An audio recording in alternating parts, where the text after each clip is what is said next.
Some post for you, Poirot. Mr. Hercule Poirot, you fancy yourself, don't you, at solving mysteries that are too difficult for our poor thick-head British police?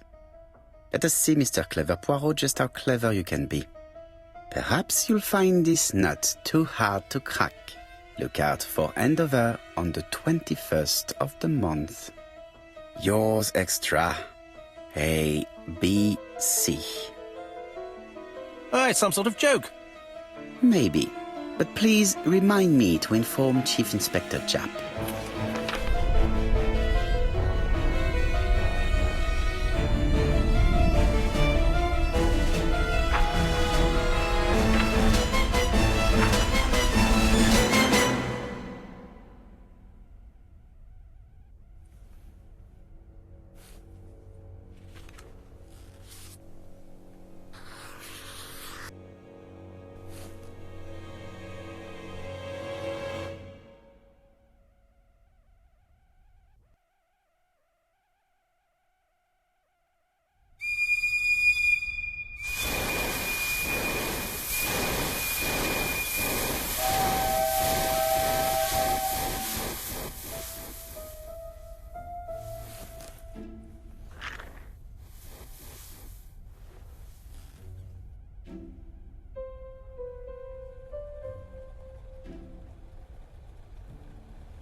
It's here, Poirot. The murder took place in this street. Grim place indeed. Tout à fait, Hastings. The streets of Andover are in a terrible state. Look, there's Chief Inspector Japp. He's talking with a policeman. Let us try not to get our shoes wet.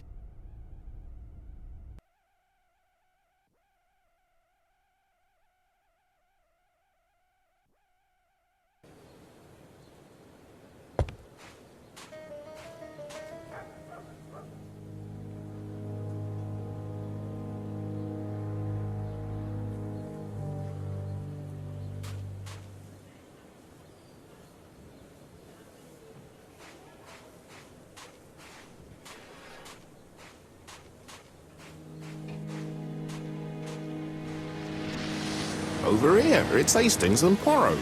You missed the 9 o'clock train? We took the 10:30. Luckily the service is good. So, Chief Inspector, what do we have? The victim is called Alice Asher. She owned this tobacco shop. She was killed yesterday with a blow to the back of the head. At what time? Let me just check.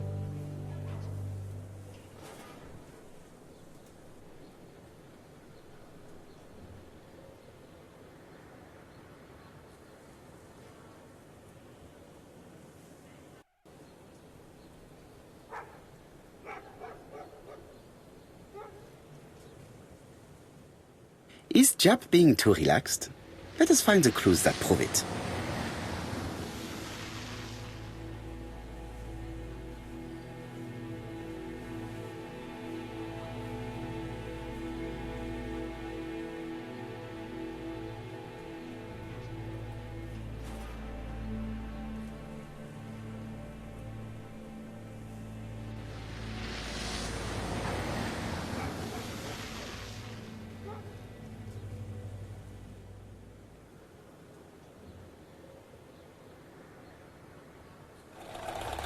Poirot, my friend, give me a minute to...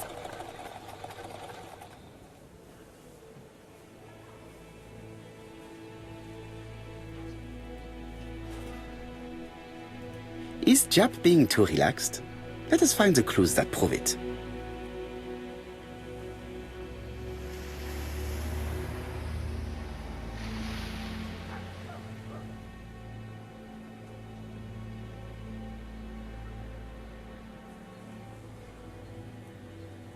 Chap is in a good mood. I bet he thinks he's already caught the culprit.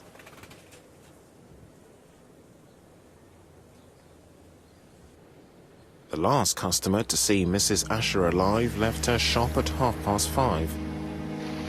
The body was found at around 11 in the evening by an officer doing his rounds. The shop door was open. That's what alerted him. Had anything been taken? A little tobacco maybe, but you'd hardly murder for a few smokes. There's nothing of any real value in the shop. What type of woman was Mrs. Asher? In her 50s, married but separated, no children. Her husband? Aha, Franz Asher, the husband.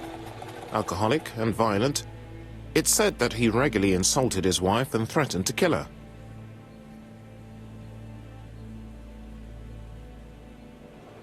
Do you think he's guilty? We'll look for Franz Asher. If he doesn't have an alibi, the case is closed. A very unoriginal murder. Peut-être. May I examine the crime scene? Of course, old chap. I'll be with you in a minute, Poirot.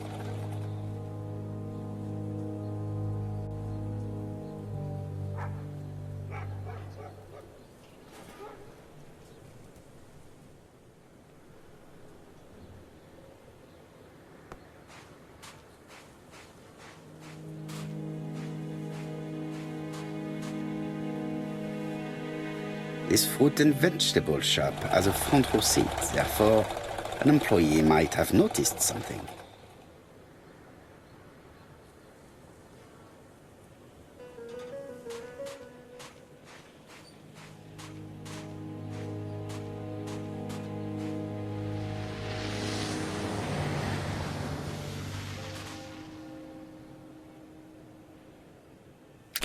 Dash! A puddle!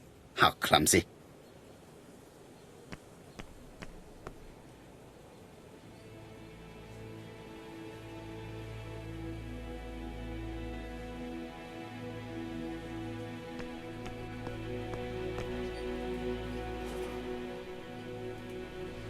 This place is run down.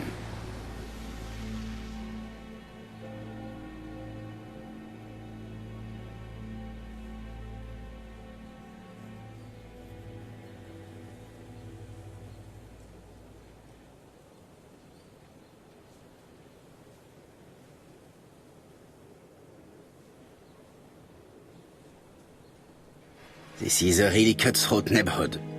Anyone could have committed the crime.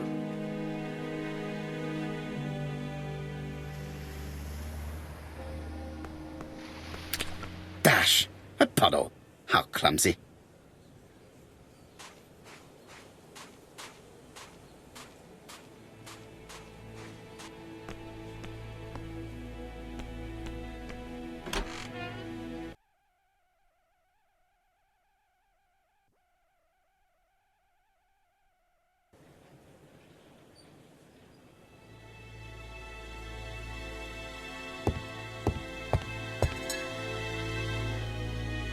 The place is unusually tidy for a crime scene.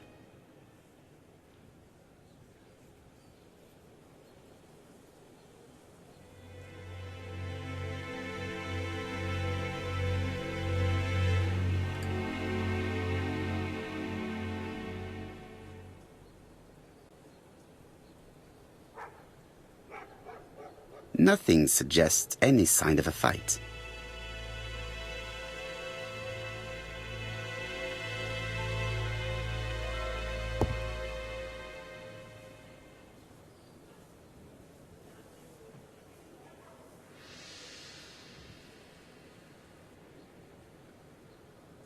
Red liquid is oozing out.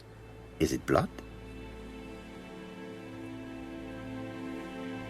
No, it's just some strawberries that are losing their juice.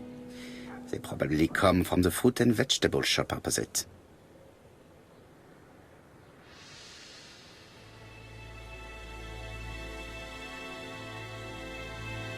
It's not just any railway guide. It's an ABC. It's open at the letter A. There are no prints on the book.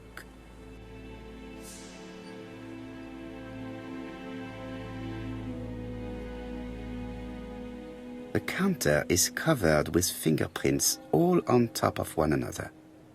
Unfortunately, it will not be possible to use them.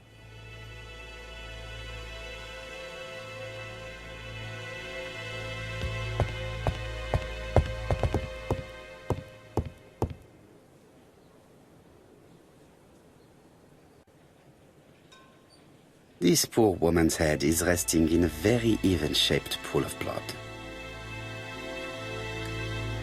She has a packet of placed cigarette next to her hand.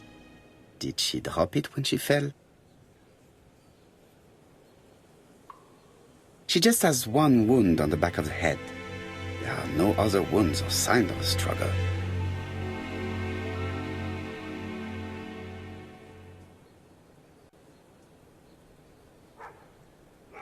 The body is hidden by the counter and is not visible from the tobacco shop store. Many customers must have thought that Mrs. Asher had popped out. I can't see any other mark on the floor.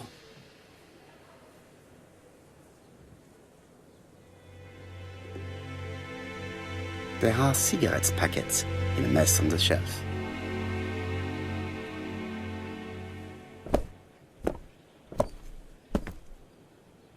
So, Poirot, any news? So, an ABC guide with no fingerprints, but prints all over the counter. Normally, the tobacco shop does not sell ABC guides. Exact. Mon ami, could you have a word with the neighbors? Some may have seen something. Of course, my friend, I'll do it straight away.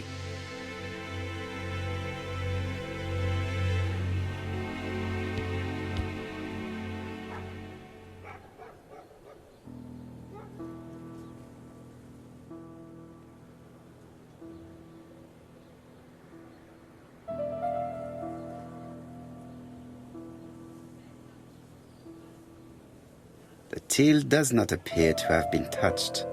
I have to check that nothing is missing from it.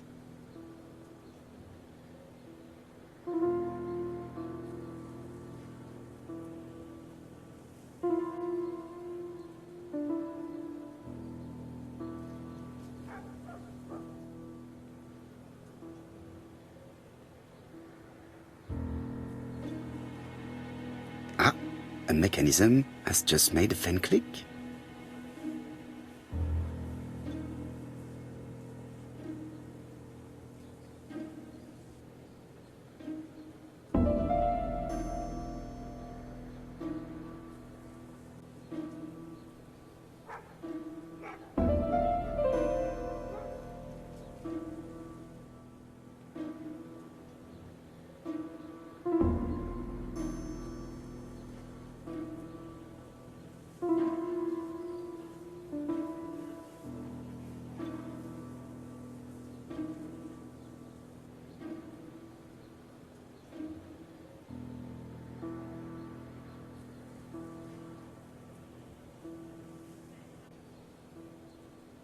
It would be best to examine the rest of the till.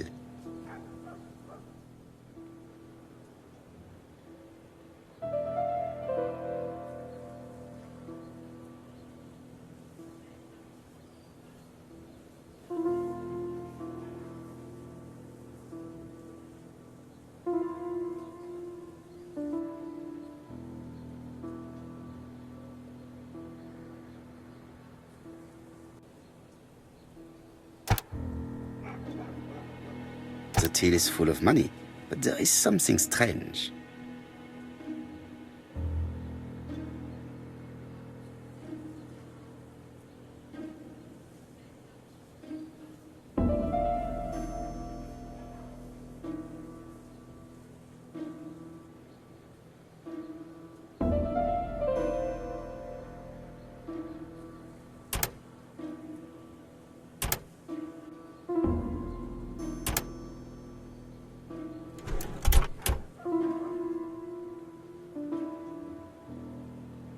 This must be the key to the back of the shop.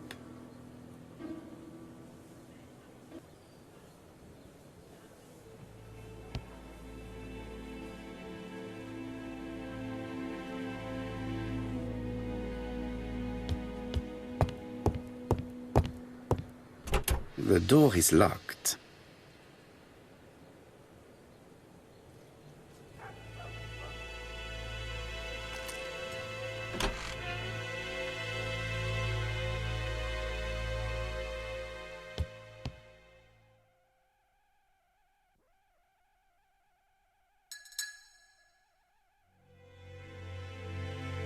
Blood.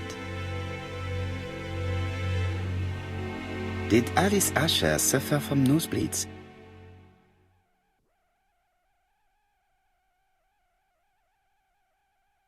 An inscription in German. Souvenir of our honeymoon in the Black Forest. To my Alice forever, Franz Asher. The Ashers were a lovely couple when they were young.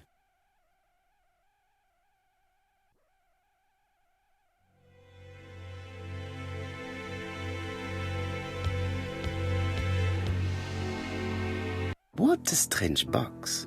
It looks like you have to slide the slats of wood to open it.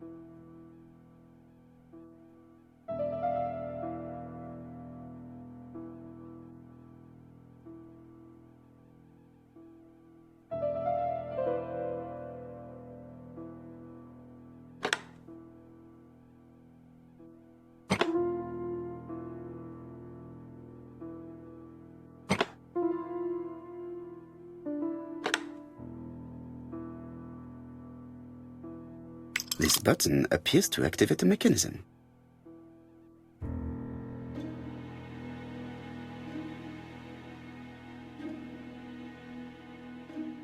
It is blocked.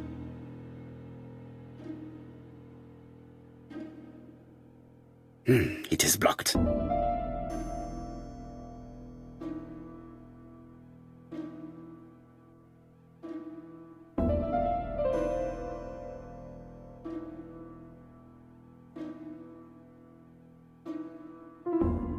It is blocked.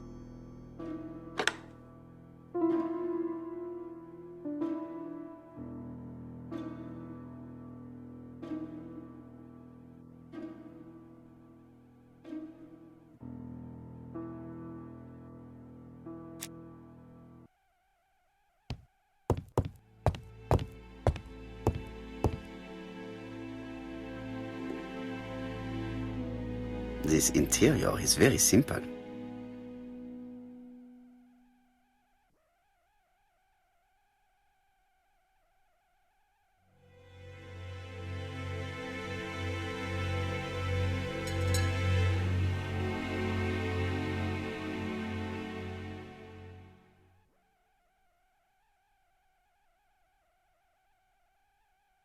Mrs. Asher lived very simply.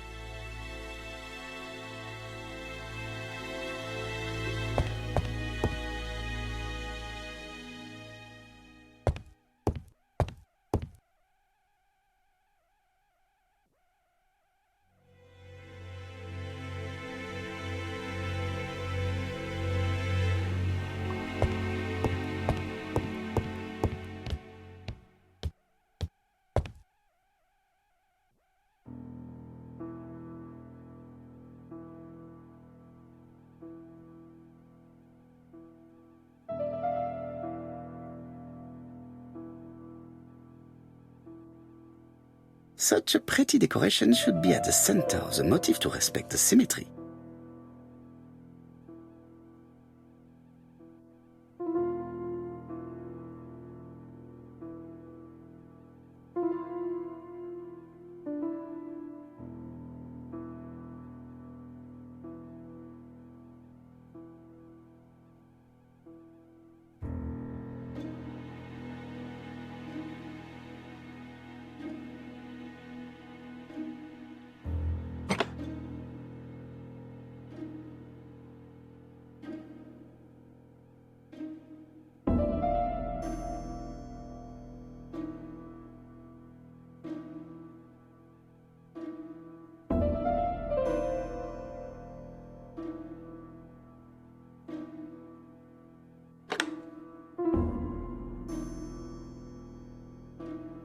The wooden flower is preventing the circle from turning.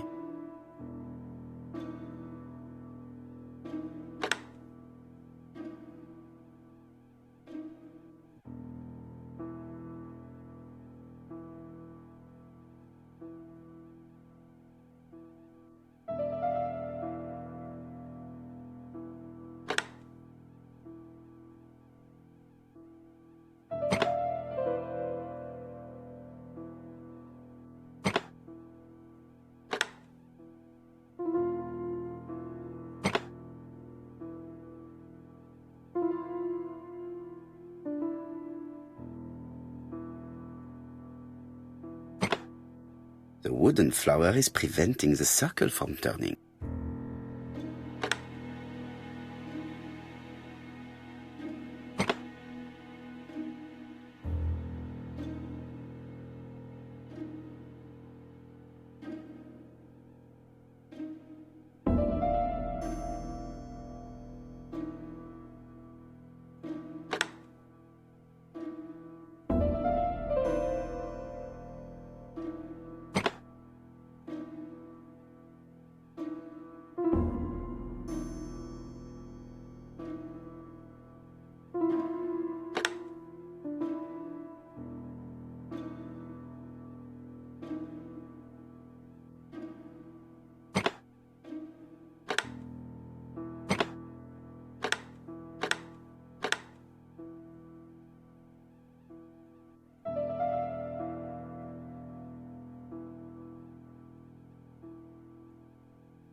I heard a faint sound as if something wasn't.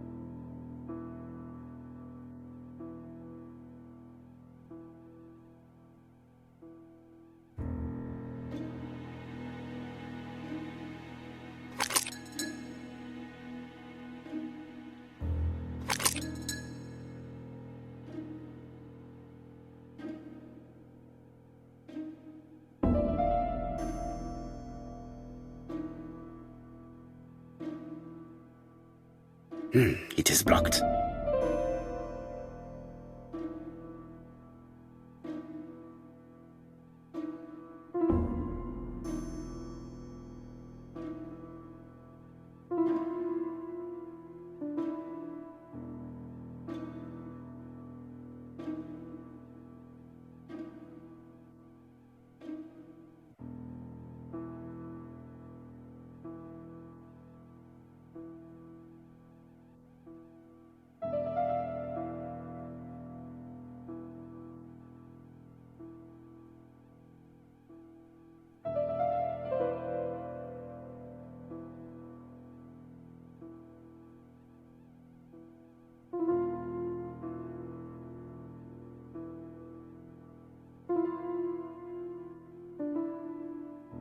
These drawings appear to be attached to the chest of drawers.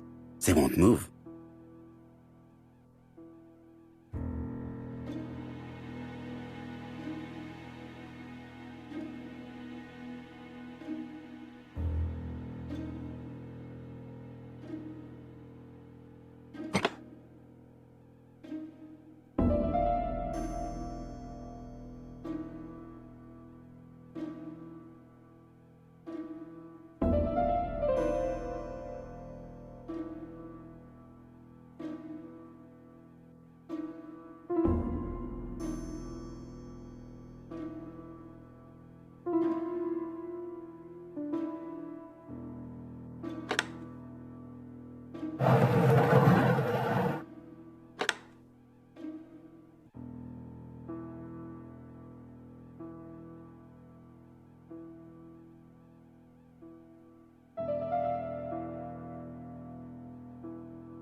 From Mr. Adam Flint, Royal Bank, Eastfield Road, Andover. To Mrs. Alice Asher, 5 Bishops Road, Andover. Dear Mrs. Asher, further to your request of 12 February 1935, I have informed my superiors of your wish to apply for a loan to acquire the lease of the shop you rent from Mr. Fairfax. Despite the seriousness of your case, I regret to inform you that your request has been denied. The amount of your personal contribution, £11, is not high enough and represents too small a part of the final transaction. I remain at your disposal for any questions. Adam Flint. Mrs. Asher's meager savings were not enough for her to own the tobacco shop, but will largely cover her funeral costs.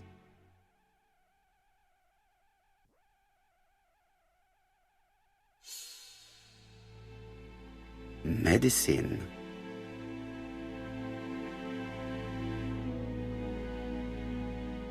Laudanum-based cough medicine, Mrs. Asher, and Dover Morley Laboratory, London. It's strange to find such an elaborate medicine from a leading London laboratory in the home of such a modest woman.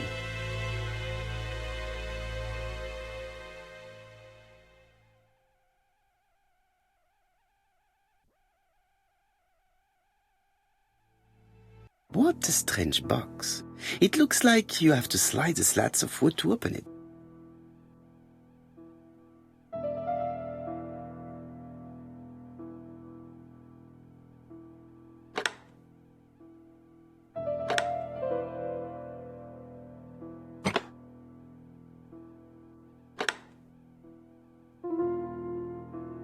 This button appears to activate a mechanism.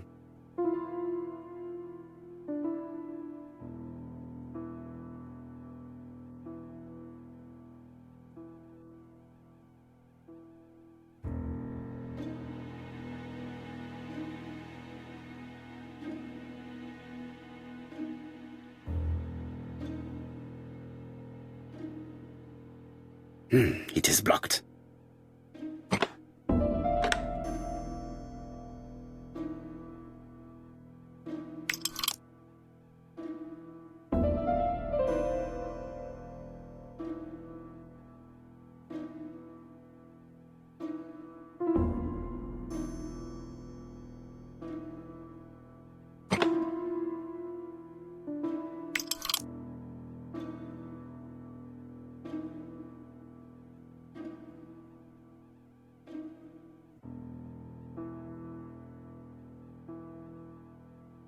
It is blocked.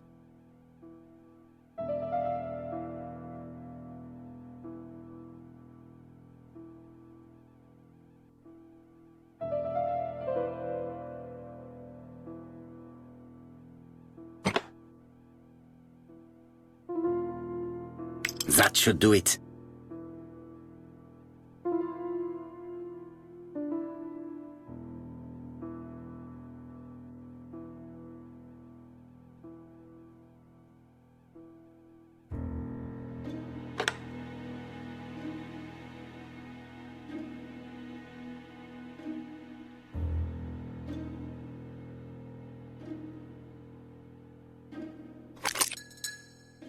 Who is this young woman?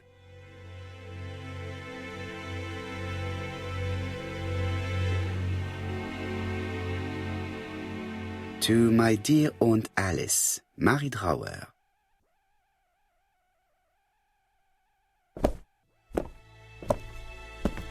Have you found anything?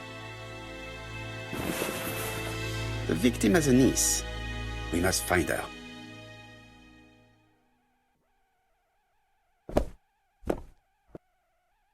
Let us now try and get our brain cells to work.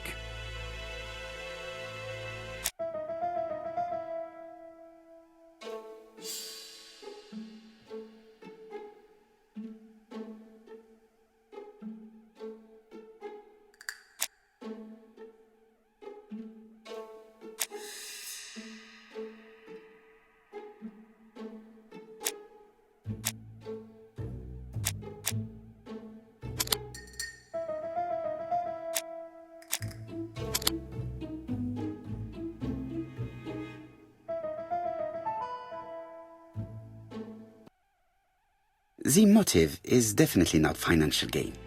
There is no sign of a struggle, and the till has not been forced or emptied. I think I've looked everywhere here. Let us see if I can find any more information in the shop's surroundings.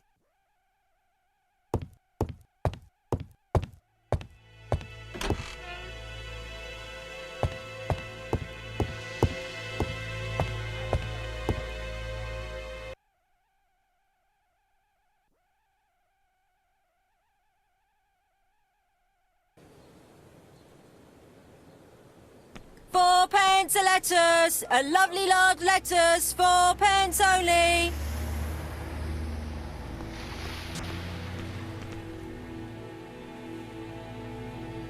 This woman appears to be a smoker.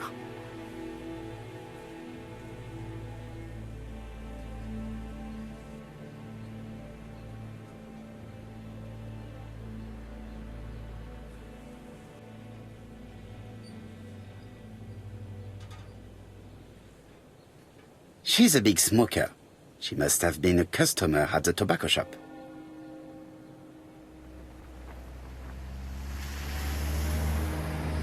A bottle of poor quality vinegar. The smell could awaken the dead.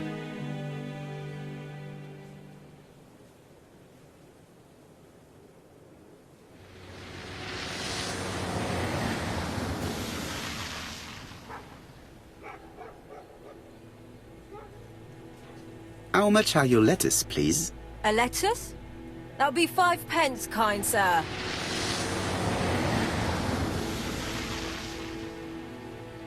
£5? That's right. Maybe so slightly hard of hearing. I heard you shouting, "A lovely large lettuce, 4p only," earlier. Did I? Well, I must have been mistaken. Begging your pardon. But if I said 4, it's 4. Why not take 2 for 8? No, thank you. I was only asking. Did you know Alice Asher well? And for starters, who are you? I'm Hercule Poirot, the detective. You're foreign, that's for sure, with your accent and your odd way about you. And you're here about Alice's murder, I suppose. Well, I've nothing to say to you. Did you speak to the victim yesterday? No, I never saw her. I do not quite understand. You work next door to each other, but you do not see each other? It's true. I didn't see her all day.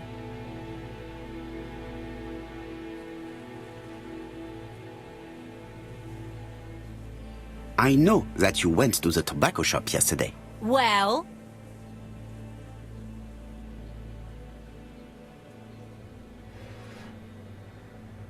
So you killed Mrs. Asher with a blow to the head? No! You asked for a packet of plays. She turned around to take it from the shelf and you hit her. One blow. Listen, I didn't kill Alice, I swear. But it's true that I did go to the shop yesterday. At what time? 6 o'clock. She left me a note saying she wanted some strawberries if I got some. I received them late, about 6. So I took them over to her. But you did not see her. She wasn't in the shop, so I just put the strawberries on the counter and left. You were not alarmed? I thought Alice had just gone to get her medicine from her room and that she'd be straight back. You mentioned medicine. Something for her cough. She used to take it a lot. Who do you think killed her? France. Her scoundrel of a husband. He was always after her for something. Well, he's a foreigner. Sorry, sir. What I mean is he's German. That's even worse. Did you see Franz Asher enter the tobacco shop late yesterday afternoon? Well, no. But at that time of the day, the streets are packed, and I have better things to do than watch her shop.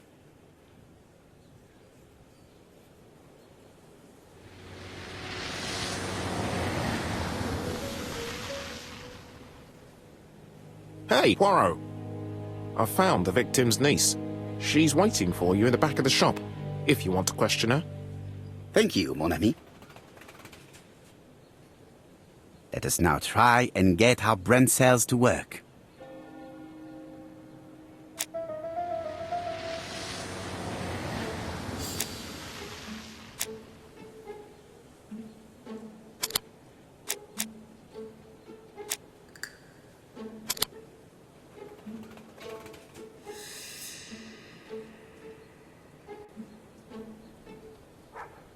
Mrs. Asher was killed here. The absence of marks in the shop and the regular shape of the blood stains indicated beyond a doubt.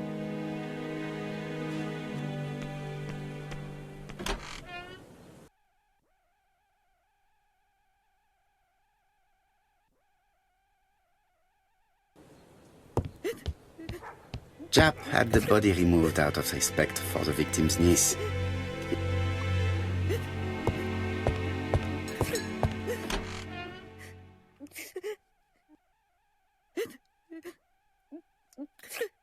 Is her grief sincere?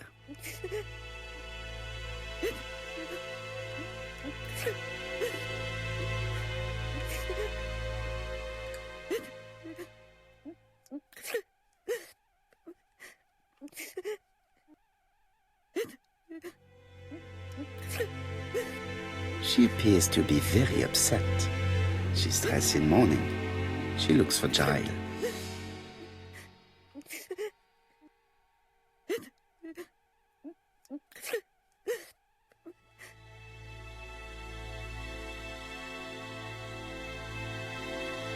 You are very fond of your aunt, am I right?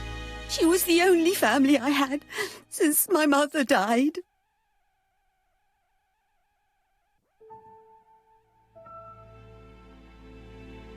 Your aunt did not have any children, is that correct? No, she was separated from her husband. What do you think about Franz Asher, your aunt's husband?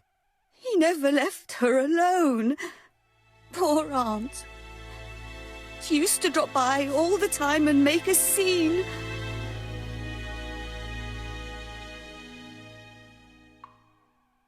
You were not very surprised when you heard what happened? Oh, but I was.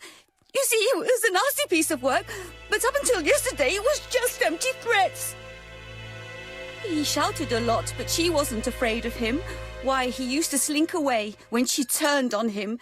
He was afraid of her, if you like.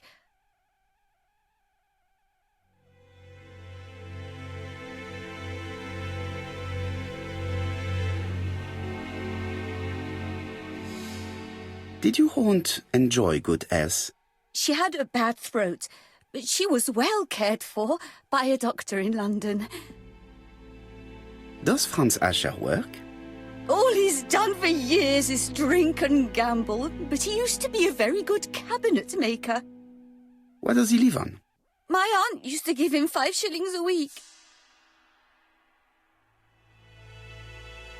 Did Franz Asher extort this money from her? No, no, she didn't let him intimidate her. She gave the money quite willingly. He was her husband. She couldn't leave him with nothing. I understand. You have been of great assistance, mademoiselle.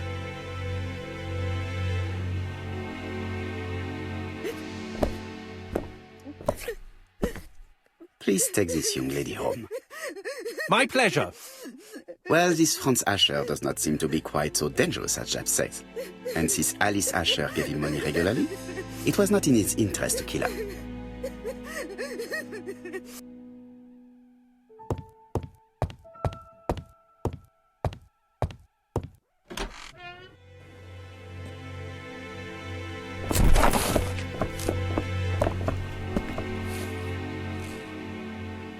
We have to wait for him to sleep it off.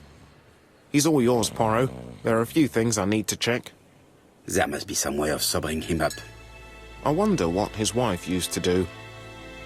He must have scared the customers away.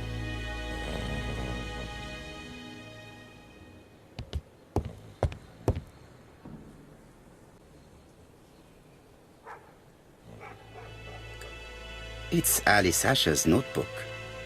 Ah, that's interesting. It probably contains information about her possible debtors and creditors.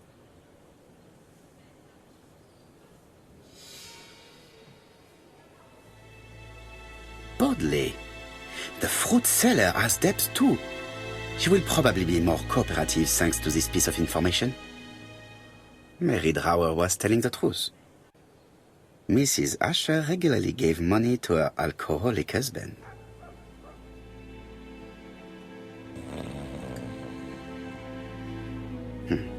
A box of new stockings.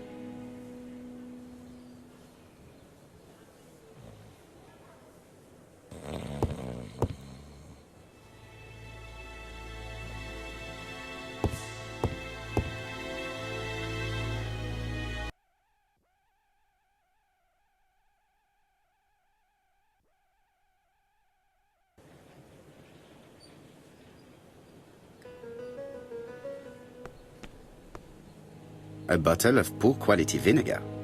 The smell could have...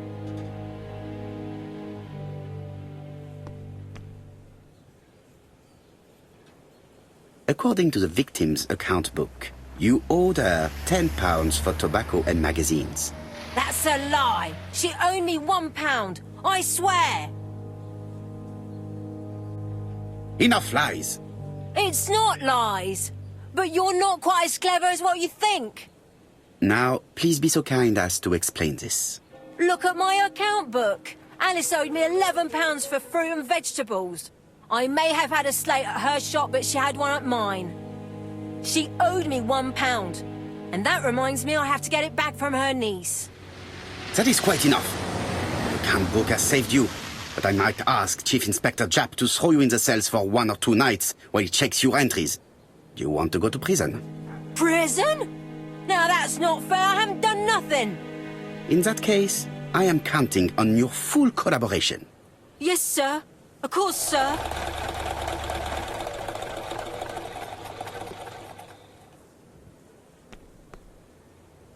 I'll just borrow your bottle a moment. Take it. It's what Alice used to sober up her husband. But try not to empty the bottle. Let us now try and get our brain cells to work.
Is not in any condition to be questioned.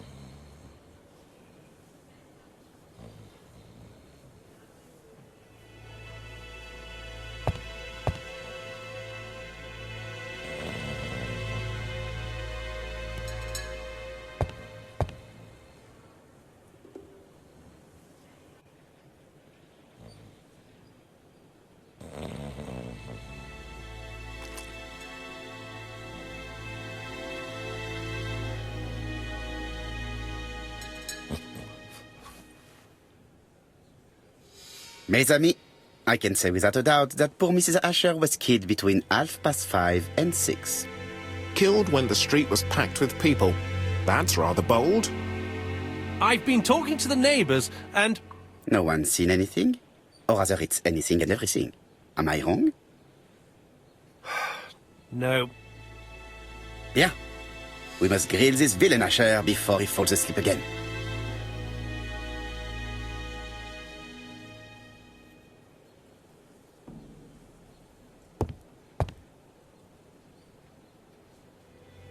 This man is in rather a bad state.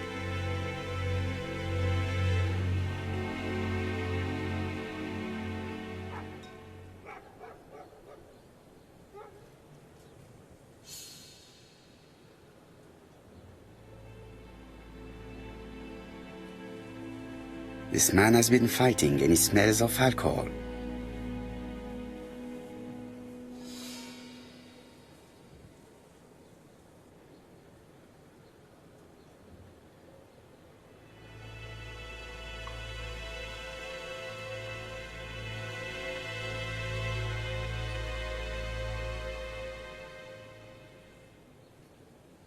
We know that you threatened to kill your wife, Asher. So what? You shouldn't take things so seriously, sir. Nothing but empty threats. We didn't get on all that badly. So, if things were going so well with your wife, why did you not live with her? She was the one that left. Nothing to do with me, sir.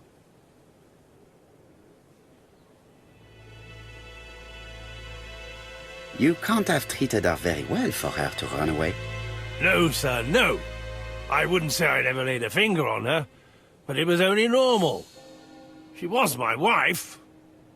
Are you often involved in fights? I don't know what you mean.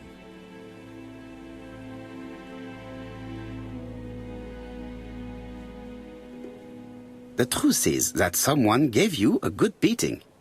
A beating? No way. All right, he tore my coat and gave me a black eye. You see the state of him. Very interesting. Who is the other that you struck? Probably best if I tell you everything. Yesterday afternoon, I met Roderick Tanner. We'd bet on a dog fight together. An illegal bet, naturally. Yes, sir. Our dog won. Roderick got the money, but he refused to give me my share. And you fought about it. What time was this? In the evening, about 6, I think. We were on the other side of town. You see, I couldn't have killed my wife.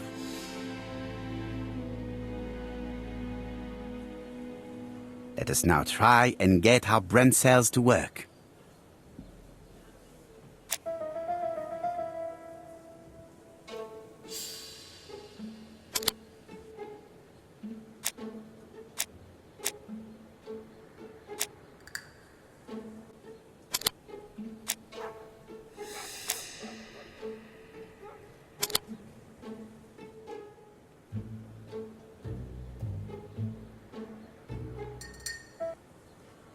The murderer probably pretended to be a customer.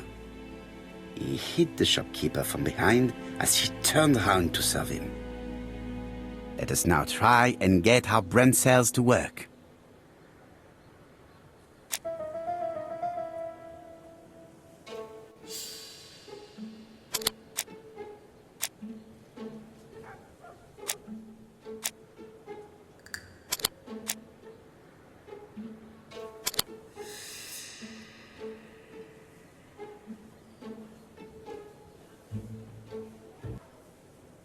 The murderer deliberately left behind this ABC as a signature.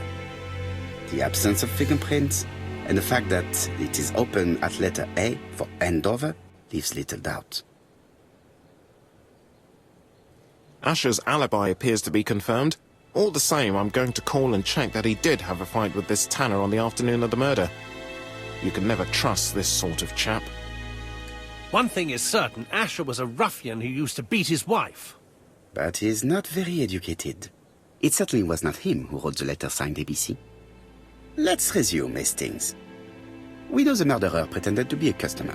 He did not kill her for money, that appears to be certain. I agree with you on that point. And the murderer left an ABC guide as a signature. Therefore, it's likely he wrote the letter. Indeed, but that doesn't explain why and how he did it. You are quite right. Why he did it is a mystery. But as for how he did it, we do know enough to try and reconstruct the events.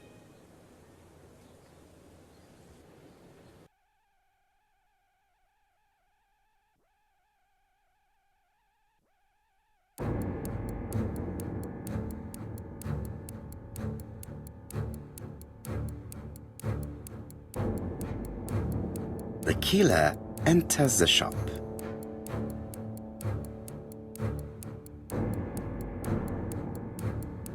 Mrs. Asher turns around to greet her customer.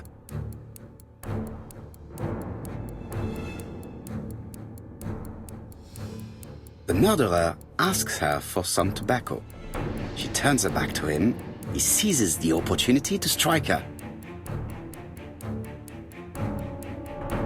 He then places the ABC upside down before leaving.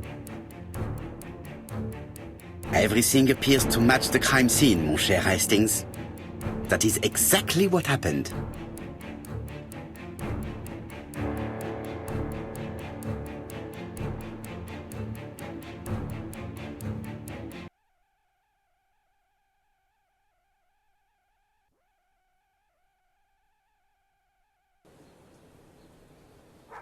Asher has a strong alibi and we don't have any other suspect. But what was the point of this crime? She had no debts. She gave Franz Asher money regularly. She wasn't owed money. Nobody stood to gain anything. No doubt about it, the murderer is insane. And I fear that we had not heard the last of him. I hope you're wrong for once. Bien, let's go back to London. If we hurry, we should catch the 7:02 train. Are you coming? No, unfortunately, I have to talk with Andover police. See you soon, then. Are you coming, Hastings? Let's go home. There's nothing for us here.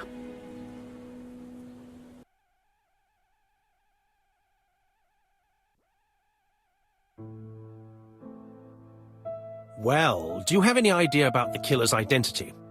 The crime was committed by a man of medium height, with red hair and suspicious eyes. He has a slight limp on the right foot and a wart just below his shoulder blade.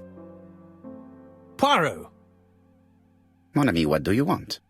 You fix upon me a look of dog-like devotion and demand of me a pronouncement à la Sherlock Holmes. Now for the truth. I do not know what the murderer looks like, nor where he lives, nor how to set hands upon him. What shall we do, then? Nothing. Nothing? Do not be so impatient, Hastings. The killer will manifest himself soon enough. I thought I heard the postman. Maybe there's some news. I would go and see.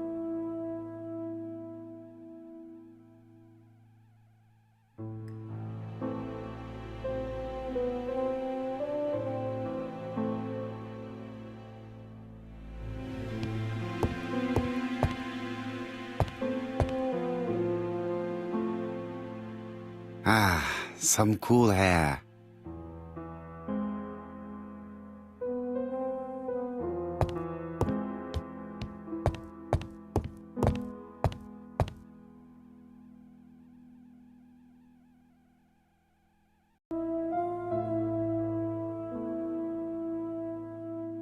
Daily Flicker, June the 22nd, 1935.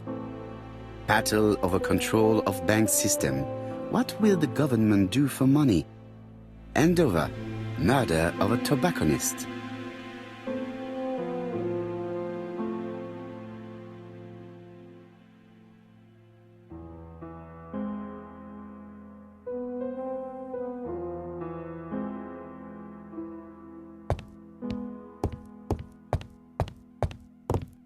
It is not the right time.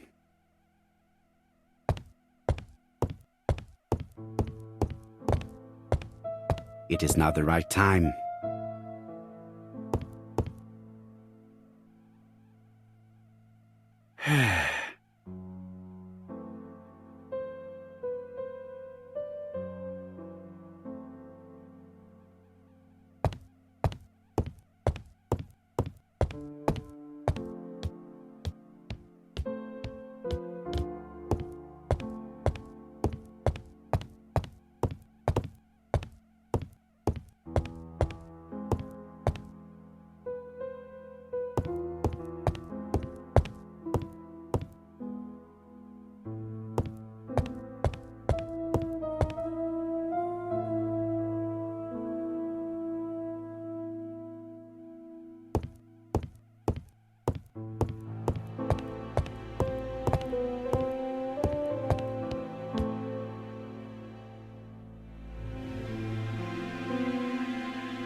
Andover, Hampshire, population 31,200 inhabitants.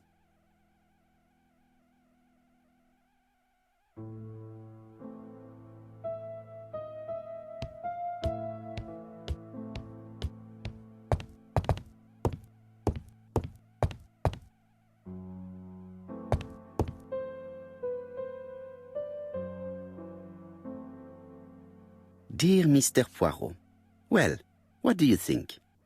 I believe that I won this round.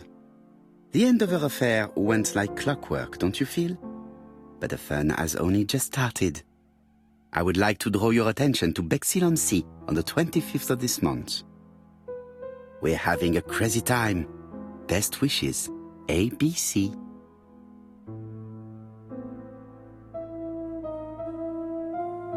The next crime will be in Bexhill. We must warn Jap to Scotland Yard.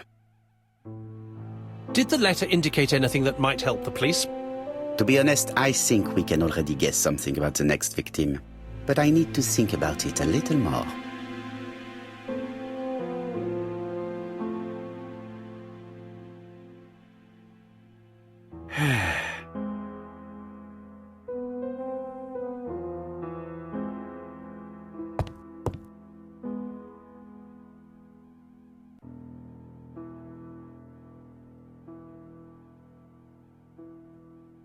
Let us examine this more closely.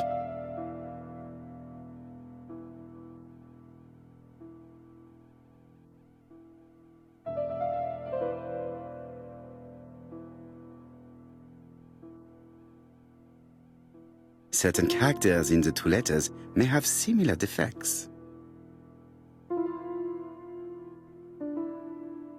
Yes, the A appears to be quite unusual.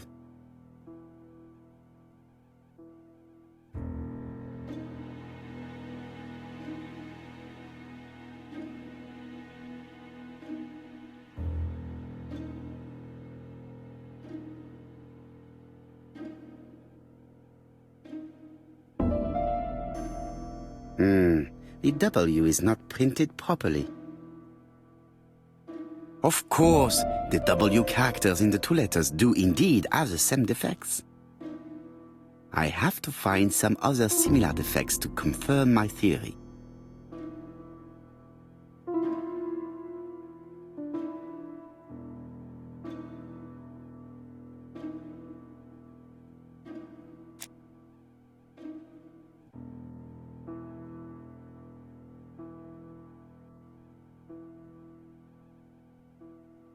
Let us examine the characters in this word. Yes, the A appears to be quite unusual.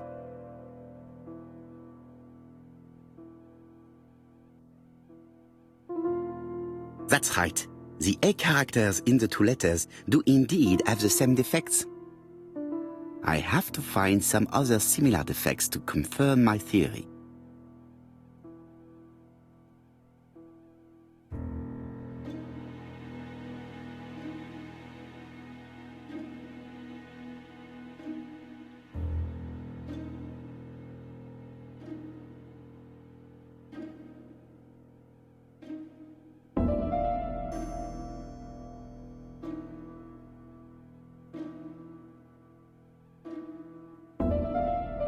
Yes, this I is weird. Yes, the I characters in the two letters do indeed have the same defects. My theory was right. These two letters were written with the same typewriter. Both letters were written on the same typewriter and show the same characteristics. You surprise me, Poirot. You usually ignore material proof. But there is nothing usual about this case, Hastings. Nothing must be overlooked. Let us now try and get our brain cells to work.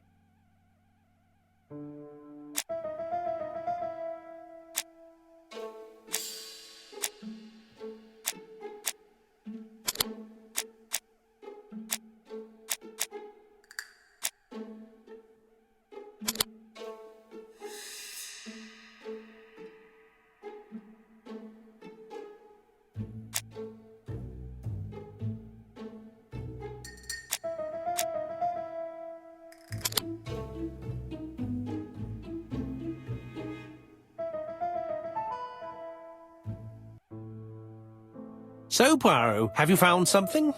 Oui, I believe so. But I am afraid it is not enough to stop the murderer. Let us go and see Chief Inspector Japp. I will explain there.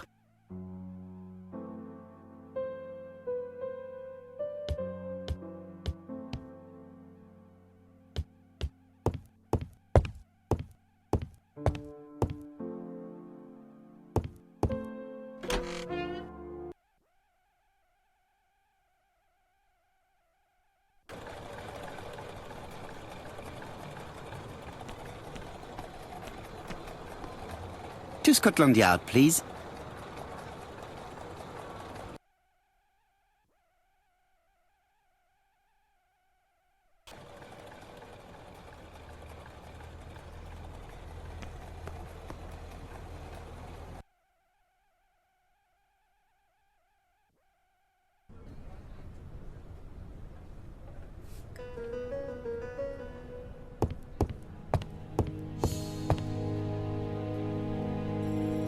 Jap appears to be snowed under.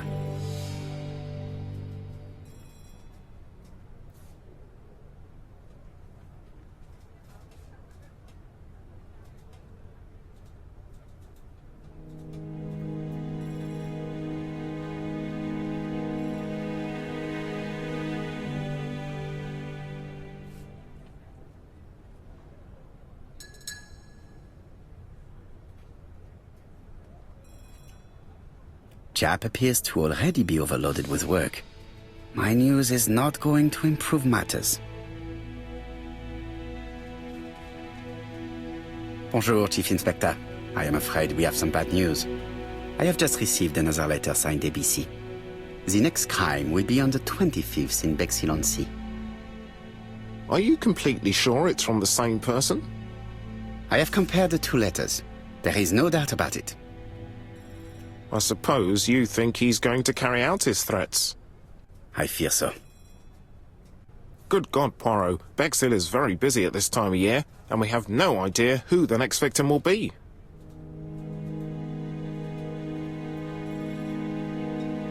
I suspect that the name of the second victim will start with B. What on earth makes you think such a thing?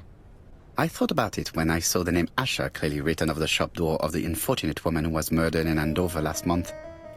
When I received a letter mentioning Bexhill, I deduced that the victim, like the town, might have been chosen by alphabetical order. So it's an alphabet fiend. I'm going to have a list drawn up of all the people whose name starts with B. I hope there aren't too many of them. Bien. We should leave you to work, Chief Inspector. You have a few days to prepare yourself. Thank you for coming, my friends.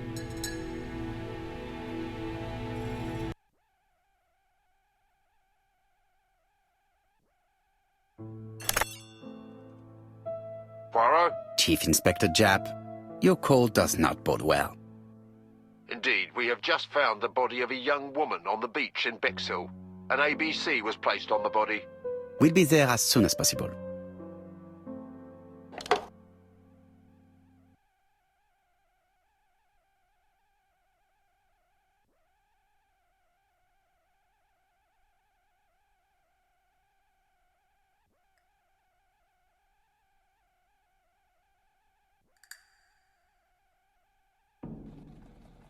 Bexhill is a delightful town. It would be nice to come back and visit. I do not entirely agree. Walking at the beach damages my shoes, and it hurts my knee. So the years have not spared you, my friend. It's the same for all of us. That is exactly what I said to myself when I saw you back from your travels. Poirot! Do not be offended, Hastings. I can see Jap waiting for us. And from his face, I would say that things are not looking good.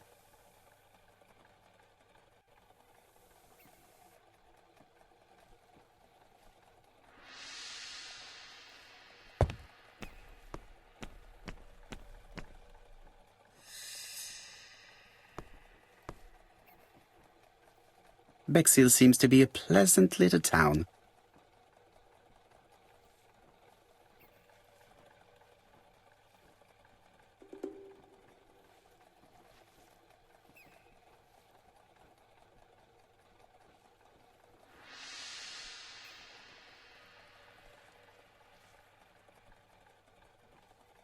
Bexhill is a pretty little seaside resort with elegant architecture, although personally I prefer more modern buildings.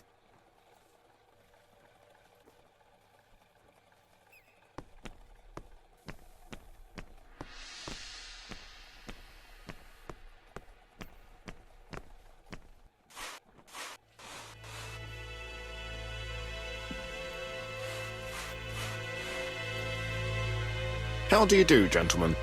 Chief Inspector? I fear your admirer has struck again, Poirot. We haven't yet identified the victim, but it's a young woman, 20 to 25 years old. Death occurred last night between 11:30 and 1 o'clock, and we found an ABC guide on the body. Was she pretty? Come on, Poirot, that's rather out of place. It has no bearing on the murder. Are you certain? For women, it is often the most important thing. It often decides their destiny. The body hasn't been moved. You can see for yourself. Has the press been informed? Not yet, but I'm planning to.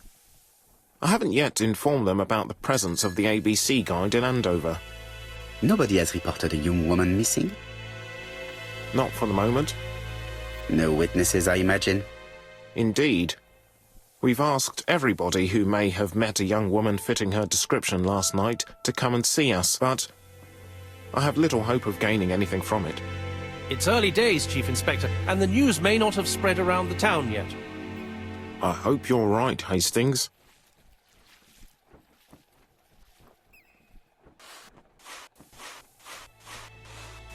Hastings appears to be ill at ease.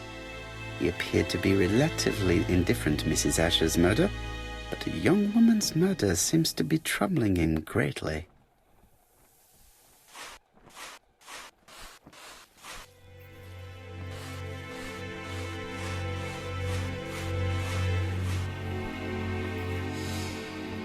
The young woman wasn't wearing shoes or a coat, and was not carrying a bag.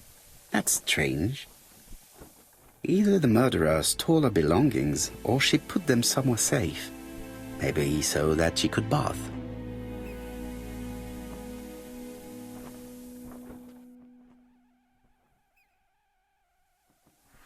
The guide is open at the page for the Bexhill train times.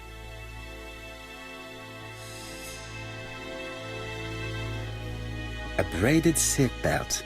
It may have belonged to the victim. Apart from the marks on her neck, there are no signs of the struggle. She didn't manage to hit her assailant. She was a great beauty. Strange that chap didn't notice it. These marks have been left by a rope or a braided cloth. This key is too small to be one for a house. Without a doubt, it is for a padlock. Let us now try and get our brain cells to work.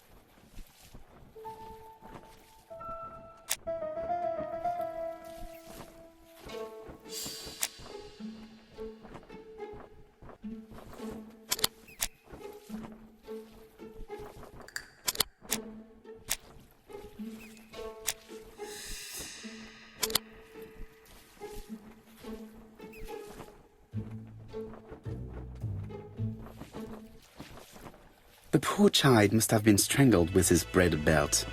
Unfortunately, in view of the fabric, it is unlikely that we will find any prints. Let us now try and get our brain cells to work.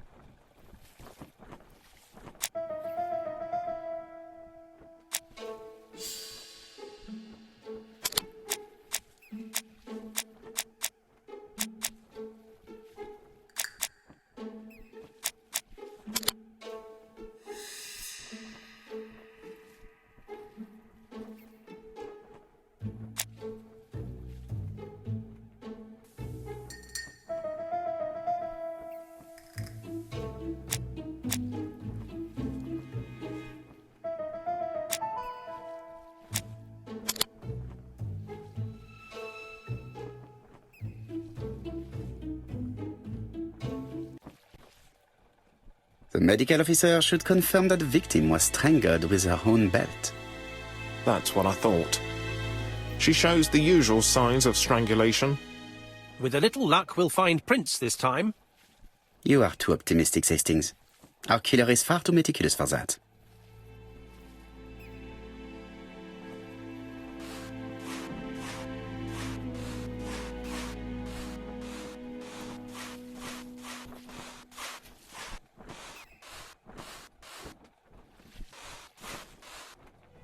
This hut is locked.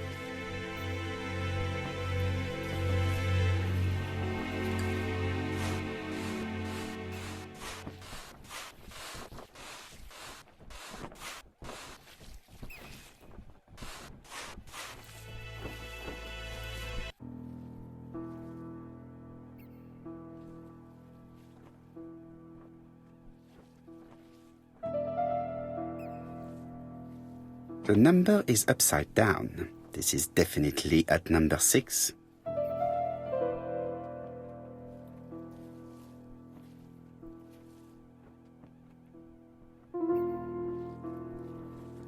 A dual locking padlock. I need to find the code and then insert a key.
The purse is full.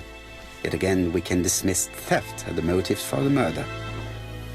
Here is the watch she must have removed to prevent it from getting wet. A top-brand lipstick. She liked to take care of her appearance. As well as a photo of the victim with some company. It could be useful to me.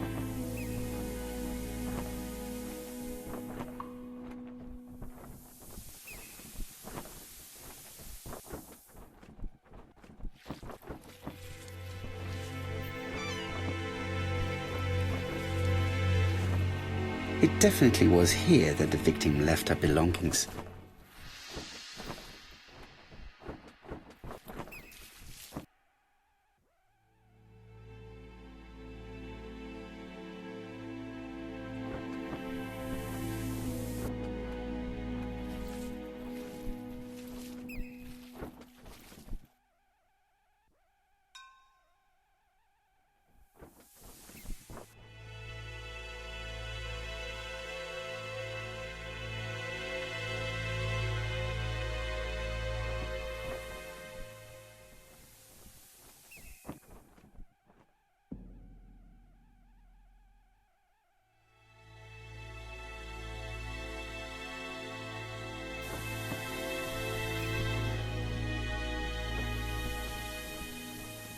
The purse.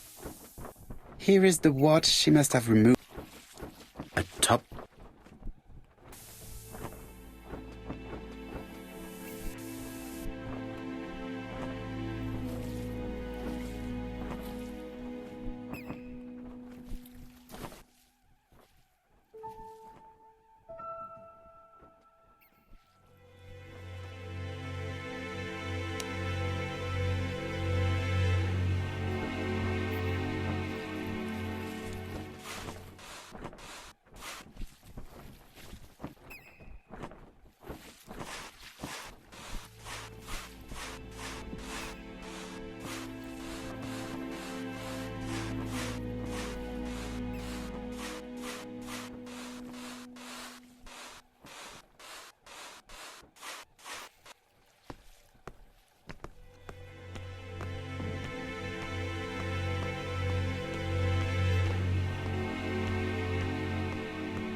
With all these tourists, these shops must be thriving.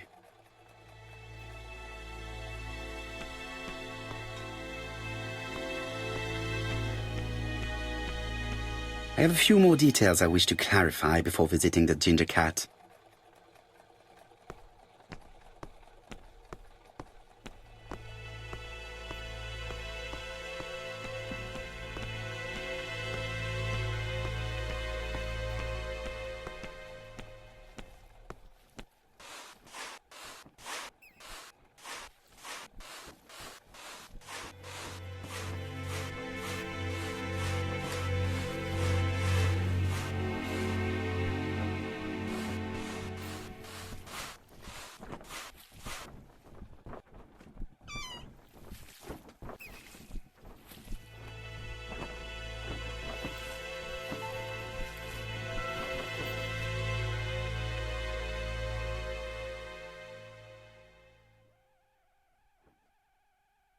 Betty's first day at work. Mom is very proud of you. Elizabeth Barnard, 7 August 1931. So, the young lady did have a name starting with B, and she worked as a Ginger Cat, an establishment that must be slightly further along the beach.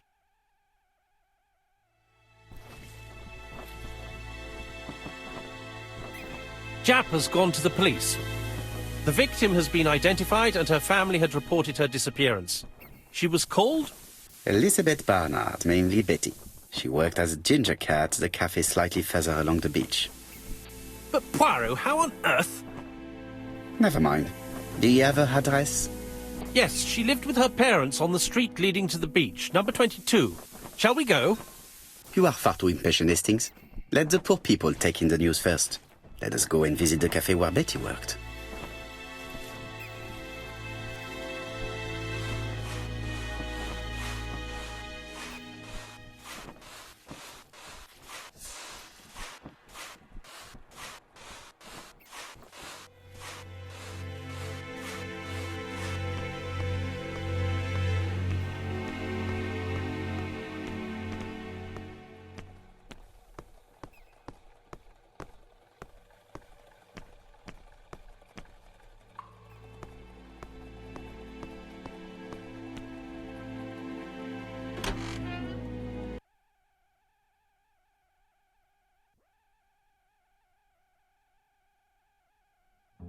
I'll be with you in a minute, gentlemen.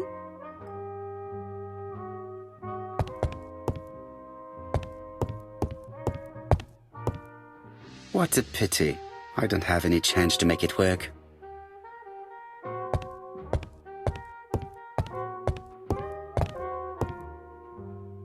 This is a well-laid table. Nothing is out of place and, above all, no creases.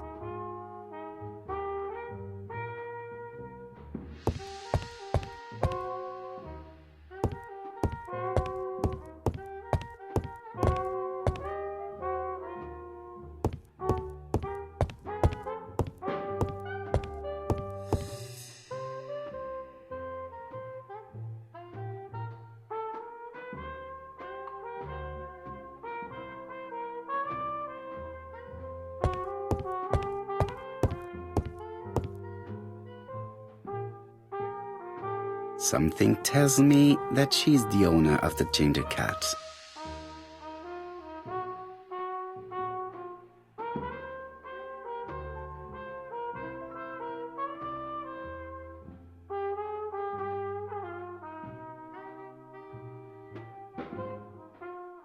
This woman must be the owner of the Ginger Cat. It looks like something is bothering her. How can I help you? A hot chocolate and a tea for my friend, please. I'll bring it straight away.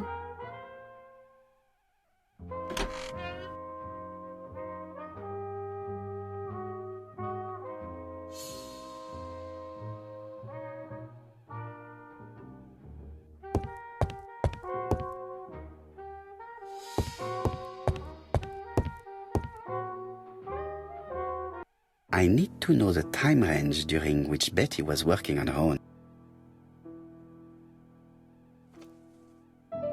These are the different waiting staff's bills. Which ones were written by Betty?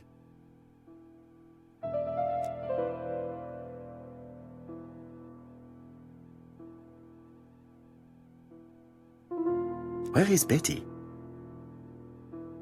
Betty worked from 11 a.m. to 7:30 p.m. Would she have been alone at any time during her service?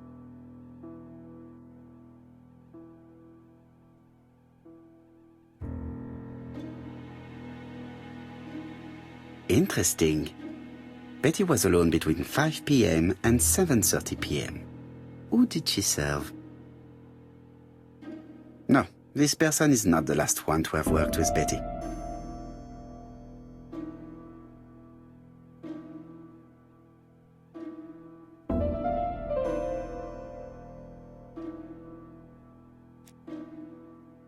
Interesting. Betty was alone between 5 p.m. and 7:30 p.m. Who did she serve? This page won't help me. No, this person is not the last one to have worked with Betty.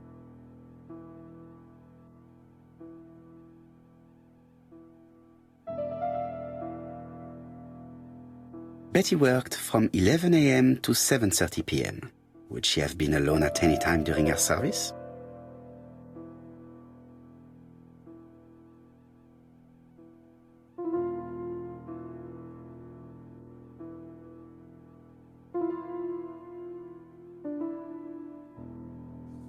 Most probably a single man, a whiskey lover, maybe the murderer. This bill may have been written by Betty. There is probably another one.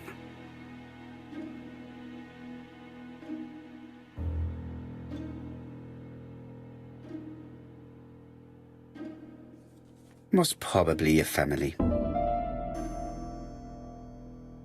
Betty served a family and a man on his own, a whiskey drinker, maybe the murderer. This information will help me to progress. What? Gentlemen, what are you doing? We are searching for clues, mademoiselle.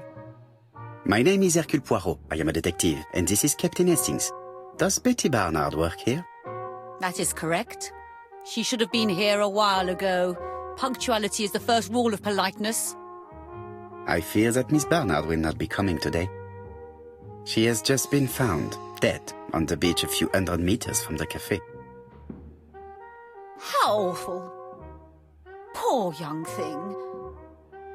What happened? She appears to have been murdered. This is most distressing. How this will affect my business, I shudder to think.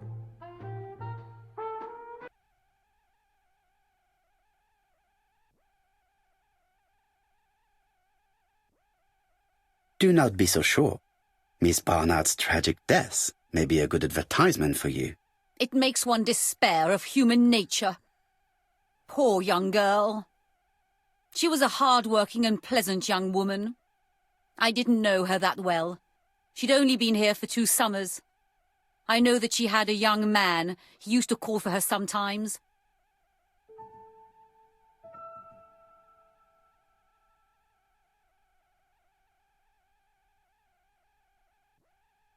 This photo was found. Is this him? Yes, that's him all right. But I haven't seen him for some time.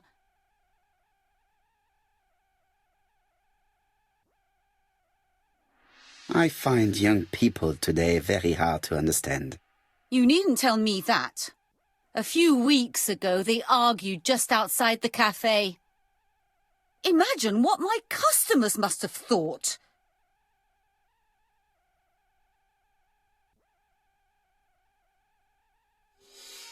I hope for you that it was an isolated incident.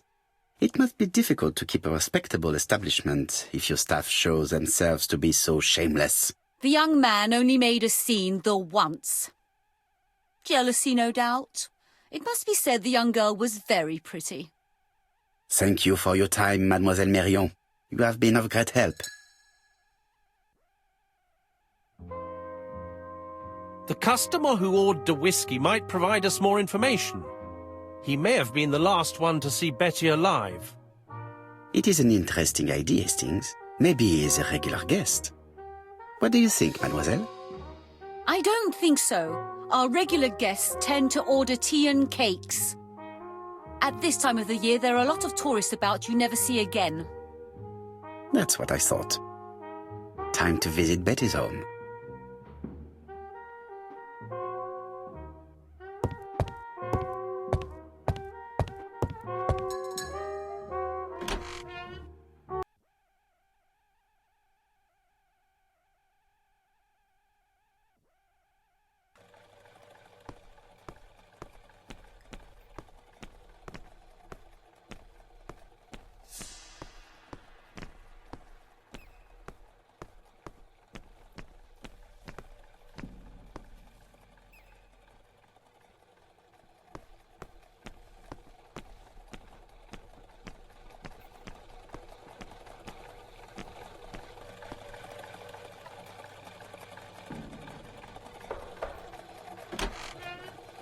How do you do, mademoiselle?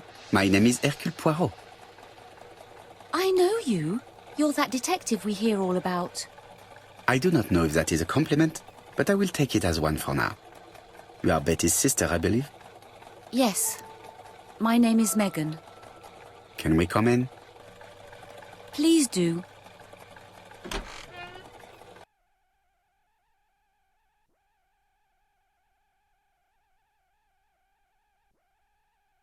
My parents are at the police station. I doubt they'll be up to speaking to you later. Do not worry, we will not bother them. Did you know your sister's plans for yesterday evening? No. I arrived by train this morning. My parents called me in a panic when they discovered that Betty had disappeared. She went out last night, but she didn't tell them where she was going. What was your last conversation about? Her new dress. She wanted a pair of black stockings to go with it. Mother brought her a pair. The very day it happened. She was crying. And to think that Betty never even wore them. Poor Mummy.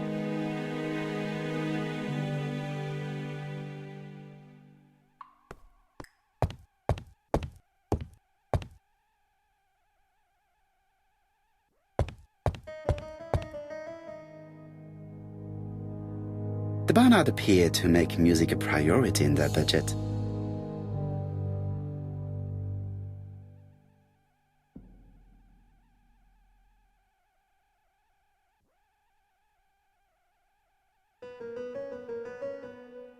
Their home is modest, but the Barnards are definitely music lovers.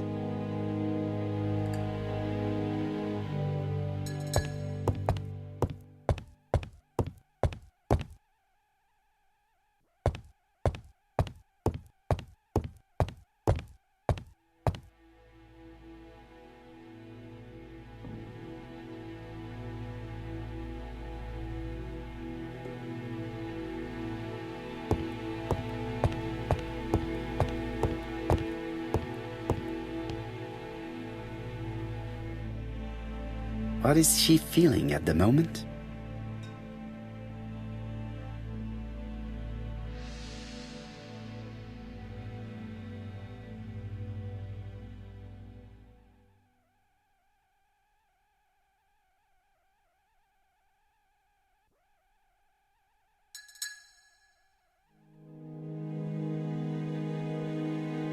Mr. Poirot, I don't like being stared at. If you have something to say, would you please say it to me?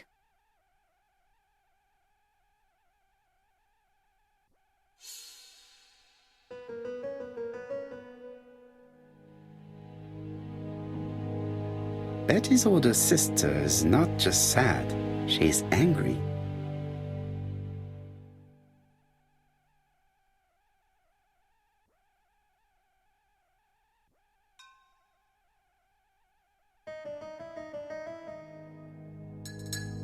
Did Betty go out often?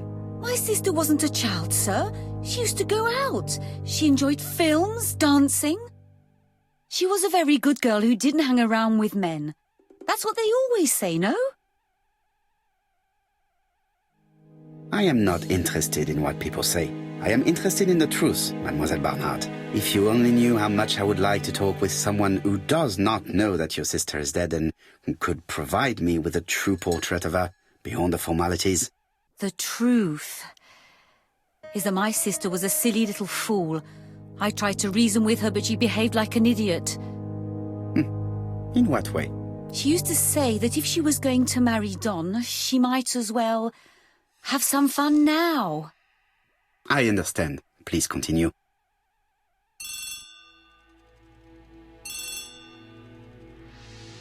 Oh, excuse me, I have to answer that. But of course. Betty's room is opposite the stairs on the first floor. Feel free to take a look if you think it might be useful.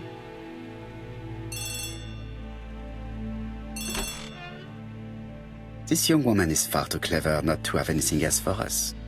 Do you think she's hiding something? That is what I'm trying to find out.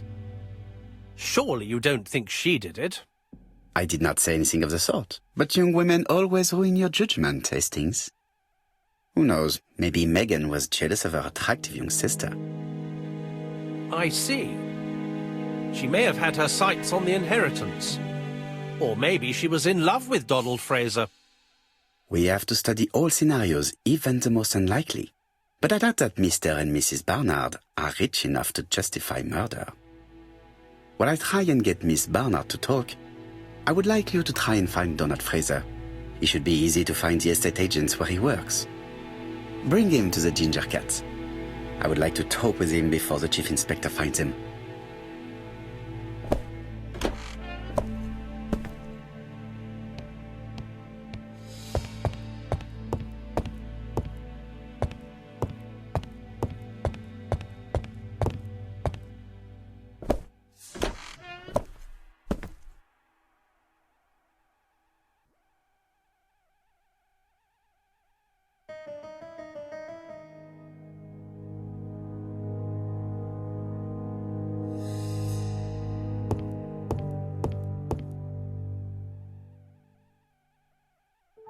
It looks like Betty was also a music lover, the same as her family.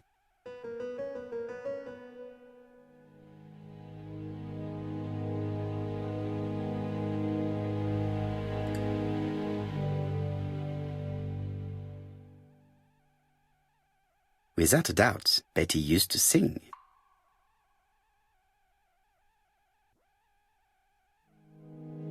Looking at all the clothes she took out, Betty must have had a problem deciding what to wear.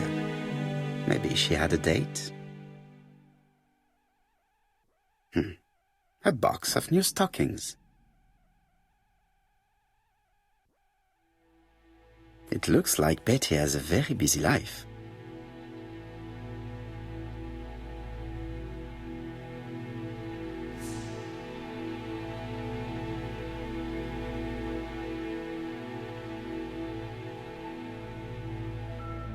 Betty liked luxury and going out, and being as pretty as she was, she probably did not have any problem getting herself invited.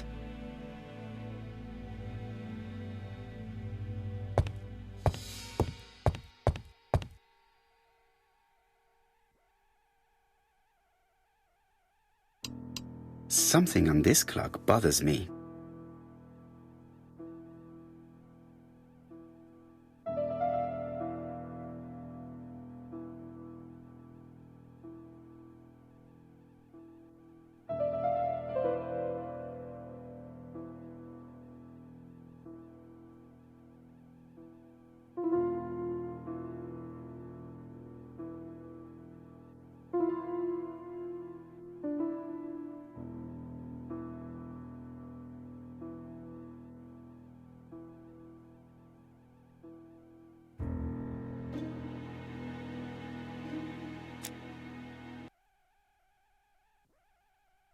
A record sleeve with a handwritten title.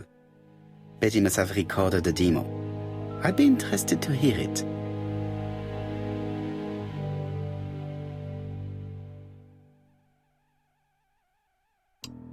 Something on this clock bothers me.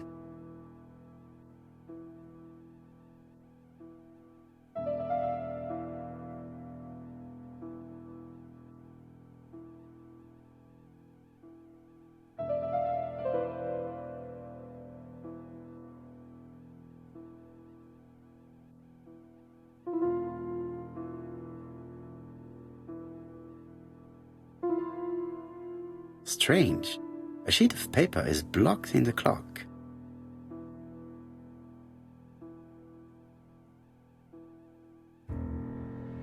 What a strange mechanism. I don't think it serves to turn hands.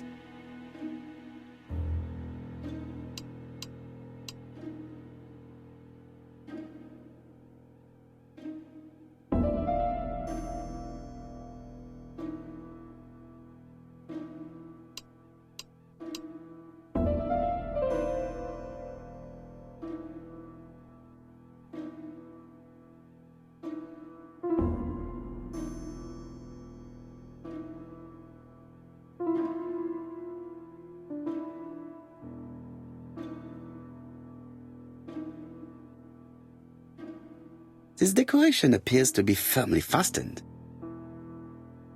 This decoration appears to be firmly fastened.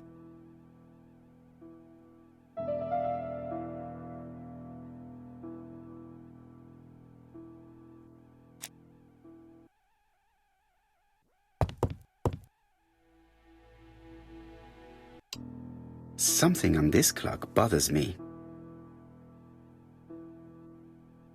This wooden panel is blocked. I can't open it.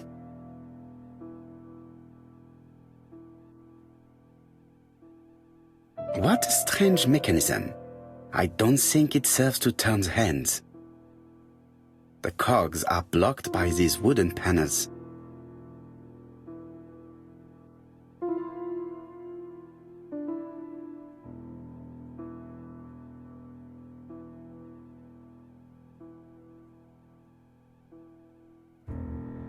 There, that's better.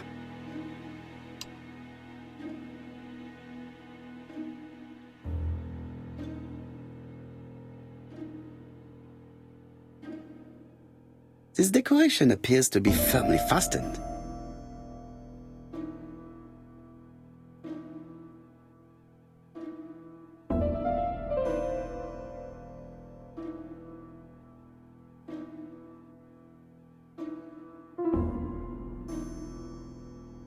This wooden panel is blocked. I can't open it.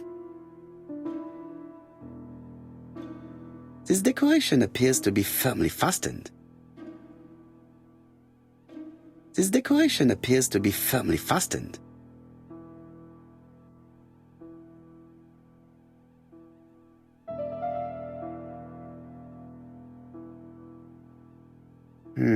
Could the screw be slightly loose? Could the screw be slightly loose?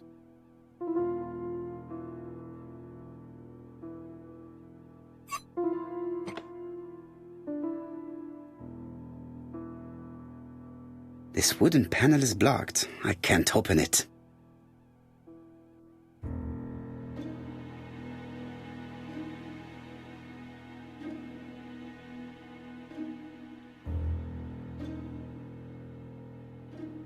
This wooden panel is blocked.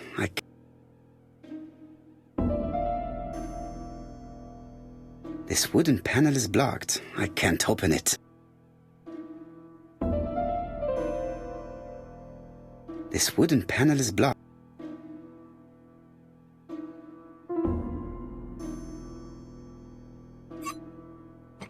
Good.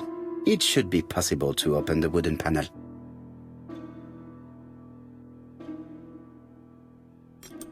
Look, a key. This could be useful.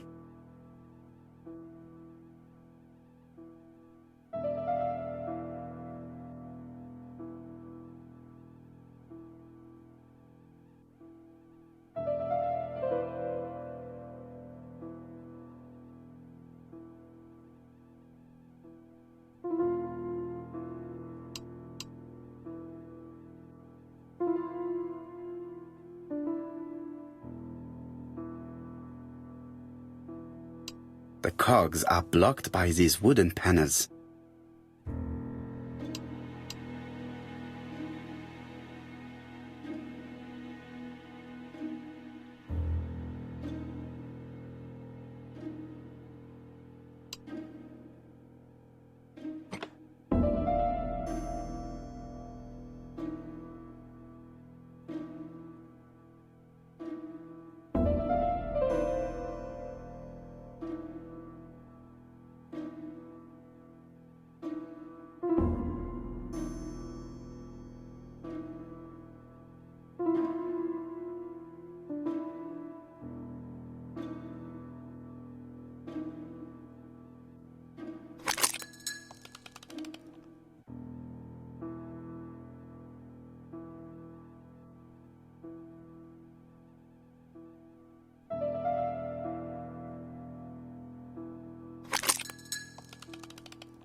Something clicked on the front of the clock.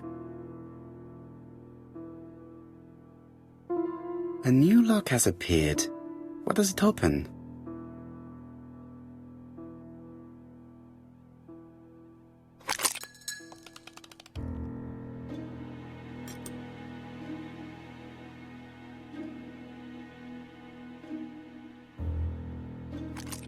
This could be useful.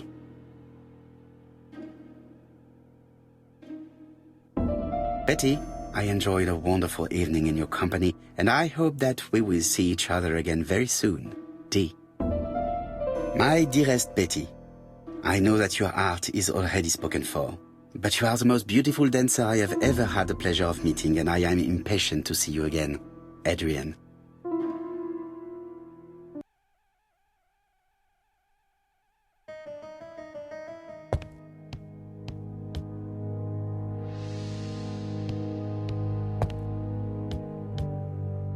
I have not finished inspecting Betty's bedroom. Looking at all the clothes she took out, Betty must have had a problem deciding what to wear.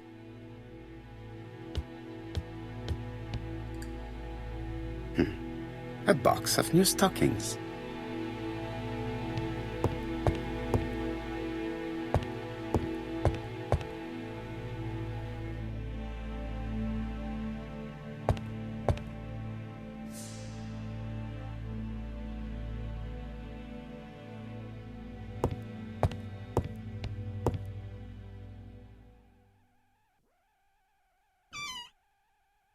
This small key should be useful to me. Medicine to prevent voice loss. Did Betty have problems with her voice?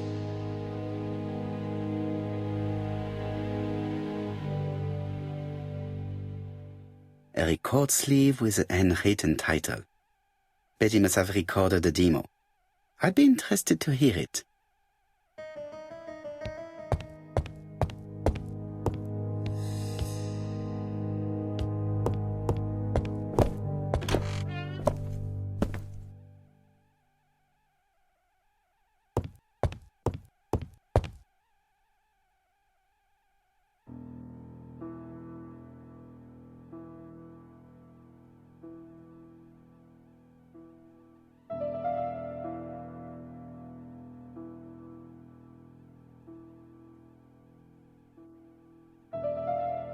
Let us see.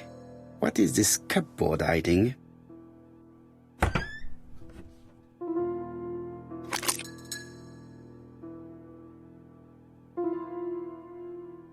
This looks like solfège.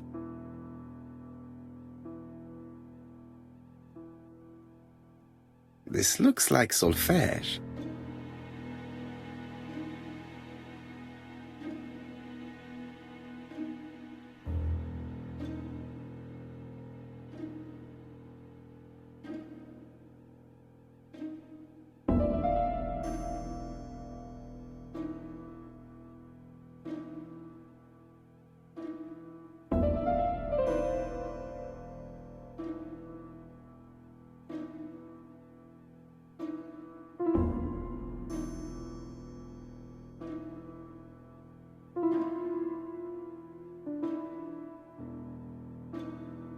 This looks like solfège.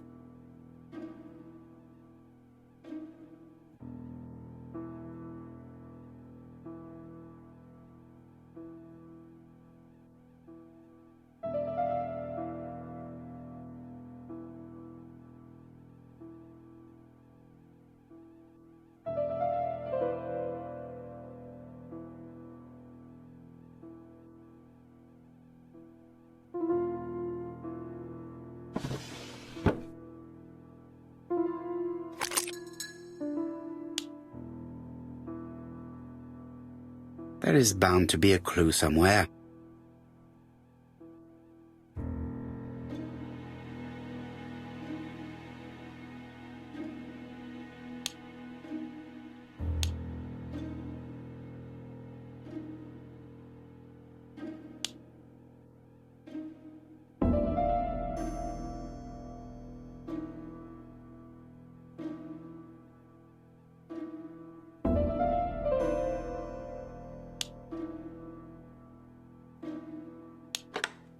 I heard the sound of a mechanism being triggered.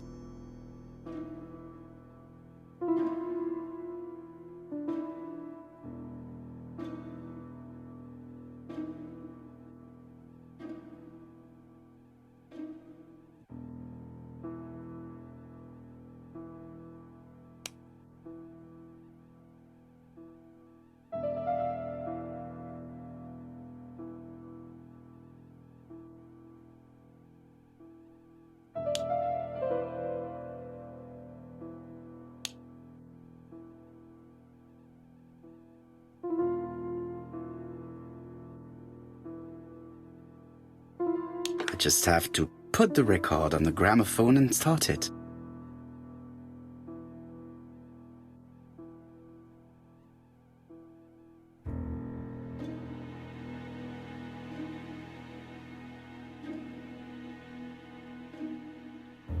That doesn't work.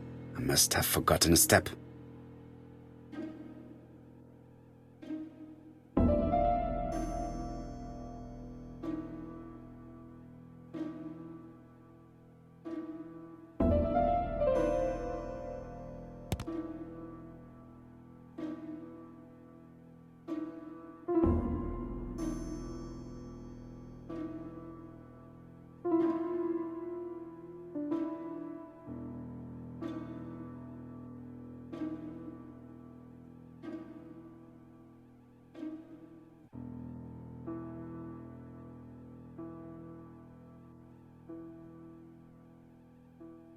It looks like something goes in here.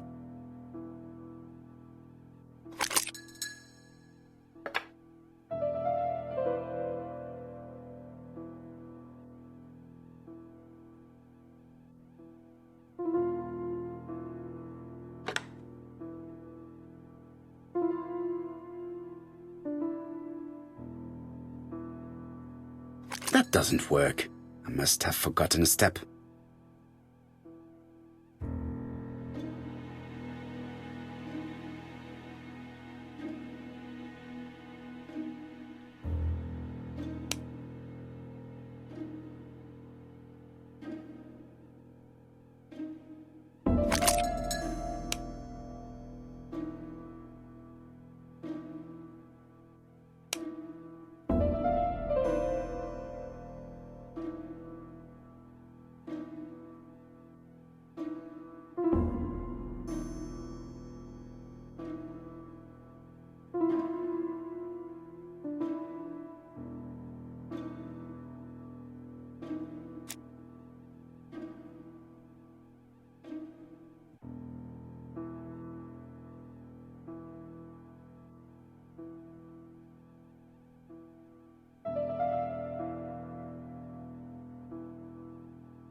Oh, Donald!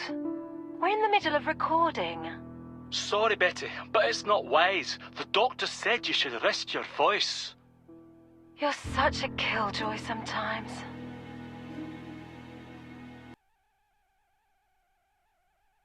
Betty was such a good singer. It's true. Did she have any problem with her throat? Yes, she had to be careful with her voice. Of course, she didn't follow the doctor's advice. If Don didn't insist, she... Well, it's too late for all that now.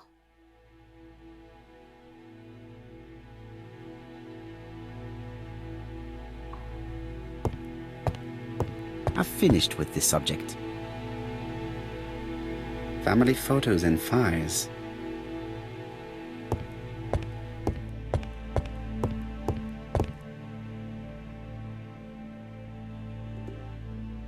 It looks like this woman is single, but she has feelings for someone.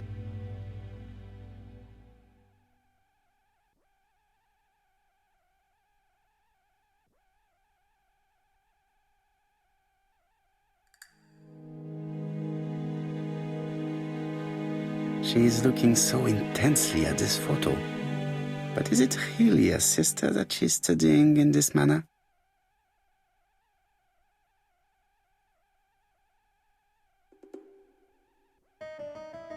They made the perfect couple, am I correct?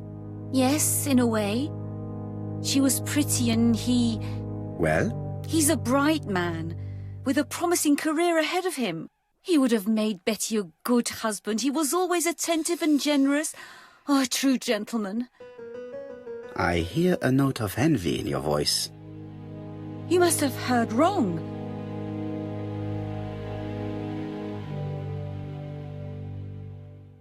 Donald appeared to be very much in love with your sister. Yes, he was mad about her. Mad, you say?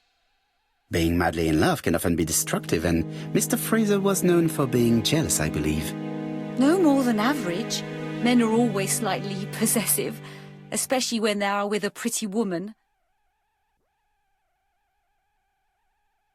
You are a poor liar, Mademoiselle Bernard. Excuse me, Mr. Poirot, but I do not see why you are interested in our humble little crime. It would appear that your sister's murder is the second in a series that we have to stop as quickly as possible. The first was in Andover, and the same as your sister, the murderer sent me a letter informing me that a crime would be committed in that town. Now can I count on your honesty? Yes, you have my confidence, Mr. Poirot. Don is a quiet and sensitive young man, slightly reserved too, and as is often the case with reserved people, when he flew into a temper, he completely lost control. He could be so violent. Betty was frightened. And when was this? The first time was about a year ago. But they rowed more recently. Donald found out that Betty had lied to him. She said she was going out with a girlfriend, but she went out for dinner with a married man. It was an awful scene. She told him that until they were married, she was free to go with whoever she pleased. Donald turned quite pale and started shaking and kept saying one day... Well? He'd commit murder.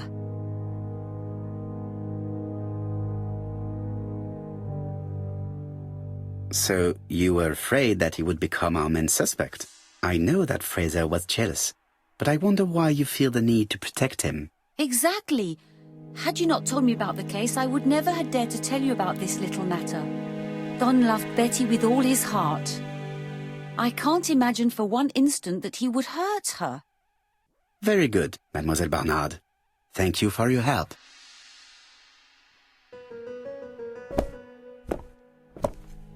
Fraser is at the Ginger Cat. The police haven't spoken to him, but they want to. Très bien, Hastings. Let's see him now. Au revoir, mademoiselle. My deepest condolences to your parents. Of course, Mr. Poirot. And don't be too hard on Don. He's more fragile than he looks. If you say so. Let us now try and get our brain cells to work.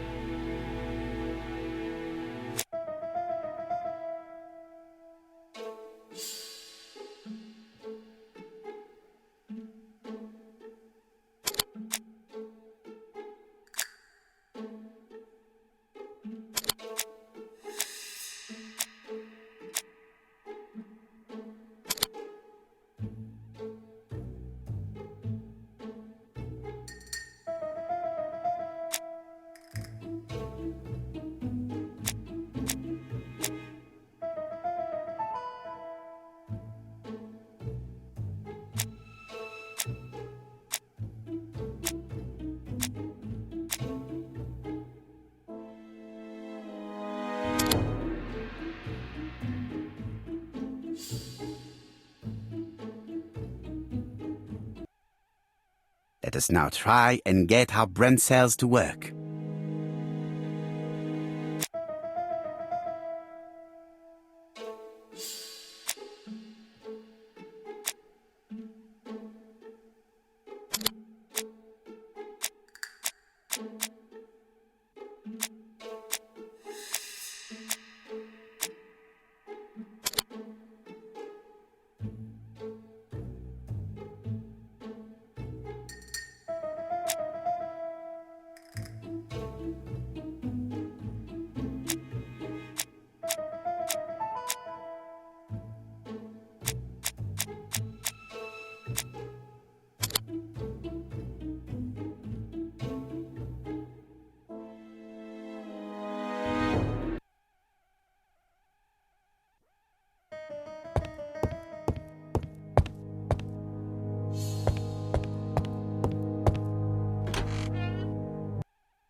You've seen Fraser, Hastings. What is your feeling? He's a big chap. Fragile isn't exactly the word that springs to mind. I talked to his landlady before seeing him. She went to bed at 11. Fraser wasn't home yet. Bien. Megan Barnard said he is a reserved character but with a nasty temper. We will see if this is the case.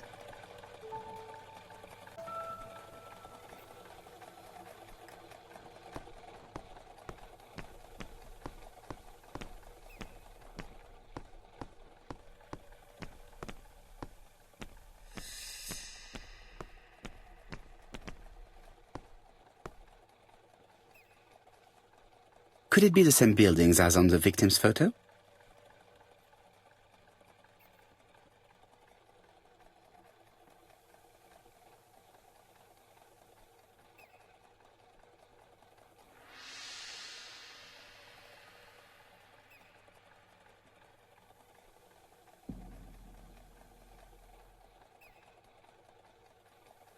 This is definitely where the photo I found in the hut was taken.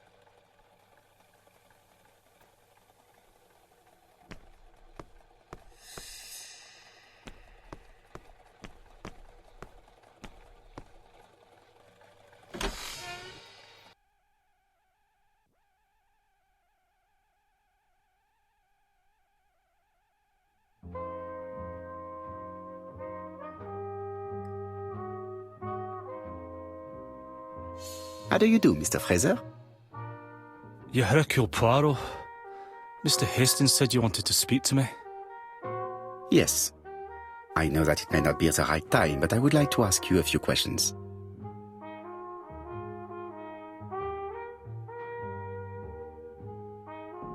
This man looks suspicious.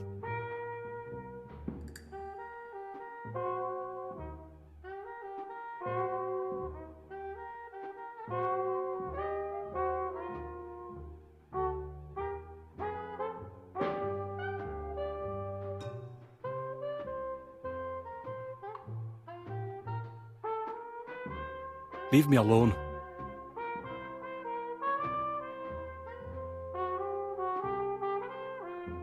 Donald Fraser is in a terrible state, as if he hadn't slept all night. And he's drinking White Horse. Leave me alone.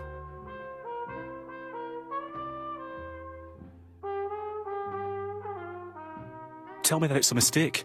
That Betty isn't dead. Sadly, your lady friend has been murdered, Mr. Fraser. Oh, Betty, if only you'd listened.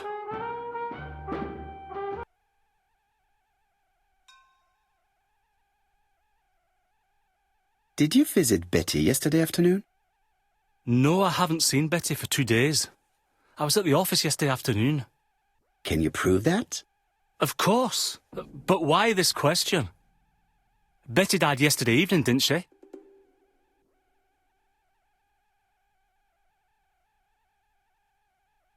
Betty was murdered during the night, but that does not prove that she did not meet her murderer earlier in the day. So am I a suspect? Everybody close to Betty is a suspect, Mr. Fraser. I would be a very poor detective if I did not examine all possible eventualities. Do you know what Betty's plans were yesterday evening? She said she was having dinner with her sister. Yet, Megan only returned to Bexhill this morning, Mr. Fraser. I didn't know. Right. May I ask you what you were doing yesterday evening? I spent the evening working. Your colleagues can confirm this? No, I often take work home with me.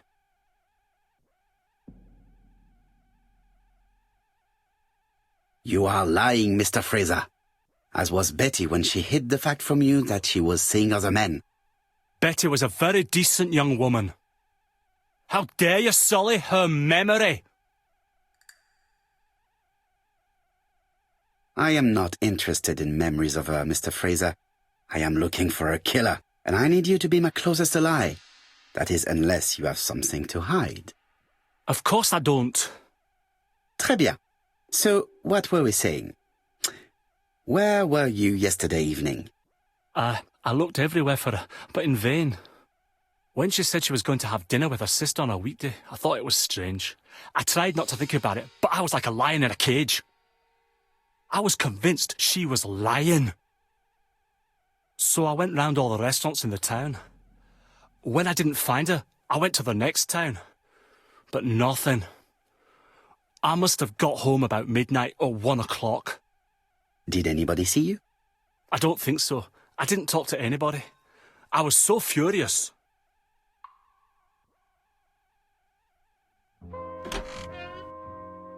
Ah, I knew I'd find you here, Poirot. I thought the victim's young man was here. Yes, is all yours, Chief Inspector. Let us now try and get our brain cells to work.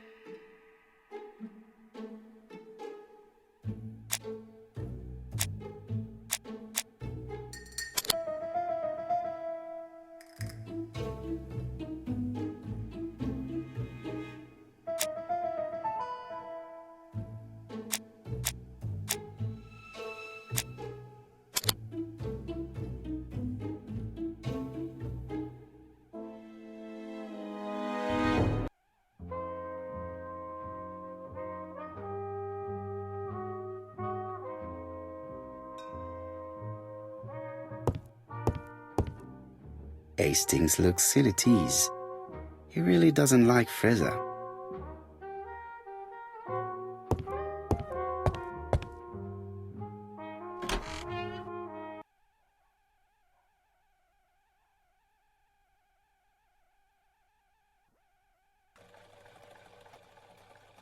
Fraser doesn't have an alibi and he's extremely jealous. You are very skilled at summing up. And yet you haven't asked Japp to arrest him. It is too soon. But I agree, without the letters announcing the crimes, Fraser would already be behind bars. Bon, I think we have enough elements. Let's reconstruct the events at the scene of the crime. I can't imagine how the murderer wasn't seen, though. Surely she must have struggled. Let us try and imagine the scene.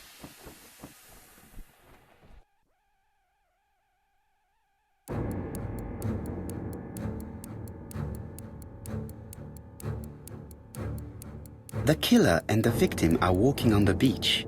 Miss Betty has a bag, a belt around her waist, and carries her shoes in her hand.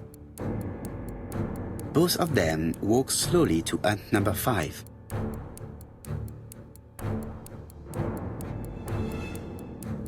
Both of them walk slowly to hut number 6.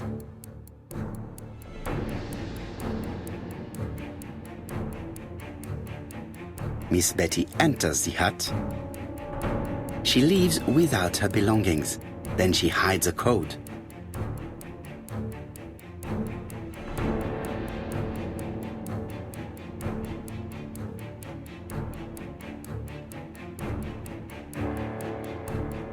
They keep walking.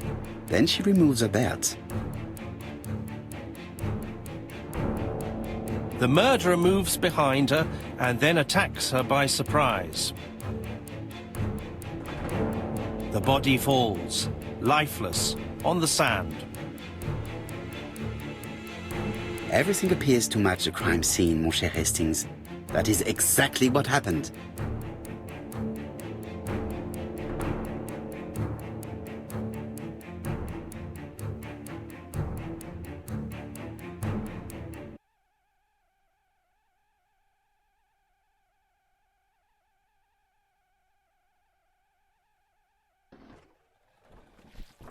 Without the ABC, we might have suspected Mr. Asher and Mr. Fraser. But by timing his crimes, the murderer is making sure he's accused. In a way, it is very generous of him. Generous? The murderer seduced Betty in order to lure her to the beach and kill her. Indeed, the young woman was certainly careless, but not stupid enough to follow a stranger. What are you planning to do, Poirot? Return to London, mon cher Hastings.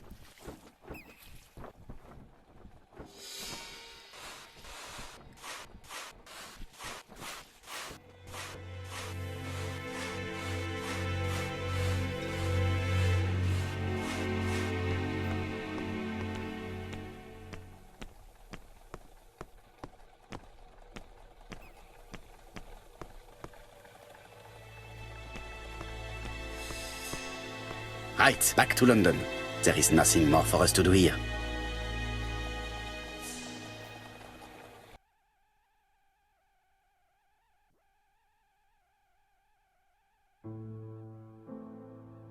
Japp has decided to reveal details to the press. The alphabet murder is now famous. It is not a bad idea. The more people who know, the greater our chances of finding out something of interest. Poirot, I have a bad feeling.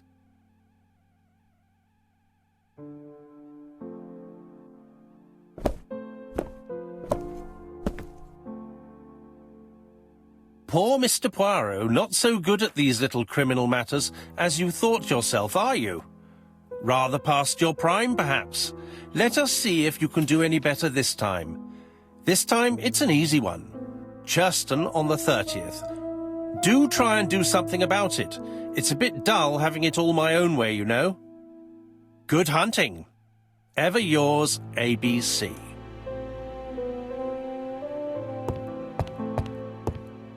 Good hunting. Did you hear that, Poirot?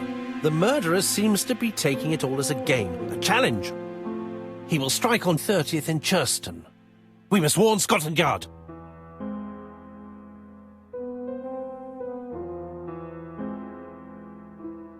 No time to lose. We must prepare our suitcases for Churston. Mon Dieu, it is already 10 o'clock. I will call Scotland Yard immediately.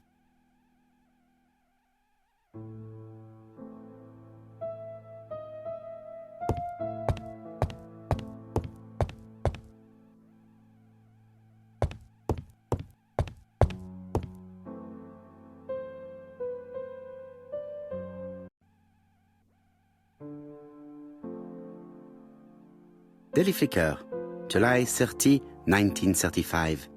ABC affair, no progress. The alphabet murderer is still on the run. Ever since the police found the connection between the Bexhill and Andover affairs, the inquiry has barely progressed. In this issue, we are publishing provocative letters sent by the killer to Hercule Poirot. Unfortunately, they have not yet helped to find him.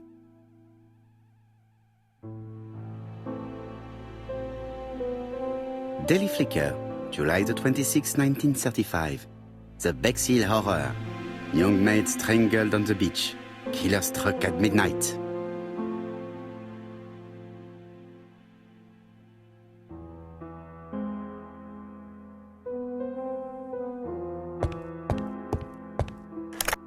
Hello, Japp. We received a new letter from ABC in the 10 o'clock post. Where and when? In Churston. Today. Today? I'll inform the population immediately. I'll check the train times. Call me back.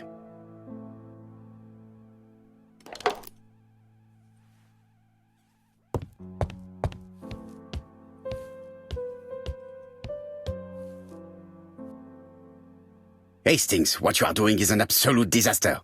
That is no way to pack suitcases. Heavens, we must hurry. We have to get to Churston before the murder.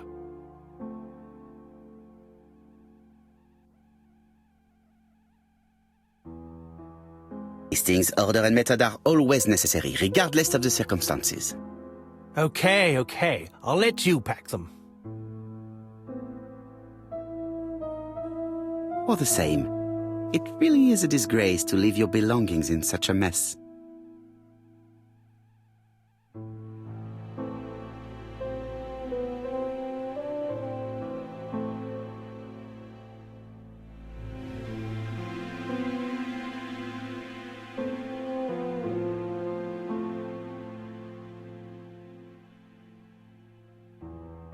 Voila! It only took a minute.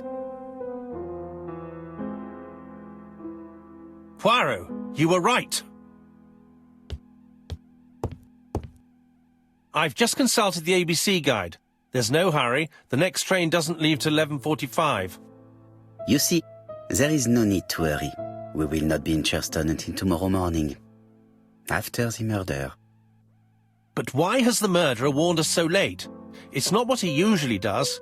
Did he do it on purpose? Very good question, Hastings. We should also compare the letter we have just received with the other two, although I have very little doubt about what we will find.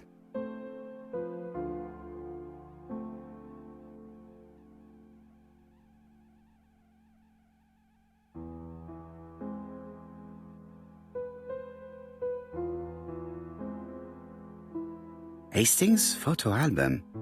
He is very proud of his bag.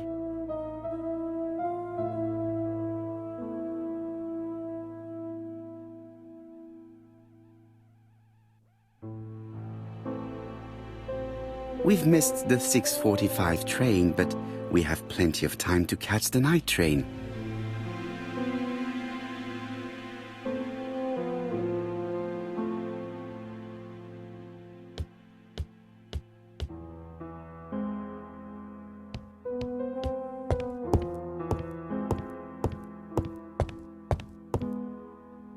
It is not a good time. It is not a good time.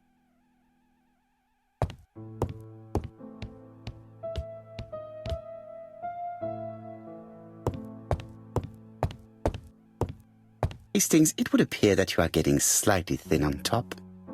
Really? I hadn't noticed.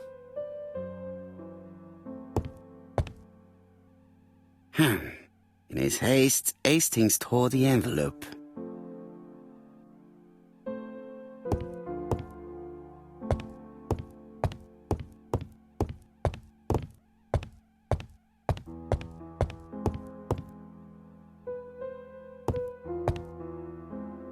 Right, let us compare this new letter with the second one. Let us examine this more closely.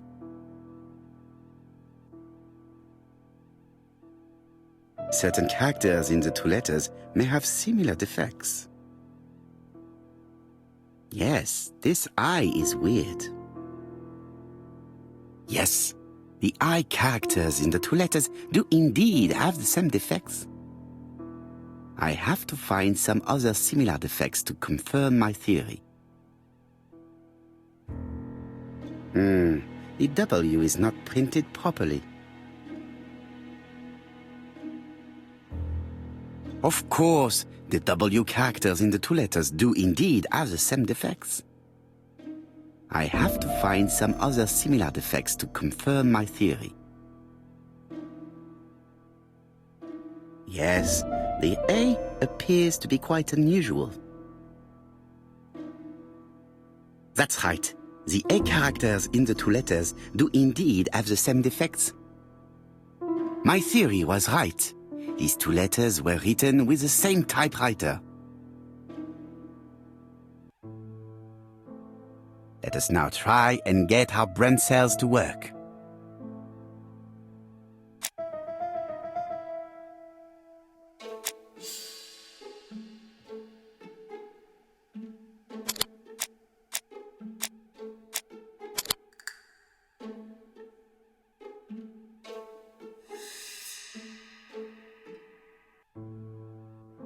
The letter should have arrived in time. The postmark shows that it was sent 3 days ago. However, our man made a mistake in the address, which explains the delay. All the same, the post office took their time correcting the error. Come on, Poirot. Your address is not quite as well known as that of Scotland Yard. Poirot, the telephone. It must be Jap.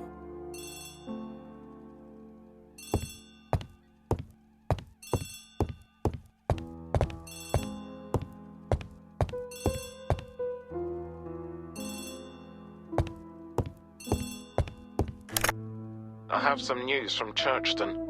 Bad news, I'm afraid. Sir Carmichael Clark was murdered while out on his evening walk. Sir Carmichael Clark. The name is familiar to me.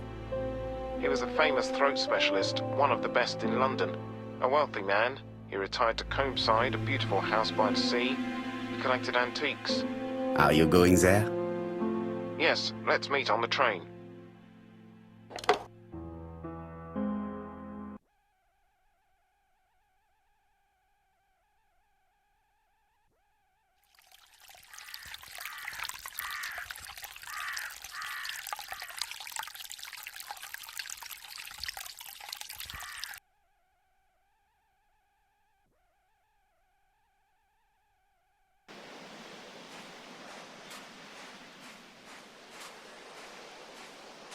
The victim is called Sir Carmichael Clark, one of the best throat specialists in London. The body was still warm when we found it. If we'd been warned earlier, we definitely could have saved him. It appears that the murderer made a mistake when he wrote his letter. A mistake? Lucky for him. And what if he did it on purpose? No.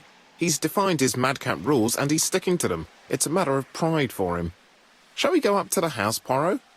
You go, my friends. I will come soon.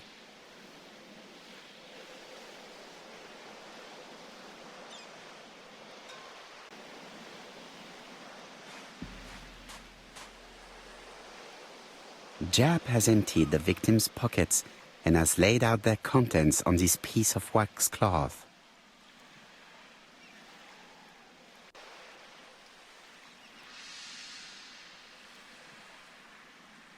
It is pointless.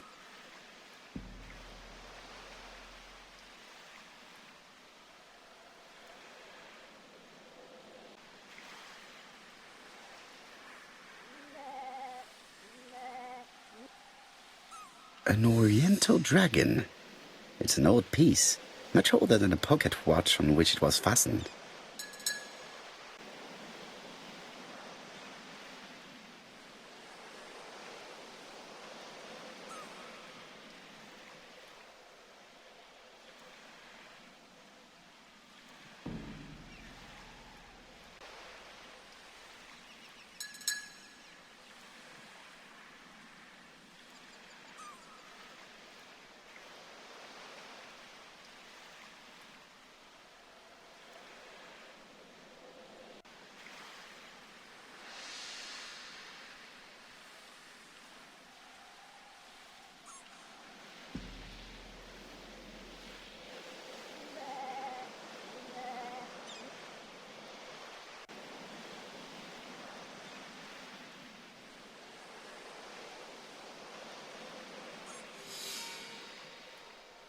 Nothing appears to be missing from this wallet.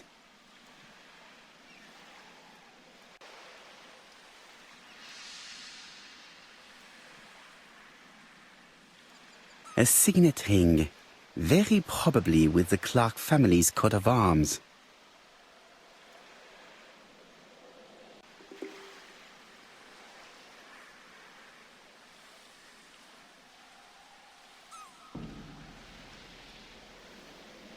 Sir Carmichael's throat was cut.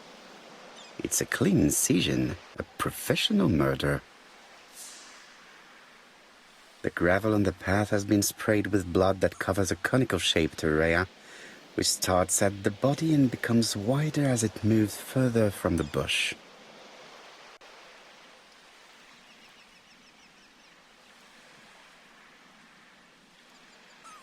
An ABC guide. The murderer's customary signature, covered in blood this time.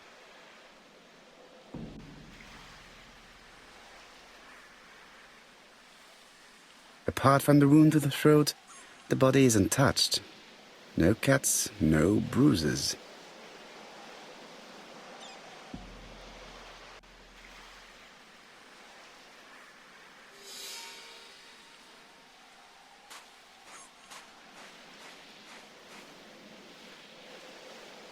This place is very calming.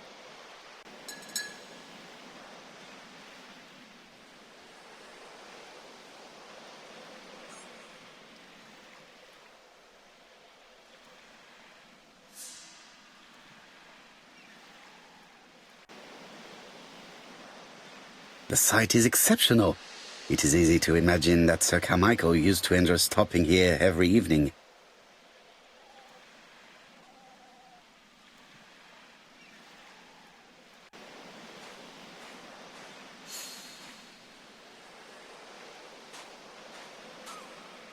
The body is just in front of a bush, one of the only bushes in the surrounding area.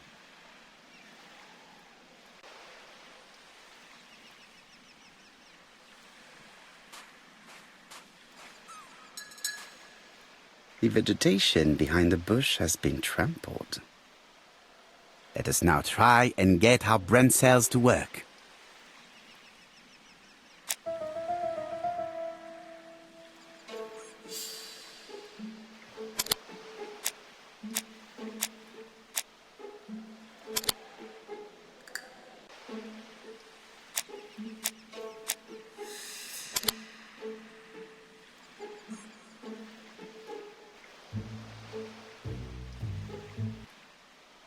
Sir Carmichael had his back to the bush when the killer cut his throat from behind.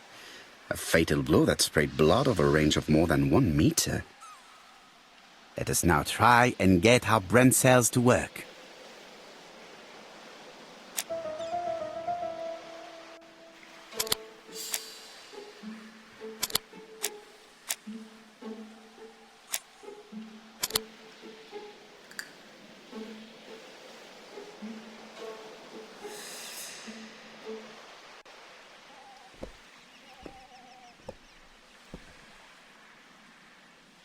Have you finished, Poirot?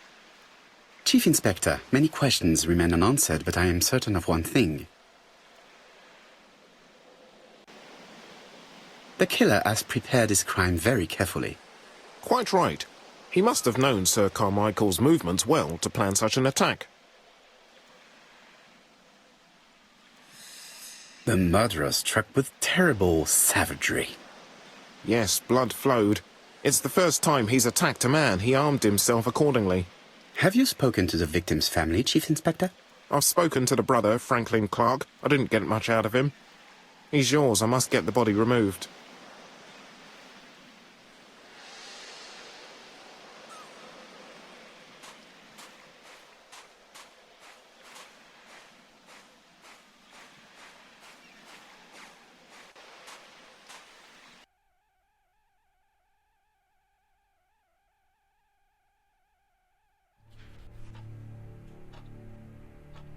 To be honest, this inspector seems rather obtuse. I'm counting on your friend Poirot to catch my brother's murderer.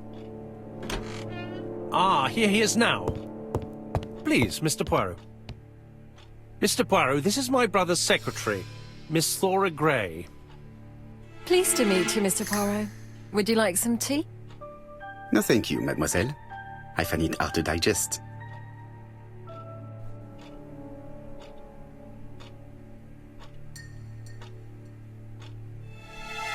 There is something very viril about him.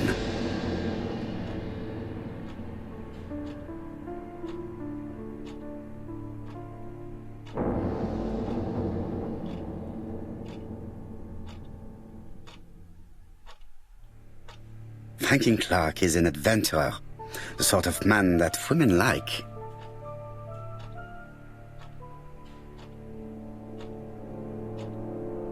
It is now the right time.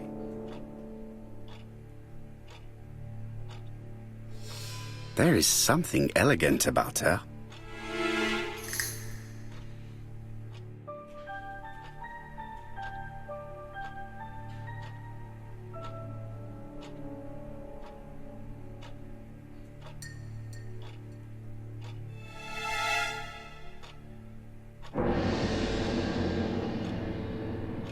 She has good taste, except perhaps in her choice of jewelry. Please excuse me, I have to take care of Lady Clark.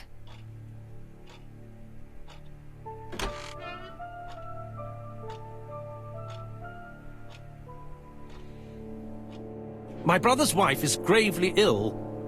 You will probably want to question her, but I fear that it won't be possible today.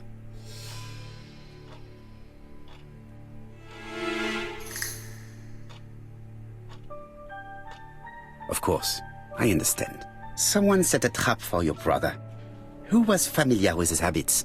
Everybody knew he took his evening walk at 8:30, and that he always followed the same path. Everybody, including Miss Gray? What are you insinuating? Thor would never. I mean, Miss Gray is above all suspicion. You're quite wrong, I'm absolutely certain. What were you doing last night? After dinner, I went to my bedroom. At 11 in the evening, the telephone rang. It was the police. I went to look for my brother. Was it your favorite novel? The Railway Children by Edith Nesbit. I know it's a children's book, but it's enthralling. So it was you who found the body? Yes, along with the gardener. Have you seen any strangers around the house recently?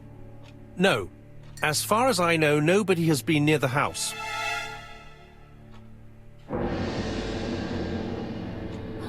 Miss Clark. Oh, Lady Clark must have fallen from her chair. I have to help Miss Grey get her up.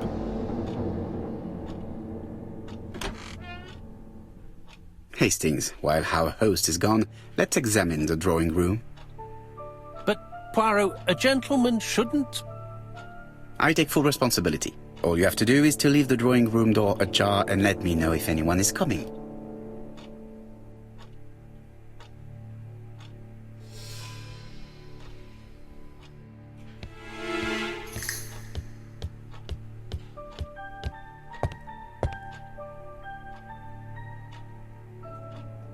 It is an emperor. His place at the center of the table is probably symbolic.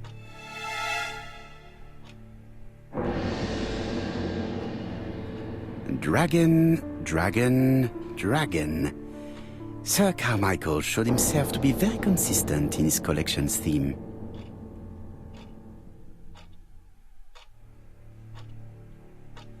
A turtle.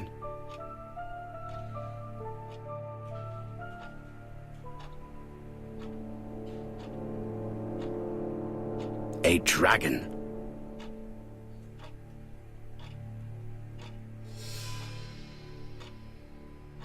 A crane?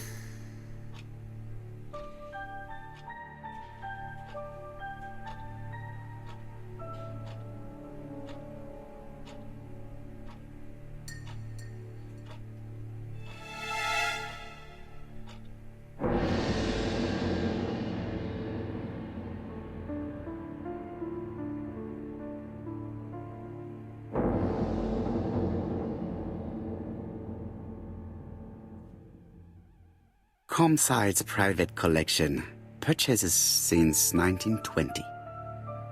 The catalogue for Sir Carmichael Clark's collection.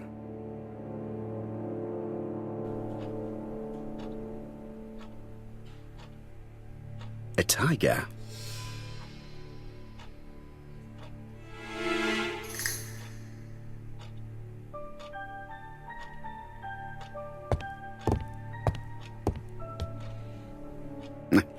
I'm not going to leave now.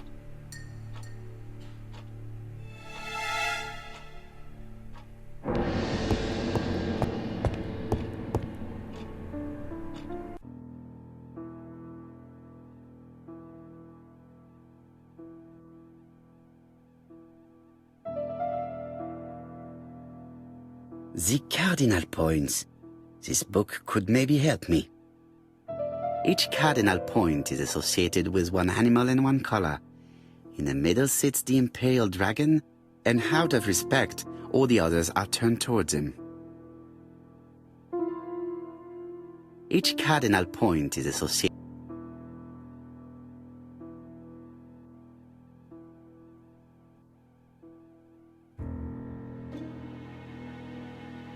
Turtle, the dragon, the crane, and the tiger. I think I've already seen this motif somewhere.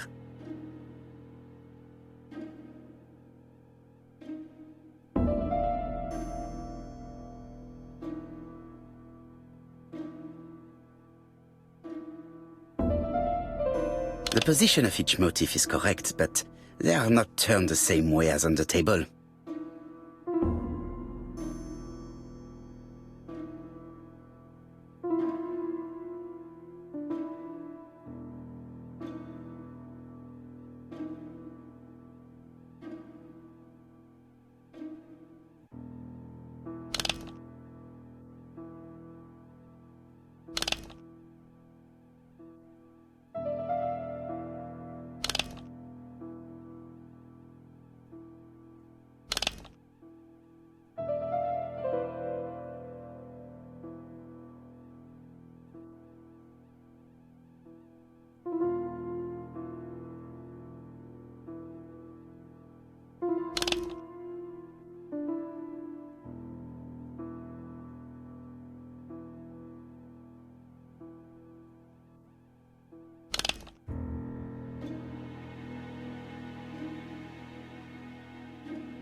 think I heard a bang. Could it be this cupboard? This is interesting.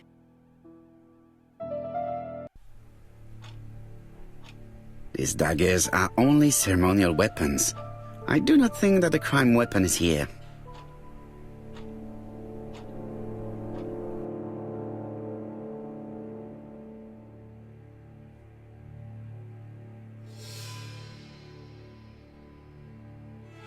Ernest Logan, MD, Brighton Cancer Institute, 201 Dusk Road, Brighton, Sussex. To Sir Carmichael Clark, MD, Comside Churstone, Devon. Brighton, 1935, January the 5th. As a man of science, I owe it to you to be completely frank. Lady Clark, your wife is suffering from a generalized terminal cancer. I confess I didn't suspect anything like that during the first exams. But with the test results I have received today, there is unfortunately no place for doubt. I estimate that Lady Clark's life expectancy is no more than 1 year. Hospitalization would not help in her case, so I advise you to keep her at home and provide her with as much morphine as required to ease her last moments. Yours sincerely, Ernest Logan.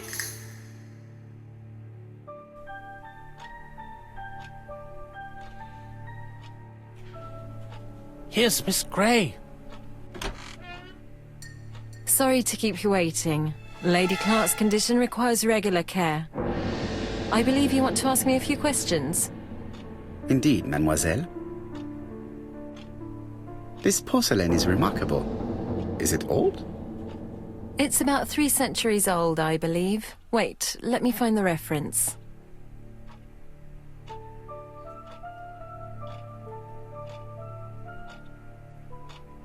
She appears to be very flustered.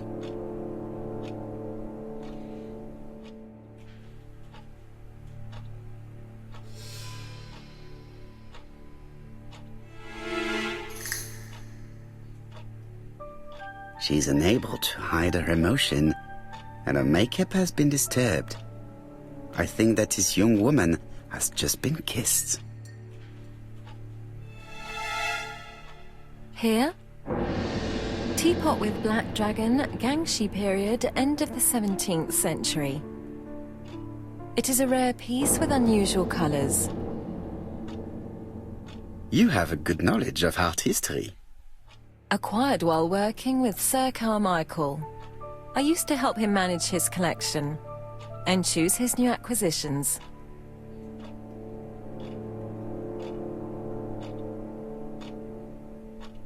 And sometimes, he used to give you a piece as a gift. Is that right? Gift? What do you mean? I am referring to your brooch. This old brooch? Mademoiselle, you know perfectly well. I am talking about the magnificent brooch you were wearing earlier. Yes, you're right. Sir Carmichael did give it to me. He valued my work. How could I refuse? He would have been offended. You took it off because of Lady Clark, am I right? Indeed. Lady Clark does not like this jewel. Why upset someone who is so gravely ill? I see. Maybe Lady Clark is a little jealous. Mr. Poirot, do not be mistaken. There was nothing going on between Sir Carmichael Clark and myself. It's just... how should I say? Well, Lady Clark is very suspicious. Insanely suspicious. Wearing this old brooch in front of her would have caused her unnecessary suffering. Don't you think? I am not blaming you, mademoiselle. Have you seen any strangers hanging around in the past few days? No. Nobody has been near Comside. Tell me what happened last night. After dinner? Well, I did some sewing and then I went to bed. I was woken by the telephone at 11. I heard Franklin Clark speaking with the gardener. They left with some lanterns and they found the body.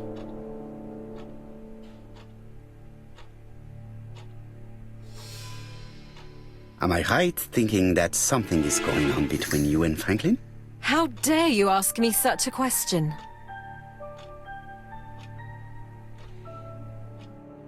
Mademoiselle, it is difficult to hide things from me. He kissed you earlier, did he not? My goodness, with Sir Carmichael's death, I was feeling so awful, so worried. I was unable to resist. I am not judging you, mademoiselle.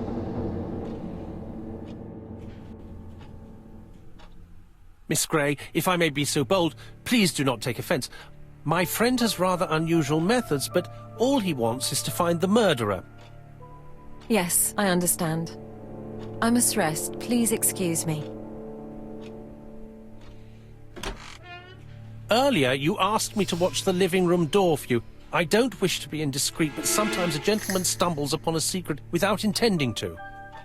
That is sometimes the case. And I saw Franklin Clark kissing Miss Grey at the foot of the stairs. Do you think this is a common occurrence? No, I saw emotion, intensity. I think it was their first kiss. Well done, mon ami. Well spotted. However, I don't think I completely understand this business. Why did Sir Carmichael not defend himself? He appeared to have been active and strong. The murderer did not give him a chance. Let us try and reconstruct the scene.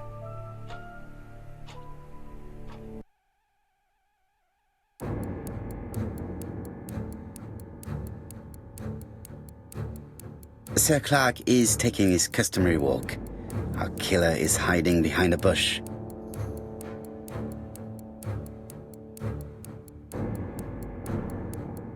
The old man walks quietly along the gravel path.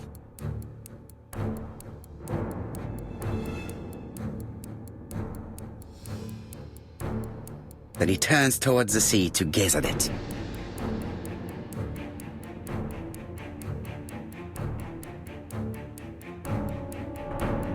The killer leaves his hiding place on the right-hand side. He approaches silently over the grass.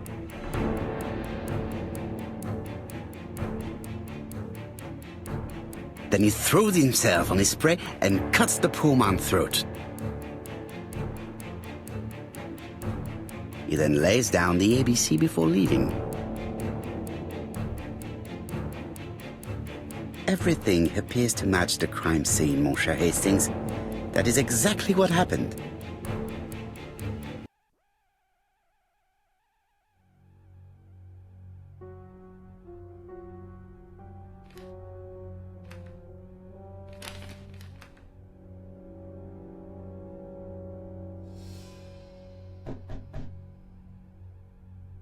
Oh, just a minute. I'm getting dressed.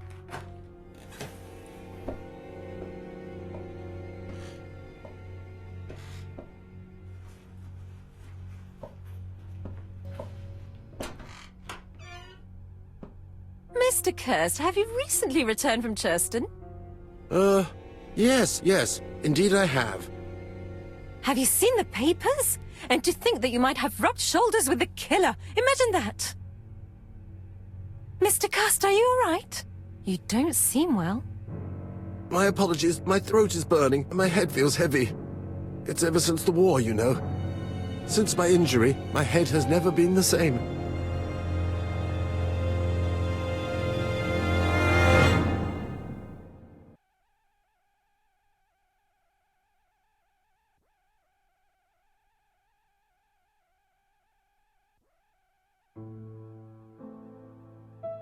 Poirot, it's a pleasure to be with you again after all these years. I looked for a gift to thank you, and I found this propelling pencil. An authentic collector's item. You spoil me, mon ami. And you more so by sharing investigations.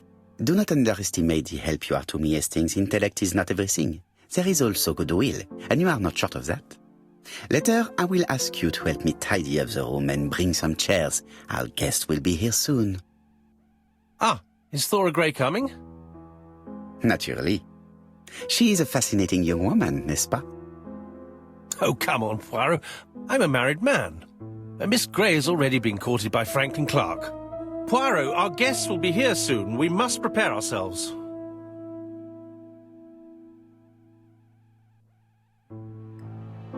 I should take advantage of the silence to examine them.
Sometimes I love a brunette, sometimes I love a blonde.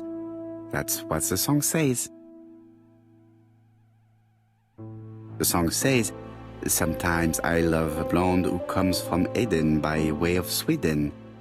But I am not sure that this blonde is an angel.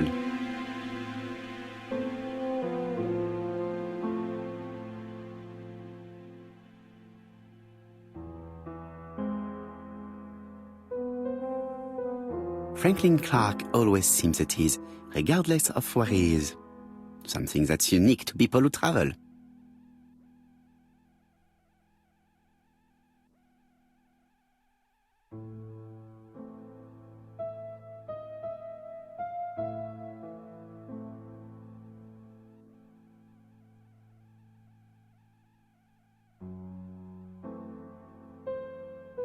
Franklin Clark always...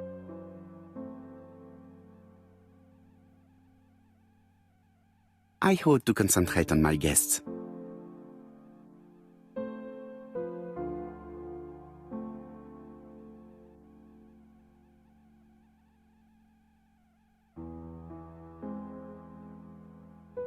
Donald is always on edge.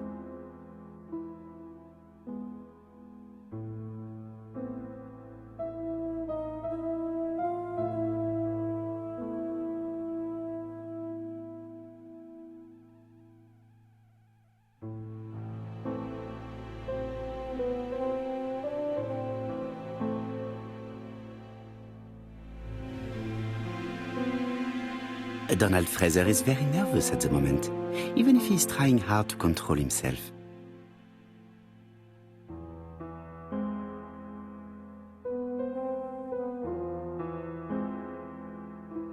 She appears to have taken more care with her appearance than the last time.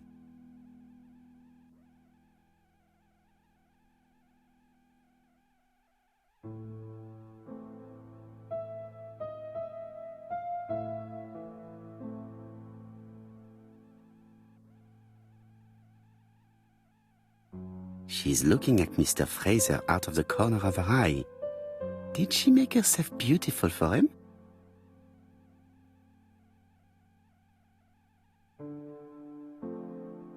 I wish to thank you all for coming. I wanted to bring everyone close to the victims here in order to unmask the murderer. Get to the point, Mr. Poirot. What do you want from us?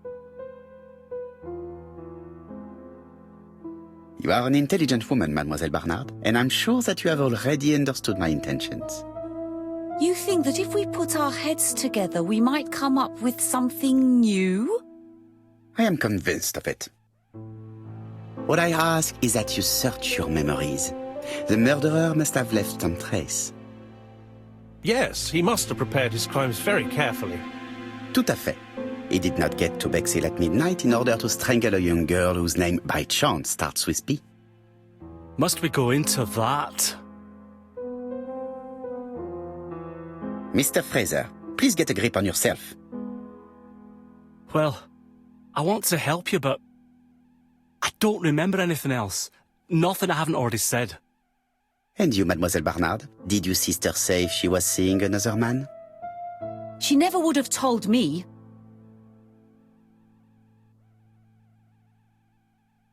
Why would she hide the fact from you? Betty knew I didn't approve of her behaviour. Her flirting was spoiling any chance she might have had. Tell me, mademoiselle, what did you talk about with your sister? Silly things. Her new dress. She wanted a pair of black stockings to go with it. Mother bought her a brand new pair. The day it happened, she was crying. And to think that Betty never even wore them. Poor Mummy. Your sister used to sing, I believe. Did she ever perform in public? She dreamt about it, but she had a very bad cough. It troubled her greatly. She had to cancel auditions and miss lots of opportunities. A pity. Yes, she sang well, but that doesn't tell us much about the murderer. Qui sait? In any case, we now have enough information to draw up a relatively precise psychological profile. Let us now try and get our brain cells to work.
So, ladies and gentlemen, we can now surmise without too much risk of error that our adversary is calculative, sure of himself, a seducer, of outstanding intelligence, that he has plenty of self-control, and that he likes railways. It's a good start. Other meetings may be necessary. I hope that you will be able to come back again. Well, it's just that...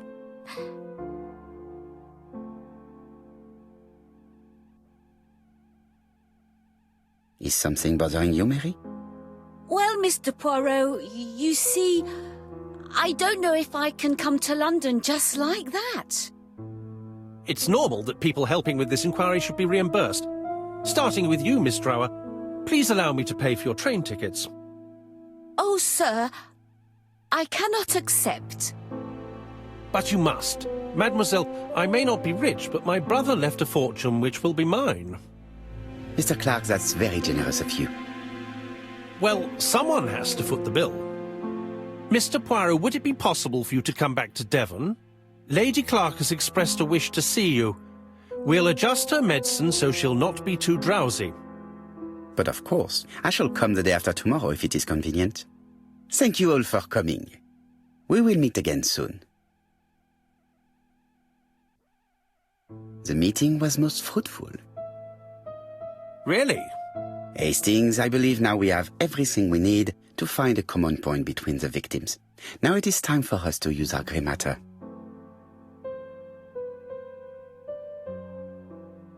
Let us now try and get our brain cells to work.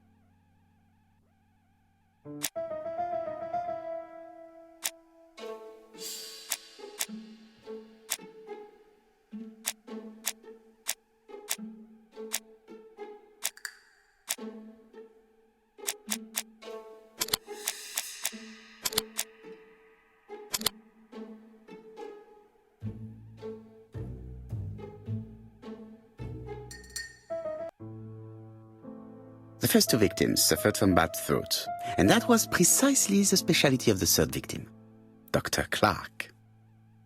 We have a lead. It would pay to take a closer look at the medical records of Dr. Clark's patients. We'll do so during our next visit to Churston. I will do it myself, mon ami. You must remain in London just in case ABC sends us another letter. Very well, as you wish.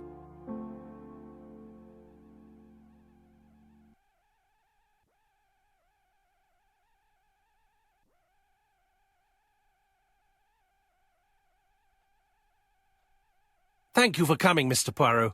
Lady Clark is waiting for you in her bedroom on the first floor. Please excuse me, I cannot stay for the interview. I've to take Miss Gray to the station to see our lawyer in Torquay. Are you leaving Churston for good? Miss Gray very kindly stayed with me to settle my brother's affairs, but naturally she prefers to find a position in London. Ah, très bien. I'll be absent all morning, Mr. Poirot, but the nurse is coming soon. She's to ensure that the dose of medicine doesn't make our patient drowsy. Thank you, Mr. Clark. Have a nice trip, mademoiselle.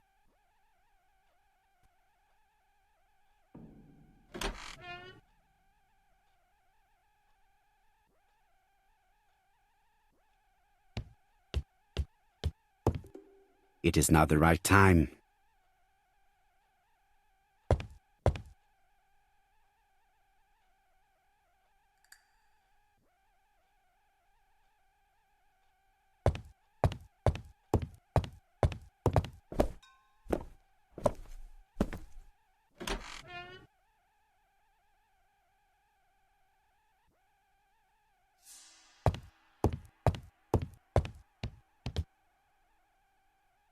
This poor woman is very ill.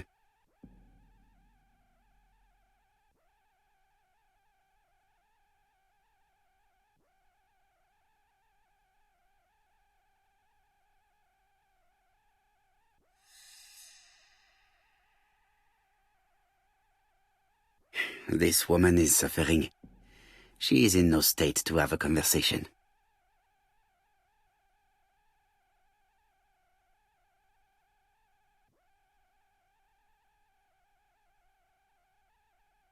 Mr. Poirot? My respects, madame. Thank you for coming. Thank you. Have you seen the nurse? She should have been here by now. Oh, I'm sorry. The telephone in the hall is ringing.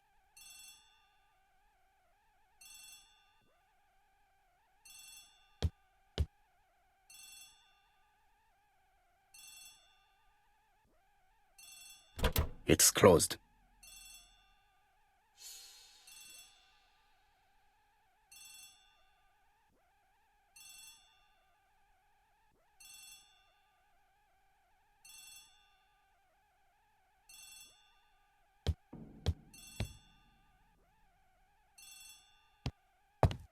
Lady Clark is in pain. I have to give her an injection of morphine to ease her suffering.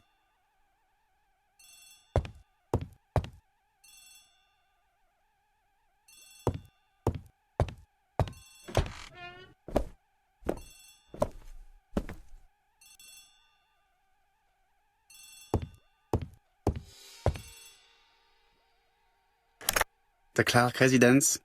Detective Hercule Poirot speaking. How do you do, Mr. Poirot? I'm Lady Clark's nurse. I wanted to let you know that I won't be able to come for her injection today. Might Miss Gray be able to do it? She has just left, but I will take care of it.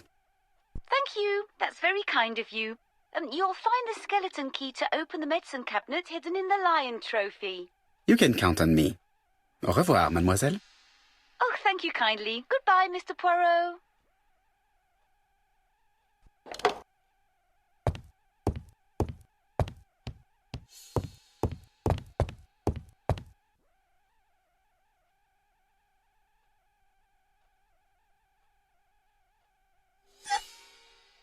Here is the skeleton key. April 1925, Aceh Province, Sumatra.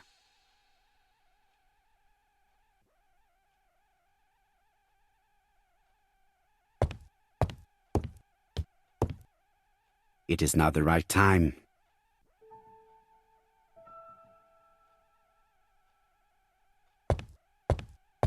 Lady Clark is in pain. I have to give her an injection of morphine to ease her suffering.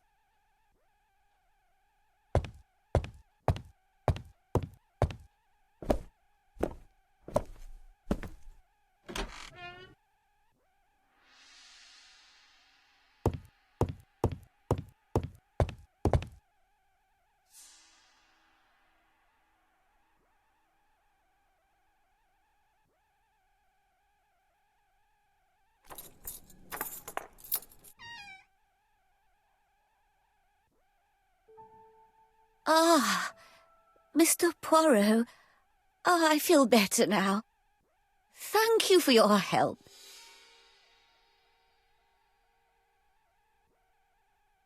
You asked for me, chère madame. Yes, yes, of course, I wish to speak with you. But what was it about? No doubt. You wish to talk to me about what happened to your husband? Ah, yes. Oh, poor Carmichael. Has the madman who killed him been caught? Not yet, chère madame. There was a great many people in Cheston on the day of the murder. Indeed. People go straight to the beach. They don't come near Coomside. So, there were no strangers around the house that day? Who said that? The people who live here. Your brother-in-law, Miss Grey. Miss Grey? Oh, I don't like her. Franklin wanted her to stay, but I insisted she should go, immediately. You are entitled to do so, naturally. I'm pleased that you approve. The others have been taken in by her. But at least you can see through that self-pity act. See what she's up to. Oh...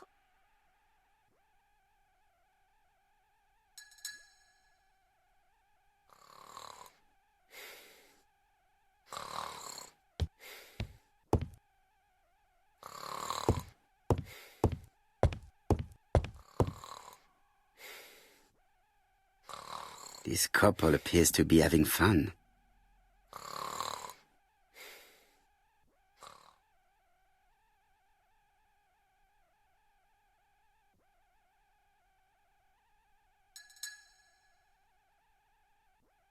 Lady Clark and Sir Carmichael were very happy, but they did not have any children.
I have to put a new spring here.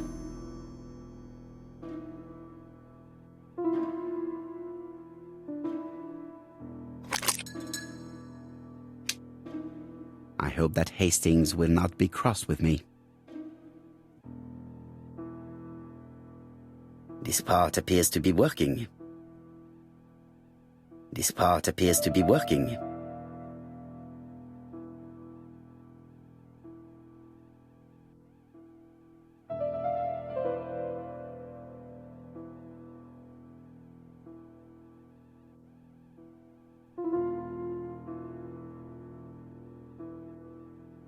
does not make any sound.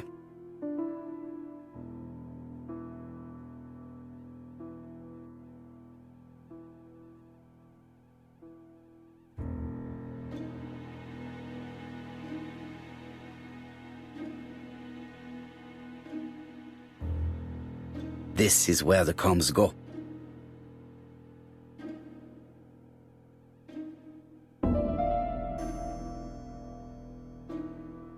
This part appears to be working.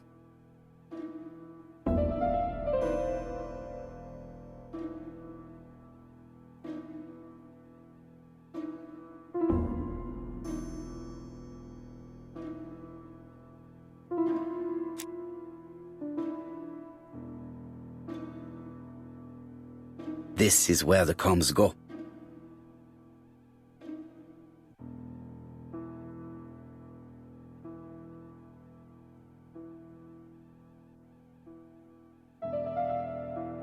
This part appears to be working. This part appears to be working. This is where the combs go.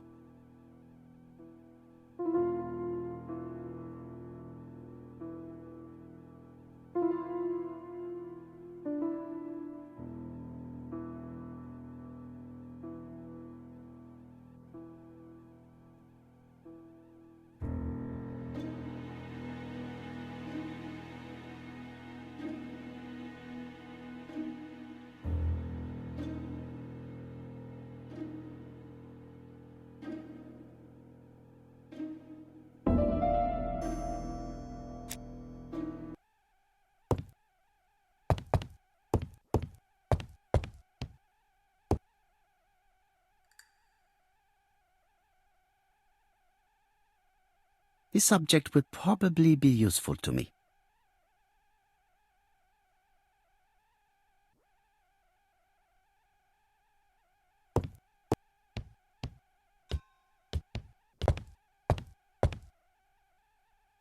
This subject would probably be useful to me.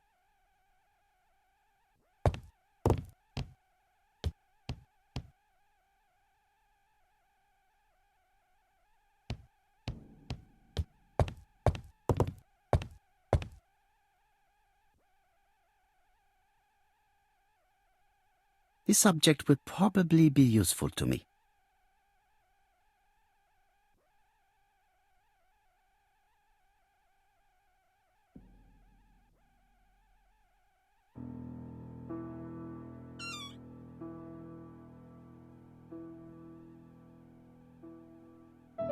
The mechanism appears to be broken.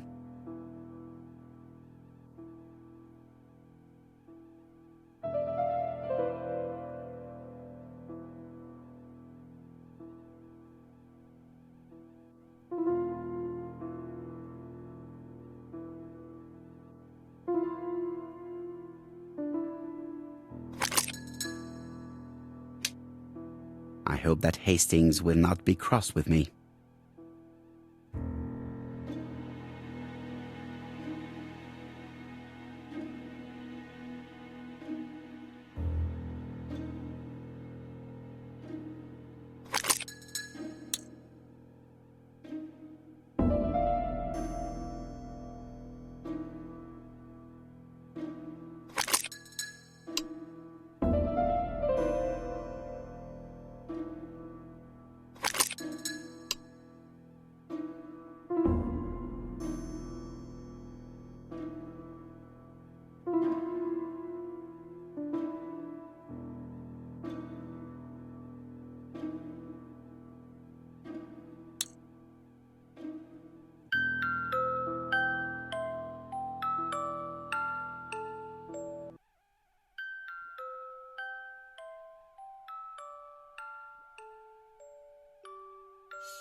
Oh, what were we talking about?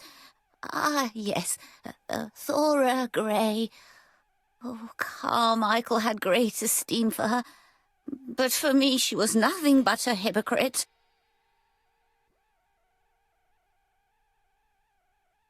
Miss Grey was a hard worker, though. Thank goodness. Fortunately, she was good at her job. I don't see why you all think you should have to defend that girl. You are very harsh. Do not forget that the girl is an orphan. Yes, and she used the fact to get around men. Take Franklin. He's fallen for her sweet-talking charms. Oh, he's a lovely boy, very plucky and sure of himself. But so naive. Oh, when it comes to women. Miss Grey did look after you very well, though. Outwardly. But she's hiding something. I think she tried to poison me. Miss Grey? A poisoner? But everybody appears to like her. It proves she knows what she's doing. She's manipulative and she's a liar. A liar? Let's see, didn't she say that on the day of the crime nobody was around Coomside? That is correct. Well, at 11 o'clock I saw her talking to someone. Really? And what was this man like? An ordinary sort of man with a very plain face. Oh, I don't remember well. Was he a gentleman? No, he was not a gentleman. It would be best to leave her to sleep now. The telephone in the hall is ringing.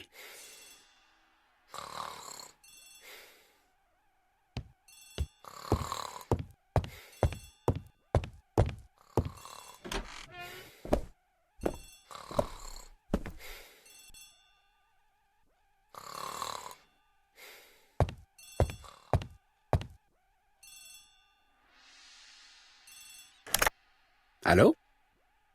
Poirot, is that you? Hastings here. Thank you for calling. Have you received a new letter from the murderer? No, thank goodness. How are things in Churston? I questioned Lady Clark, but I will not leave until I have examined everything of interest to me here. Fortunately, Franklin is absent, and I have a skeleton key. Have you seen Thora Grey again? Briefly. But rest assured, I intend to summon her to London soon. She's a fascinating girl. But secretive. I would like to ask her a few questions. Poirot, she wouldn't hurt a fly. Each to his own, my friend. Yours are pretty often among old ladies that have the maladies. Poirot, are you mocking me? No ill intended, rest assured. À bientôt, mon ami.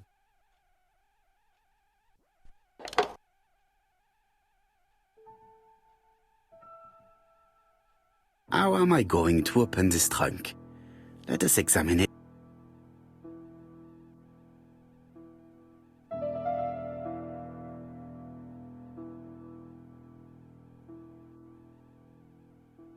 That does not appear to be very useful.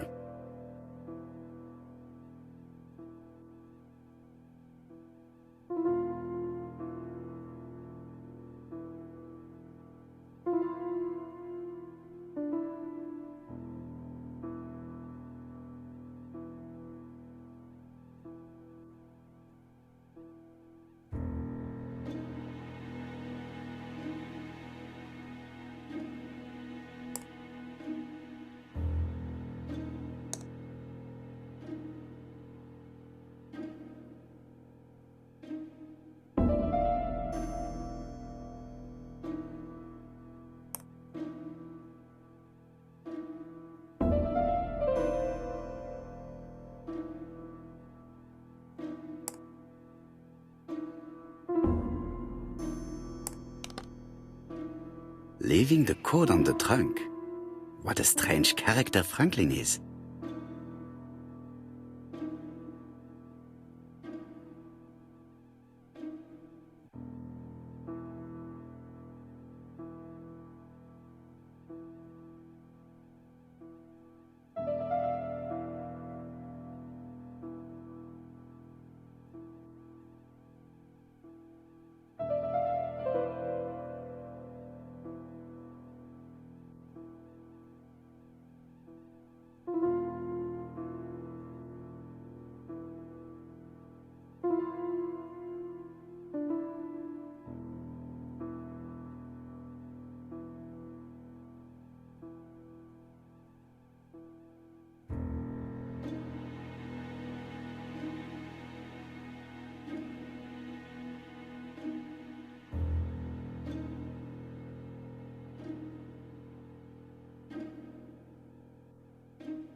So, what is this sound?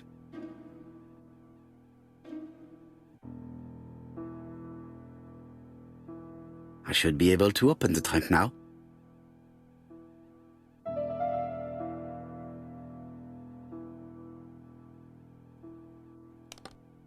There we are.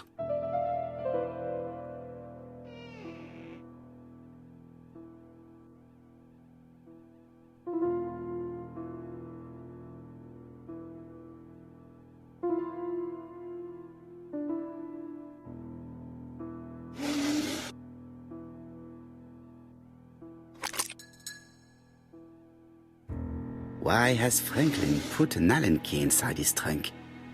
I'll borrow it for a minute.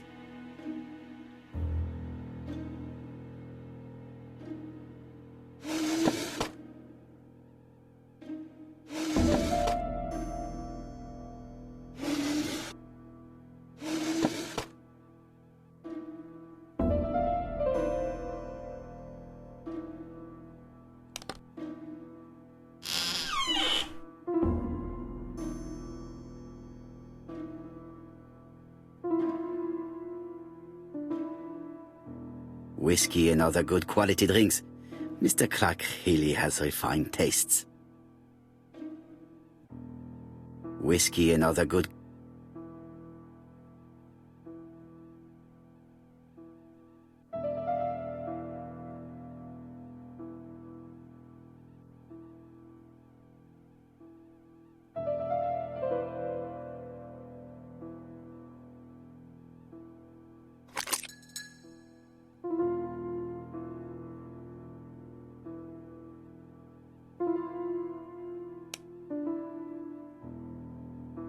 An Allen key.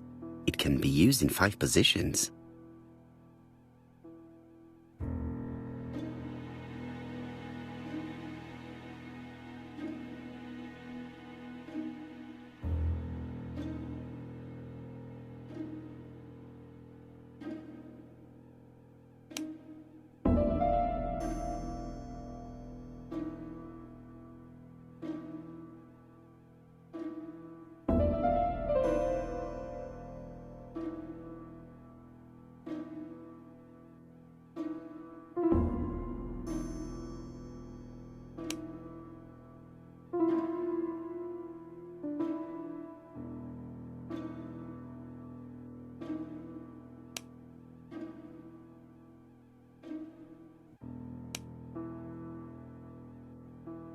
An Allen key.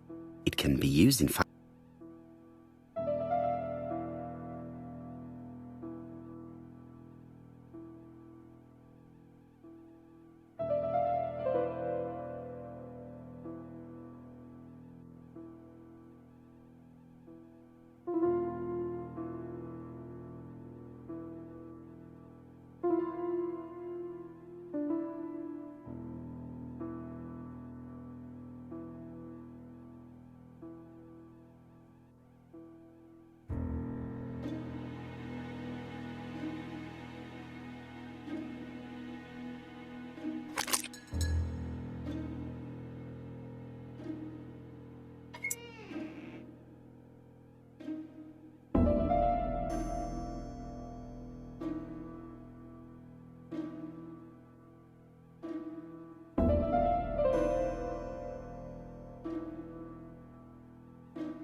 An Allen key. It can...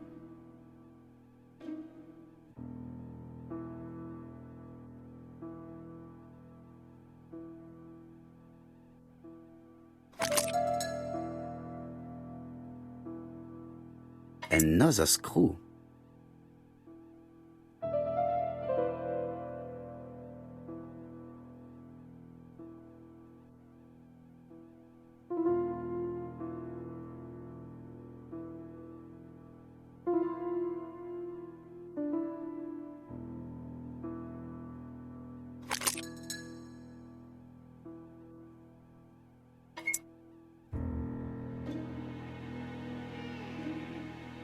This engraving is not very easy to understand.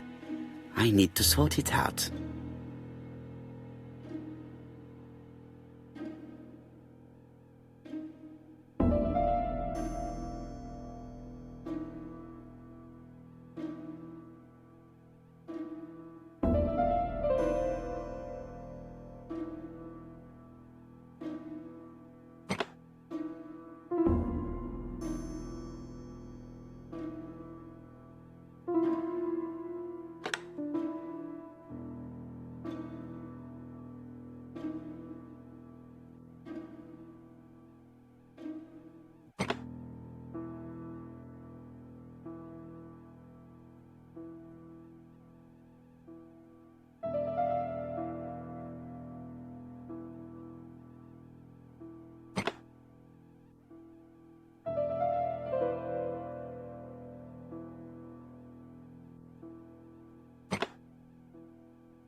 It is blocked.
It is blocked.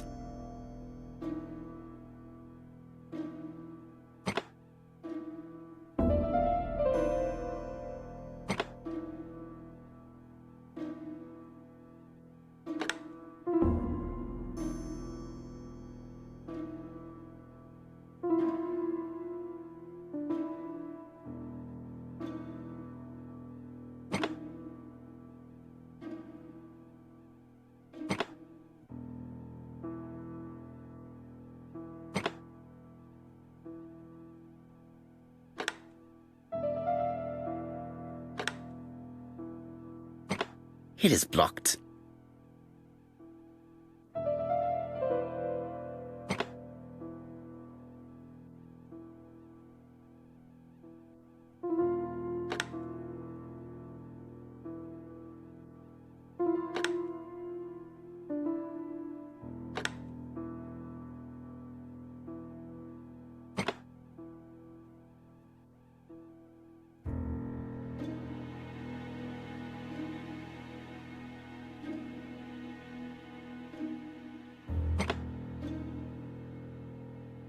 Franklin must really love his country to have an engraving in his trunk.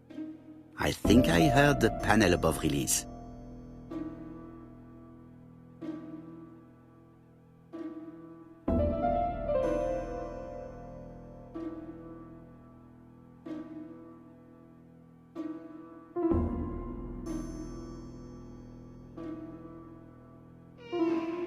A signet ring? A signet ring with a code written on it. 1587. It may be useful to me.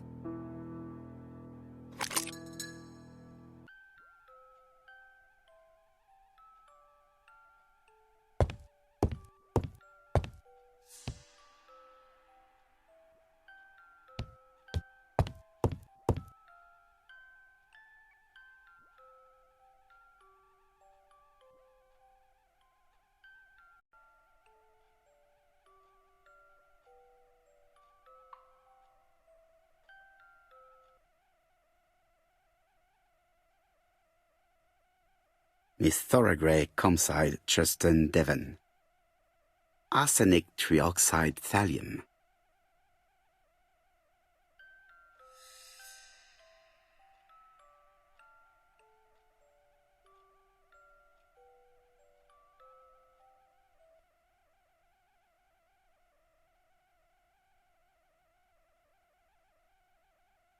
The Black Dragon's Curse. To Franklin, who will never grow up. January 25, 1928. Car Charlotte.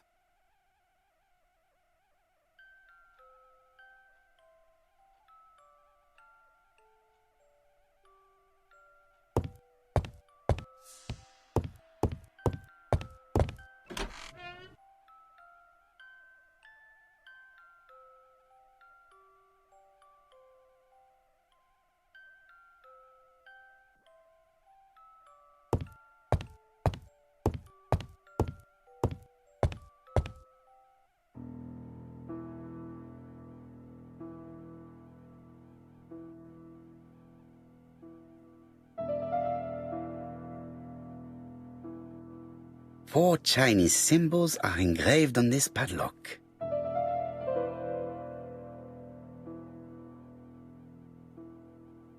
Well, well, the characters engraved on this disc resemble those engraved on the padlock.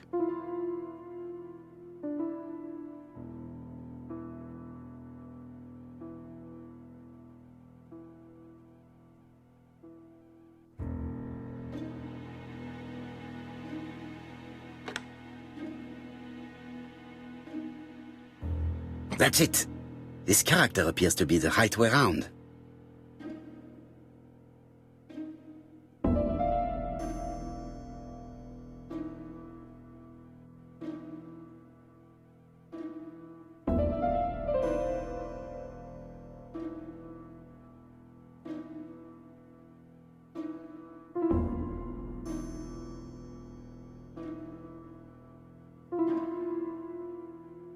Like this character appears to be the right way round.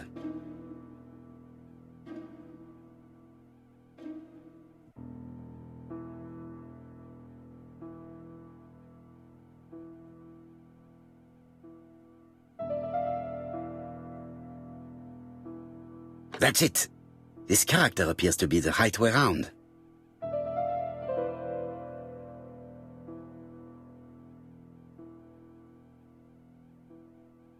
That's it. This character appears to be the right way round. Very good. All the circles are facing the right way. What are they showing me?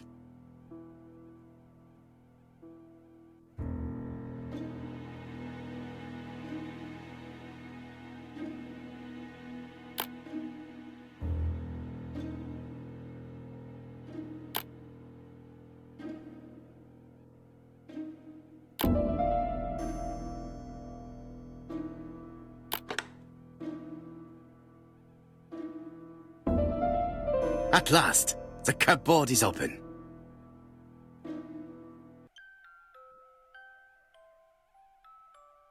The Railway Children, E. Nesbit. For Franklin, Und Effie's Christmas, 1910.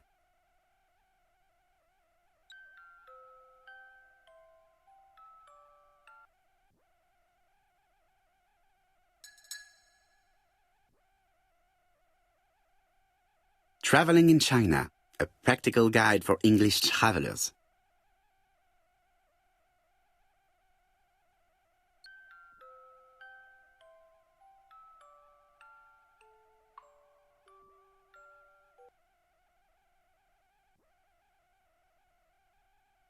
Genteel and wild, English countryside revisited.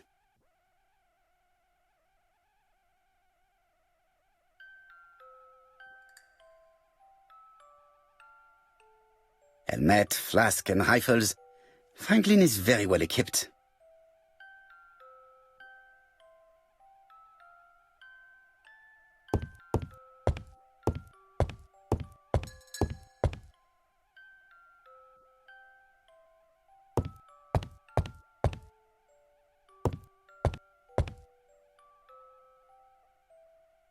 Franklin appears to be very active.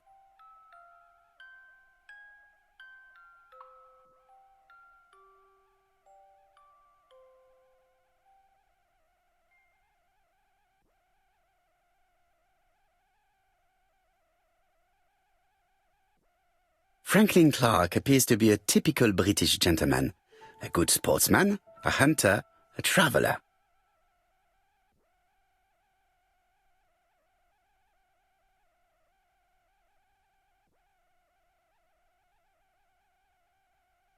February 1922, South Africa.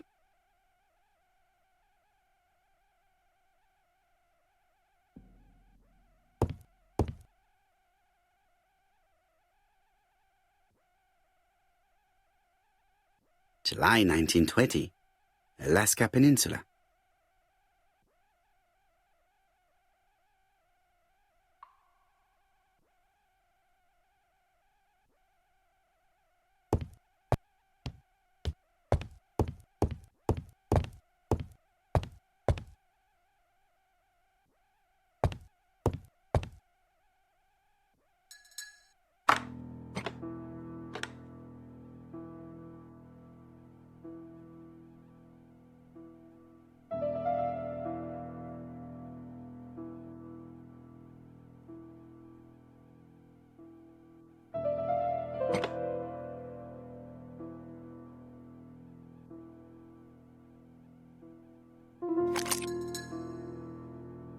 The plates around the picture appear to have unlocked. I think I've already seen these symbols on Franklin's trophies.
The African kudu.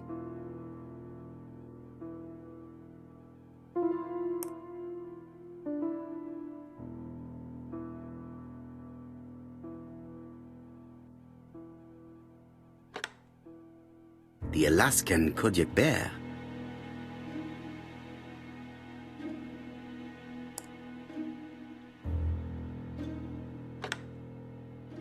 The lion of Sumatra. I heard the sound of a mechanism.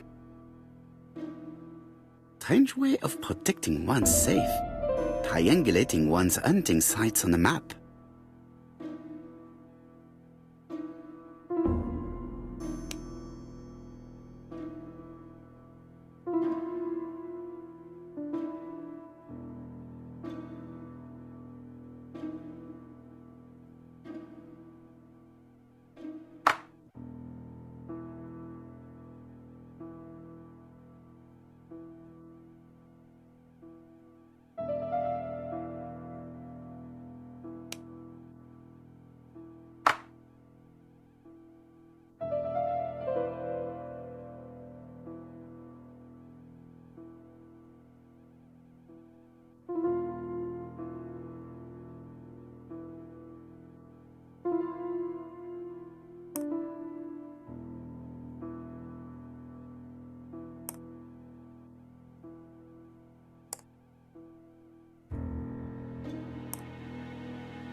These documents are very likely going to help me for the rest of the inquiry.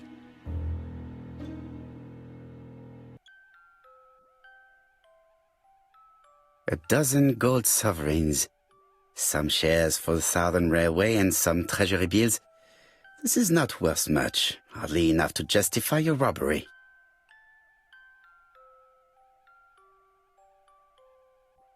Charlotte Clark Comside Churston, Devon, to Mr. Franklin Clark Peninsula Hotel, Salisbury Road, Chim Sha Tsui, Kowloon, Hong Kong, Comside, 1935, January 1st. I wish you with all my heart a happy year 1935. Writing my greeting cards, I have affectionate thoughts for you. Always smiling as a child, sailing to distant countries and bringing back to us trunks full of wonder. At home, everything annoys me, starting with this young Thora Sir Carmichael is so fond of. I have nobody to share my feelings with, so I write to you. How can I tell you what happens to me? The simplest way the better. I am doomed. I still have 1 year to live, no more. How do I know? I opened the secret drawer of Carmichael and read a letter not addressed to me. In this letter, Dr. Logan tells my husband in the most direct way the truth he conceals from me. So, I know. But my husband doesn't know I know. Please don't tell him. And if he shares the truth with you, act as you are surprised. Carl will probably speak in his usual convoluted way, but I wanted to be the first to announce it to you. It does matter to me that you are aware of what happens in Comside. Warm regards, Charlotte. Sir Carmichael Clark, Comside Churston, Devon, to Mr. Franklin Clark, Peninsula Hotel, Salisbury Road, Tsim Sha Tsui, Kowloon, Hong Kong, Comside, 1935, January the 12th. Dear Franklin, first, I wish you a good start to a successful new year. I have received your letter dated December 10th. Thanks for defending my interest against Wang, this robber. Things could have got pretty bad if you weren't a real cold-blooded guy. I envy you for that. Things go on here much as usual. Charlotte is moderately free from pain. I wish one could say more. You may remember Thora Gray. She is a dear girl and a greater comfort to me that I can tell you. I should not have known what to do through this bad time but for her.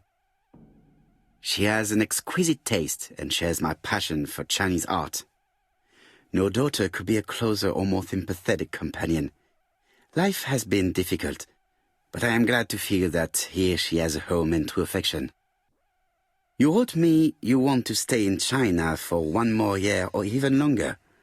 I don't object. The longer you stay, the more opportunities you will have to increase our collection. Nonetheless, you should know that we miss you here, and that Charlotte will be gone by the time you come back. I am, dear Franklin, your truly affectionate brother. Eton College School Year 1912-1913, Franklin Clark. School report for Franklin Clark. According to his teachers, Franklin was a good student, but lacked discipline.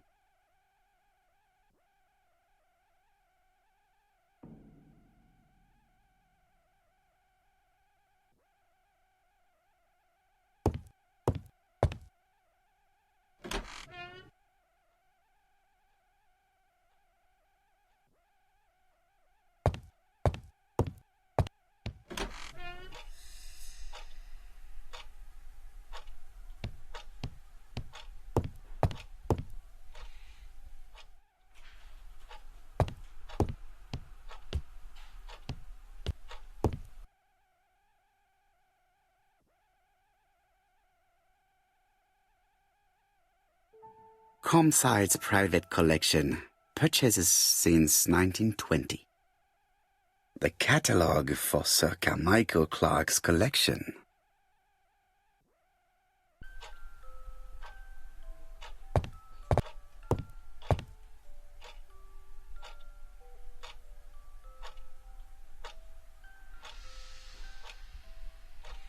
Traditional Chinese map, facsimile. South is on the top of the map.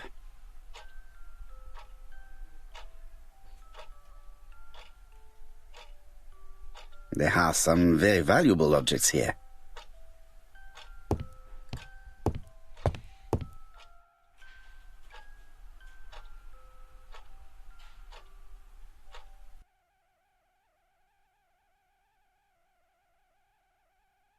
Compass, point to the south. Bronze and magnetite, Han Dynasty, circa 210 BC, purchased in Hong Kong 1935.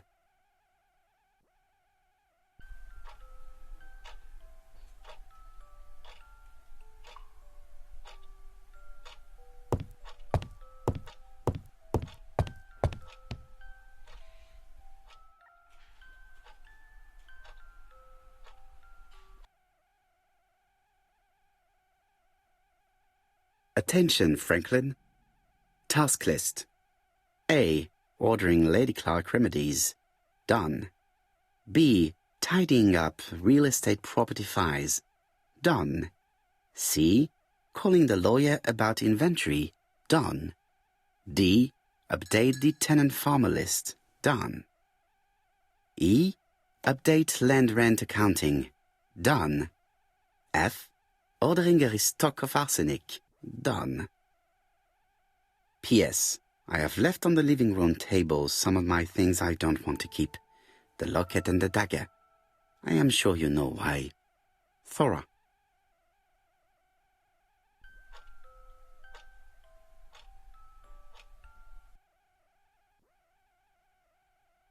I've already seen similar daggers.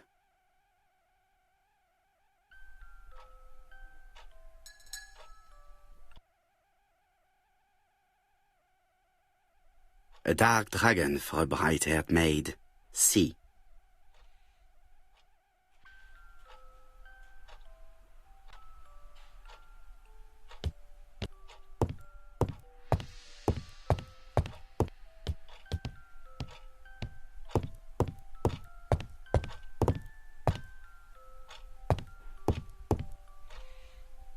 I see some papers that were not there the first time I visited. Valuers report property. Building land located in Comside, Churston client, Sir Carmichael Clark, April 15, 1935, Court and Brunskill office.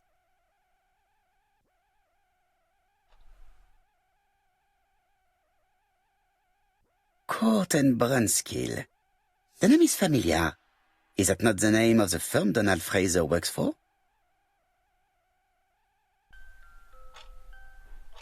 These daggers are only ceremonial weapons. I do not think that the crime weapon is here.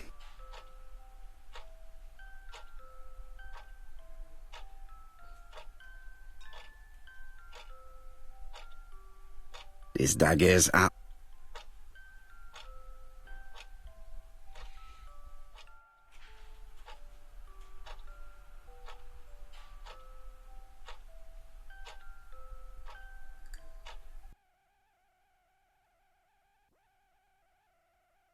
Ernest Logan, MD, Brighton Cancer Institute, 201 Dusk Road, Brighton, Sussex. To Sir Carmichael Clark, MD, Comside Churton, Devon. Brighton, 1935, January the 5th. As a man of science, I owe it to you to be completely frank. Lady Clark, your wife is suffering from a generalized terminal cancer. I confess I didn't suspect anything like that during the first exams. But with the test results I have received today, there is unfortunately no place for doubt. I estimate that Lady Clark's life expectancy is no more than 1 year. Hospitalization would not help in her case, so I advise you to keep her at home and provide her with as much morphine as required to ease her last moments. Yours sincerely, Ernest Logan.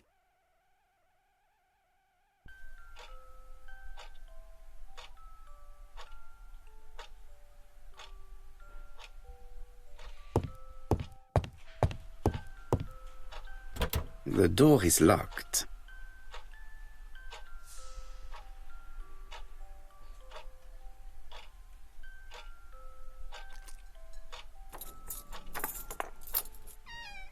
This unit contains the medical records for Sir Carmichael Clark's patients. Let us study them closely and see if there are any familiar names. Lots of dust. The records from E to Z have not been touched for years. No known names. Disappointing. No dust on the records from A to D. They've been handled recently. No known names. Disappointing.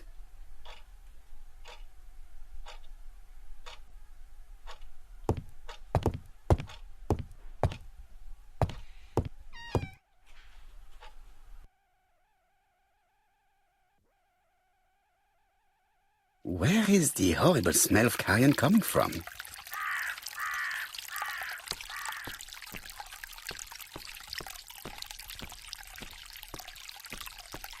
Something makes me feel uncomfortable.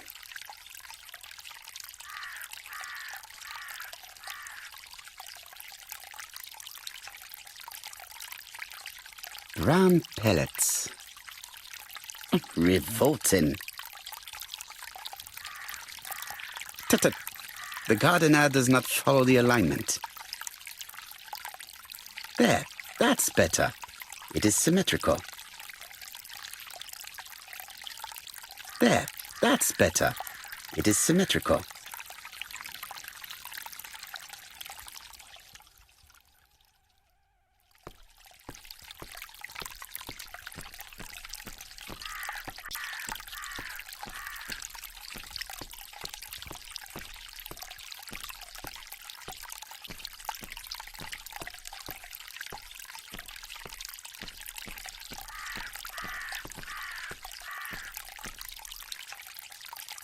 This wisteria is in full bloom.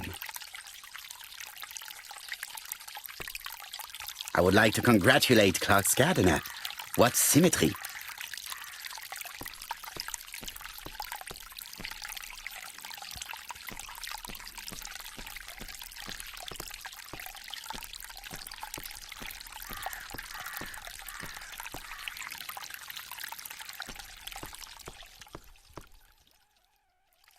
It was probably the gardener who lit this fire. Look here. I wonder if someone wanted to get rid of these papers. This object will probably be useful to me. Let us now try and get our brain cells to work.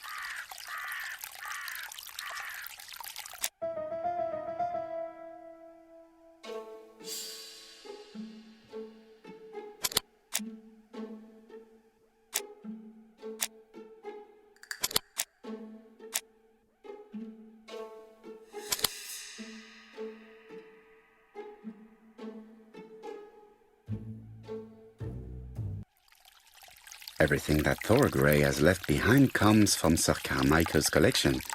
He most probably gave them to her, but she chose to leave them here rather than run the risk of being accused of theft. It is understandable when you know just how much Lady Clark mistrusted her. Let us now try and get our brain cells to work.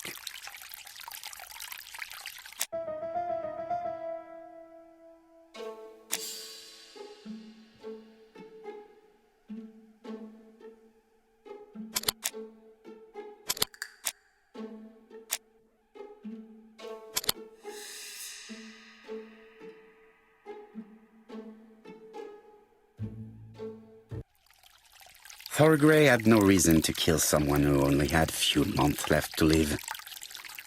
The poison she ordered was for rats. The gardener must have made good use of it, considering the stinking remains on the path, not far from the property. I've finished here. I must put the skeleton key back and inform Hastings that I'm returning to London.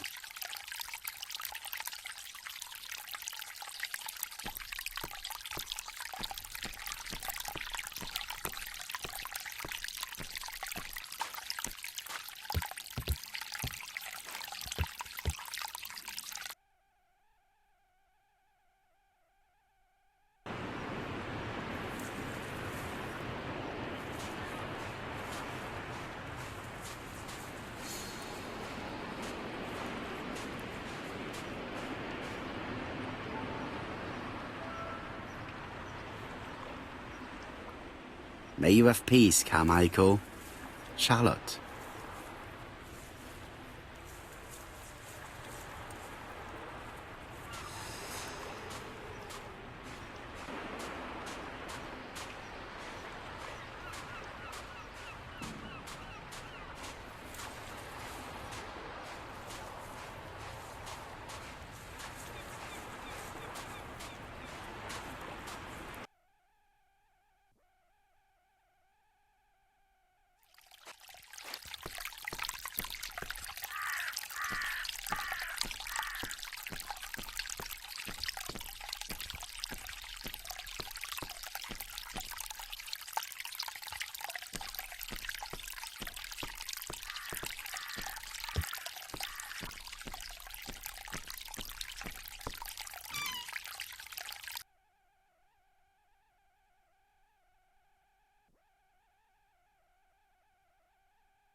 Perfect. Nothing else is keeping me here.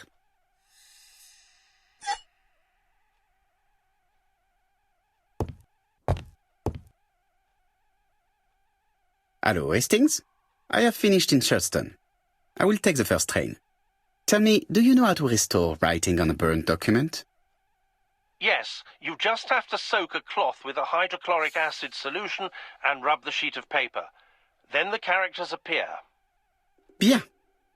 You have been of great assistance, Hastings. Could you please order the solution as soon as possible? Of course, but what documents do you want to read? You will see, my friend. À ce soir.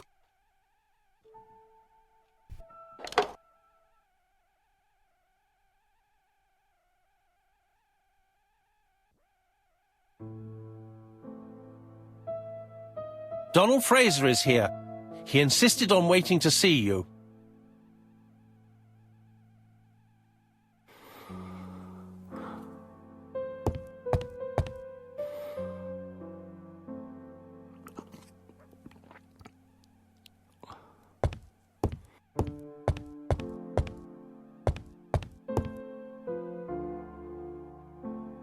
This man is tired.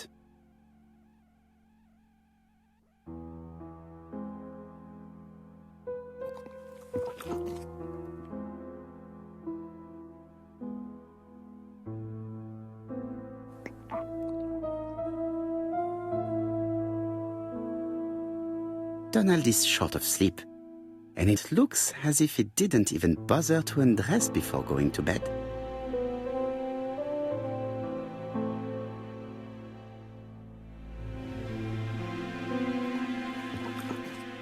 Mr. Poirot, I don't know why I'm here.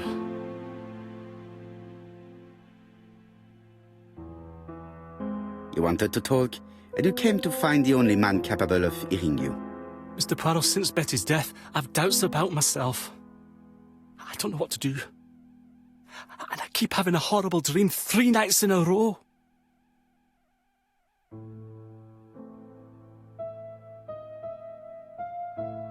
Have a drink, and tell me about this dream.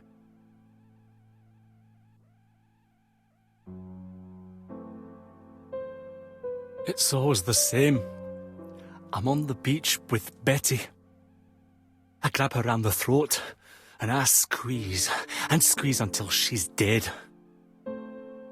Her head falls back, and I see that it's no longer Betty. It's Megan's face. Have you seen Megan Barnard recently? Yes, our grief has brought us together. I never really knew her before. She's really quite a remarkable girl. But I would never tell her about my dream. Why not? Is it her you are attacking in your dream? No, it's Betty. And once Betty is dead, it's Megan's face that appears in its place. Very interesting. Let us now try and get our brain cells to work.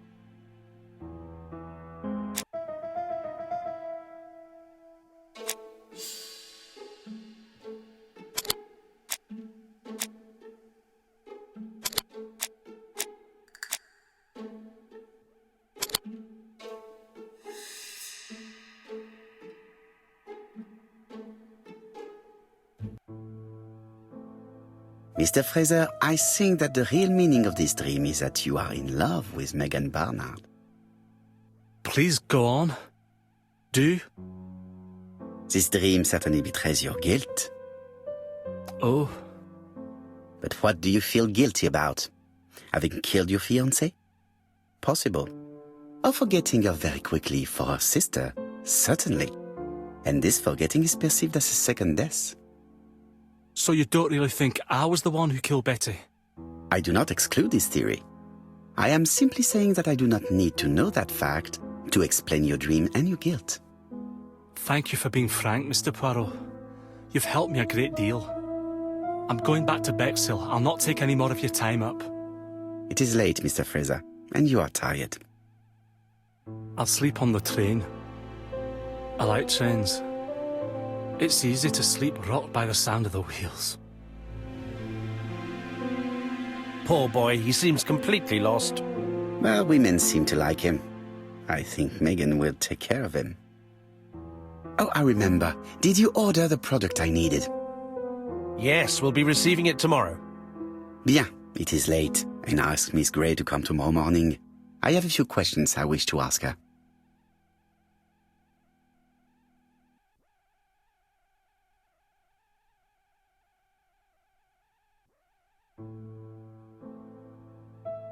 Mademoiselle, I asked you here in order to answer a very important question.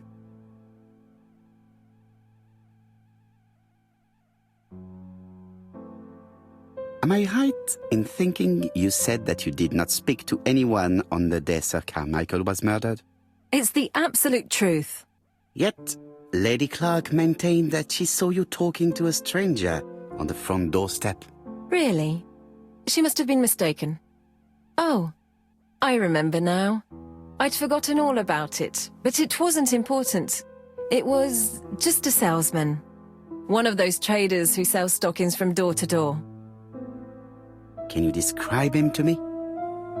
Medium size, glasses, dark suit, and a felt hat. Not the sort of man you notice. Completely harmless. That's why I forgot all about him. Nothing else? He was very hesitant and shy. Usually door-to-door salesmen are very confident, but he wasn't. You did not leave Churston willingly, I believe. I don't wish to lie. Lady Clark did not appreciate my presence. And Franklin could not go against the wishes of a sick lady. He is a good man, and he worries a great deal about his sister-in-law. I noticed that you left some personal belongings behind at Churston.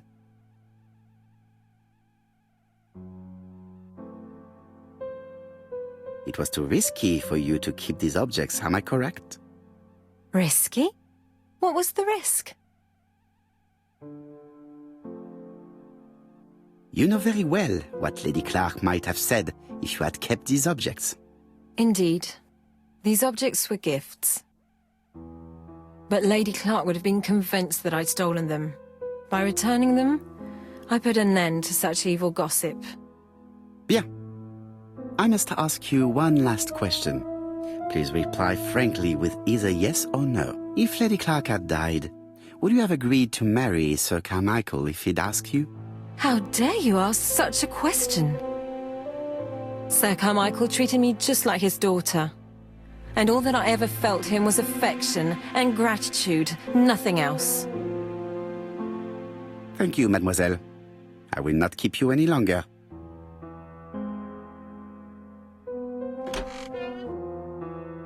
I met Thora Grey on the stairs. Her cheeks were ablaze, and she appeared to be deeply hurt.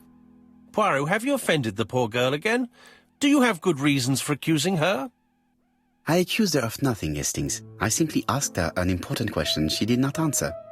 Let us see if we can answer it for her. Let us now try and get our brain cells to work.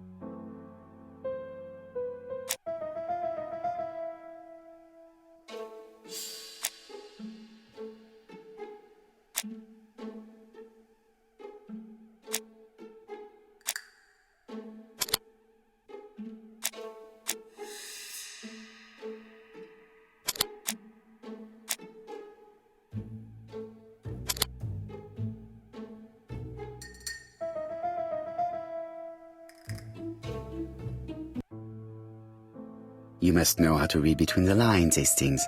When Sir Carmichael refers to paternal affection, he is lying to himself. Read this engraving on the brooch. A dark dragon for an angel with glossy hair. These are the words of a lover, not a father. Lady Clark was not wrong. What if Sir Carmichael had fallen in love with his secretary? That doesn't mean that she forced him to do so. True, there are extenuating circumstances. She is a penniless orphan. But she is calculating. Just look how she avoided it when asked if she would have married Clark. I see. You think she seduced Sir Carmichael for her own gain, and that now she is doing the same with his brother. Poirot, your world is a very dark place. Do not get carried away, mon ami. We have another more important matter to settle. Really? Yes, would you believe that Miss Grey taught me something new? Let us now try and get our brain cells to work.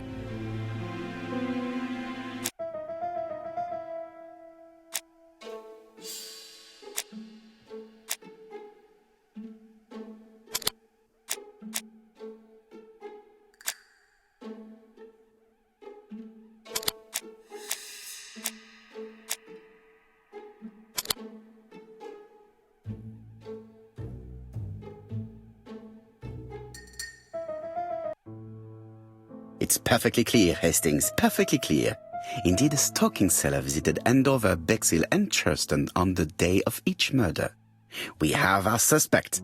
This should be of interest to Job.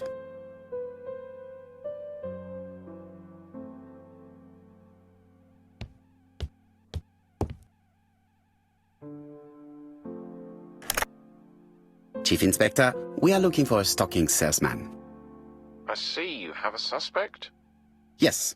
Contact all the stocking wholesalers who may employ him. Your suspect is a salesman? No, he does not take orders. He sells door to door. Right. The hunt is on.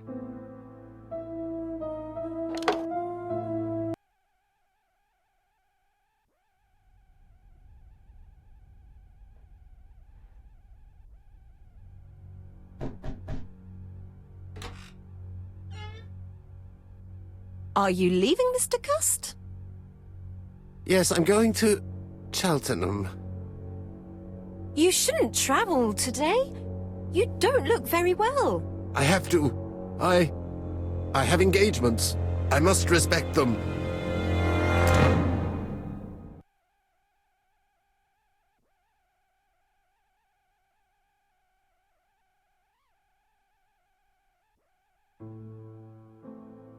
Can you get the post, Hastings?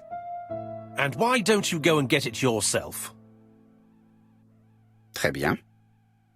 What's going on? I've never known Hastings to be so disagreeable.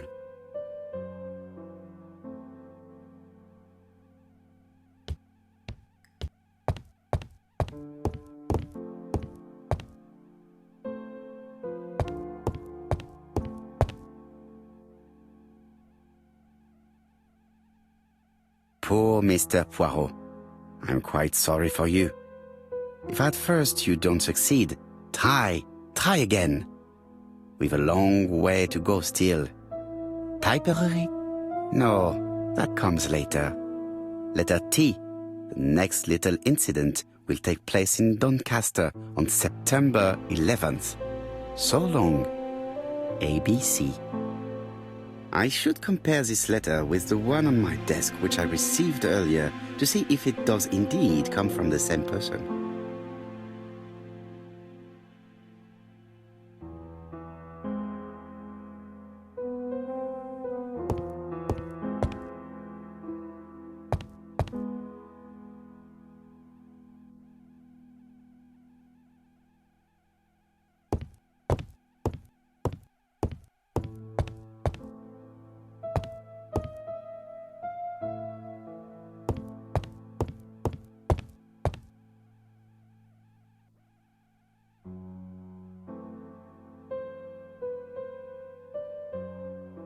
Hastings' photo album.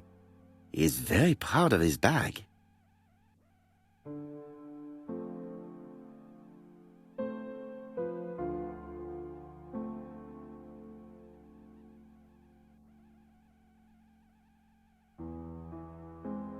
Churston, Devon, population 500 inhabitants. Hourly of trains. London, Churston. Trains of evening. London, 6:45 p.m. Newton about, 11 a.m. Churston, 11:45 a.m. London, 11:45 p.m. Newton about, 6:08 a.m. Churston, 7:15 a.m.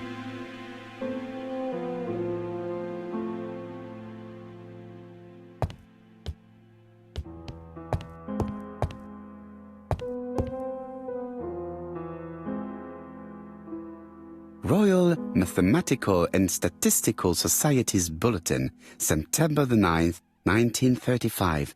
The Alphabet Murder, a methodical madman. It's highly probable that the alphabet murderer will kill again. Could we possibly estimate the number of victims in his next crime? Yes, and it is easy. As soon as we know the ratio of towns, cities and villages whose names begin with a D and the ratio of English people whose names are spelled the same. On the one hand, the ratio of towns, cities and villages in England with a name starting with D, and on the other hand, the ratio of English people with a name also starting with D. After this initial calculation, it is easy to deduce the likelihood of actually being murdered if you belong to the target population. Go to the last page to find our results and details on the calculations. Daily Blag, August 31, 1935. Moustache at half-mast. Poirot's repeated failure in ABC case. Sometimes small things trouble great men. Hastings, faithful corroborator of the Belgian detective, knows something about it. 3 mornings in a row, he confided to us, the cook broke the egg yolks when preparing Poirot's breakfast. This apparently casual event has greatly disturbed my friend, to the point it breaks his concentration and slows his judgment. I also noticed his moustache, of which he is so proud, being duller than usual. Poirot, I assure you I haven't said any such thing to the journalists. They twist everything.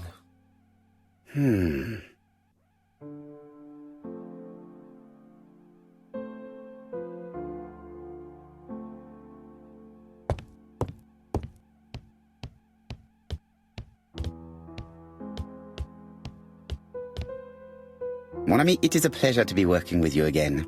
I have missed you these past few years.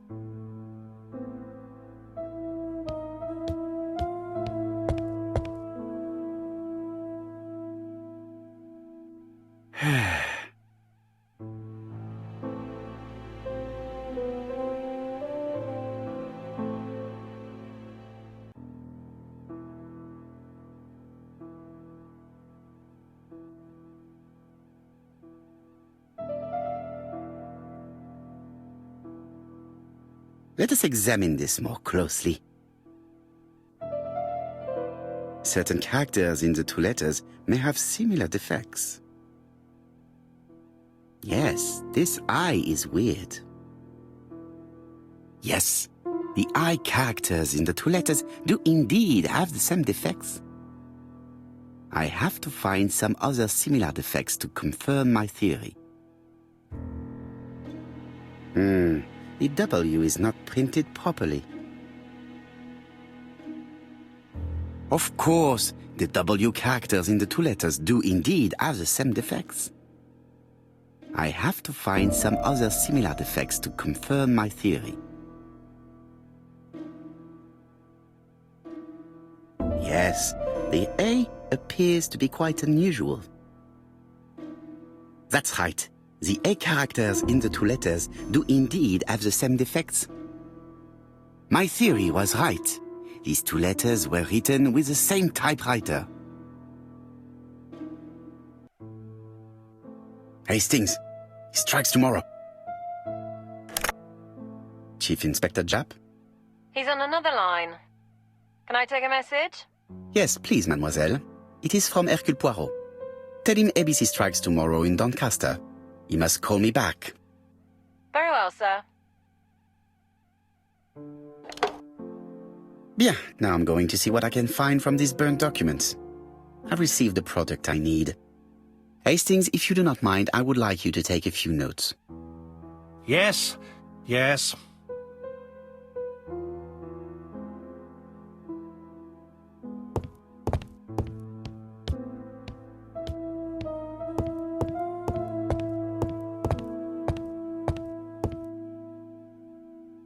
Now, down to work. All of this needs putting in order a little.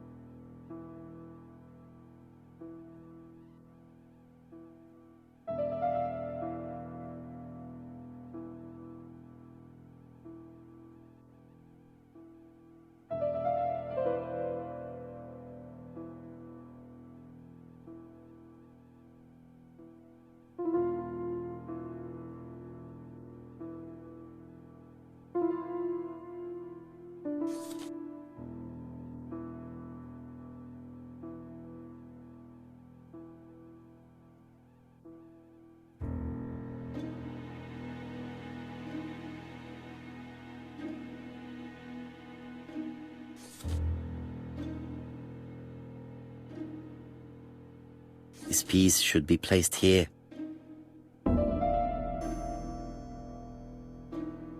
It's so simple. This page is finished. That's done. 3 more to go.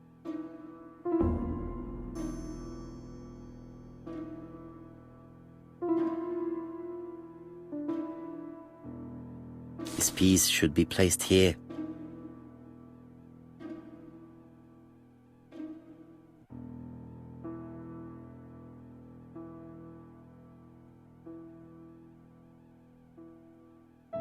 This piece should be placed here.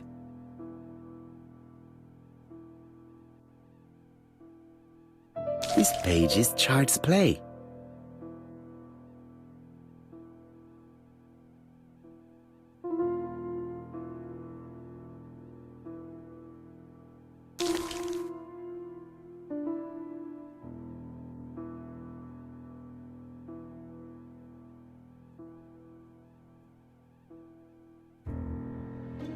This page is finished.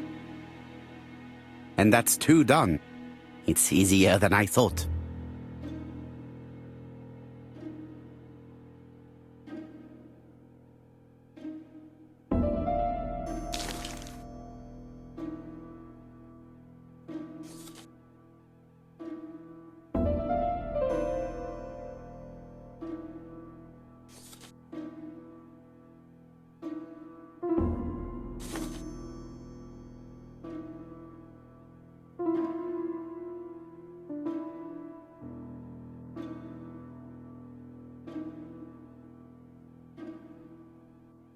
This page is finished. Only 1 more. Keep going.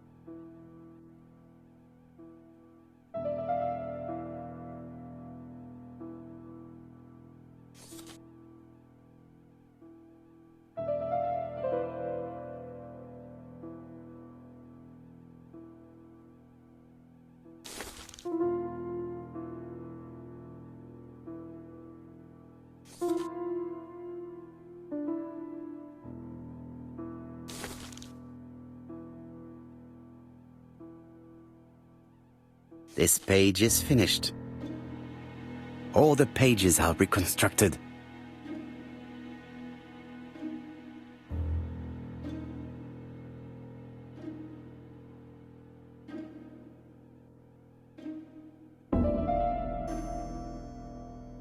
A bottle of solvent. A dry cloth.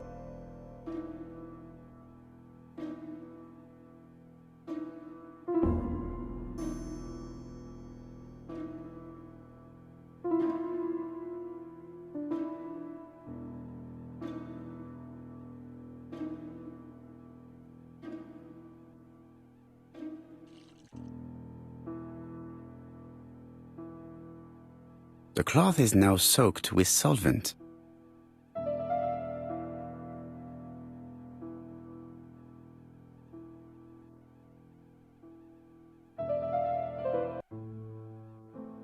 Got it! Make a note, Hastings, make a note. Mrs. Alice Asher, shop owner in Andover. Tracheitis, hemoptysis, prescribed laudanum. I got it. Look. Poirot, where on earth did you find these files? On a fire at the bottom of the garden at Campside. All right, but where did the person who burned them find them?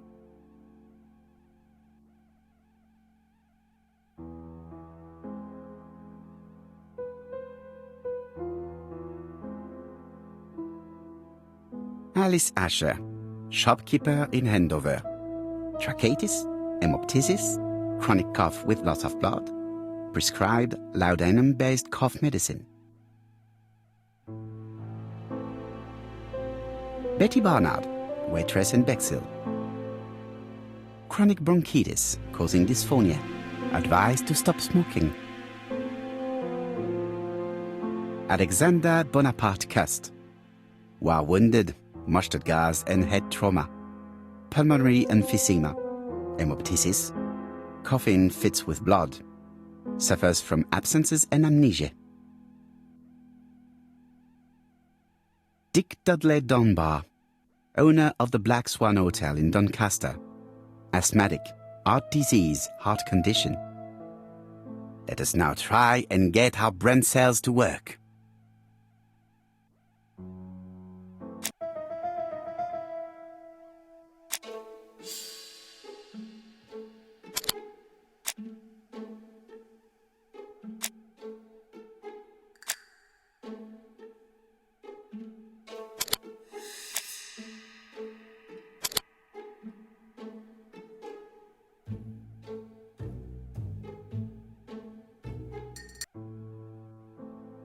The burned documents are medical records, and without a doubt they come from Clark's archives. First of all, because all the patients have throat conditions. And secondly, their name starts with either A, B, C or D, and it is precisely the files that match these letters that have been tampered with. But why burn these files? How come the names of the 2 victims appear on them? And who are the 2 other patients? These are very good questions.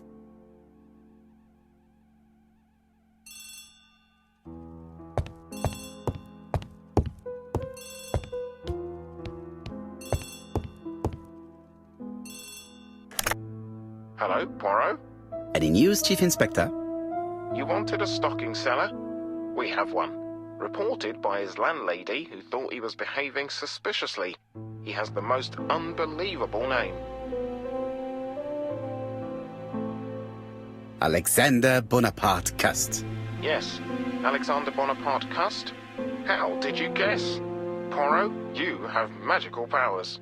It's a serious lead. I called Doncaster. A person matching Cust's description has been seen at the station. He got off the train from London, but after that, nobody knows where he went. Look for him at the Black Swan Hotel. What? How do you know he's there? Trust me, Chief Inspector. You appear to be very sure of yourself. Very well. I'll call the Black Swan straight away. The owner is going to get a shock when he learns that there's a murderer under his roof.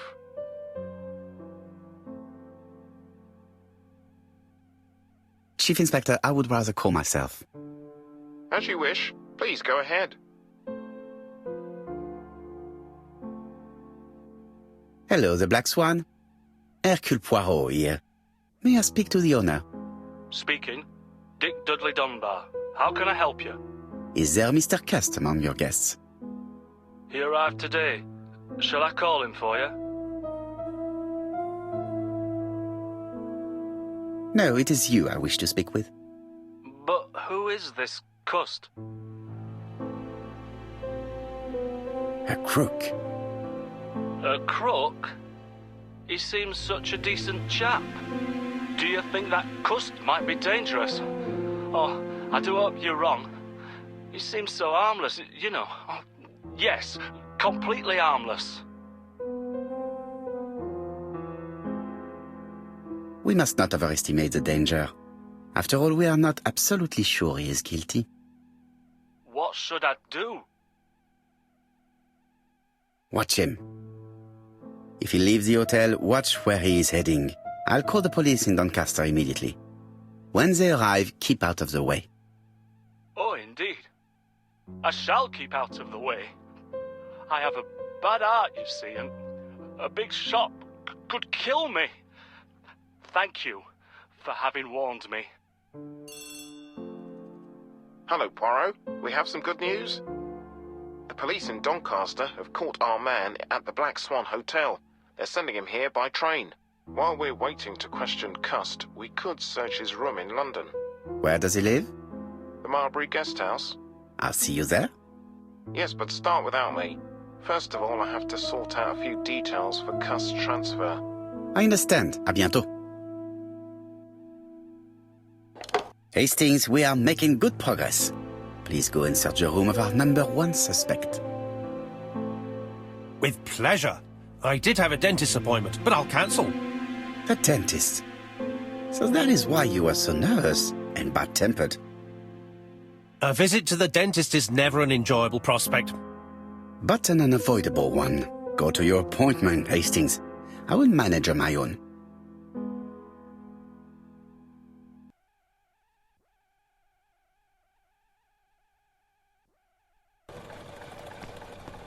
To Marbury Guest House, please.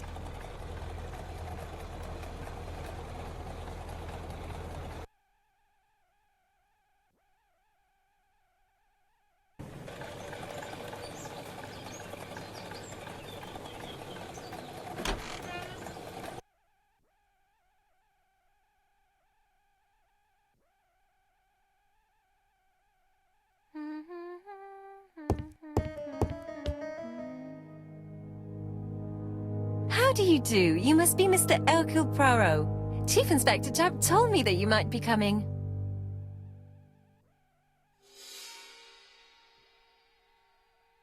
Madame, you may be of valuable help to me. It would be my pleasure to help you. Will there be some journalists there as well? I think you might even be interviewed. You are key witness. I've suspected him for some time, but he appeared so harmless. Oh yes, sometimes he got angry and waved his arms about. But even then, he wasn't frightening. And he was as gentle as a lamb again immediately afterwards. It was only this morning that I understood. He told me he was going to Cheltenham, but my daughter saw him at Euston Station. It's not the right station. To get to Cheltenham, you have to take the train from Paddington. And what's more, Mr. Cuss left behind an ABC with Doncaster underlined. As you can imagine, when I saw that, I called Scotland Yard. Well done. You were right. He did go to Doncaster. So I was right to warn the police. Tell me, did you have any other reason to suspect Mr. Cust? Well, he's odd. Sometimes he coughs really loudly and complains that his throat is burning, and sometimes he talks to himself and stares into space. He told me that it was because of a wound he got in the war. His head hasn't been quite right since, he said. And then he was in Churston when that millionaire got murdered. I found his train ticket when I washed his coat. He didn't want me to wash his shirt. He washed it himself. But I did see big brown stains on it. Do you think it was blood? Well, when I saw them, I thought, look, he spilled his wine or his soup all over himself. But now that I think about it, well, they did look like blood. Cust used to travel for his work. Is that correct? Oh, it wasn't for pleasure. He was always unwell on trains. But he had to sell his stockings around England. I have to respect my engagements, he used to say. Do you know where Cust was at the time of the murder in Andover and Bexhill? On June the 21st and July the 25th? No, I don't know. That was a while ago, you know. But surely you keep a register. It won't do you much good. Mr. Cuss rents his room for the year. If he goes away for a few days, I have no reason to make a note of it. Ah! I remember one thing. Bexhill's by the sea, right? Indeed. It is a large seaside resort. Well, as it happens, at the start of July, Mr. Cust asked me to repair his bathing dress. Suspicious, huh? Very interesting. Please continue. I also forgot to say that he started buying newspapers that talked about the case.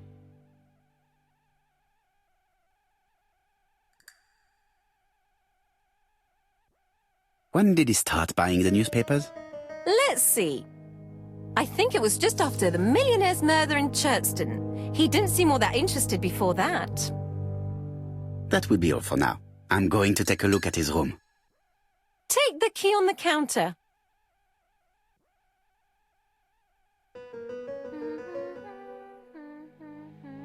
I should check the register. Mrs. Marbury may have been hiding something from me.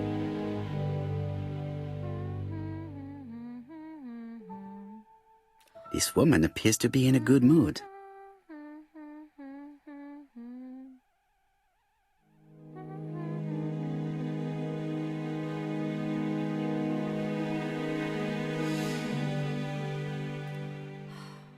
Mrs. Marbury is in a good mood. She's working very precisely in producing incredibly thin peel.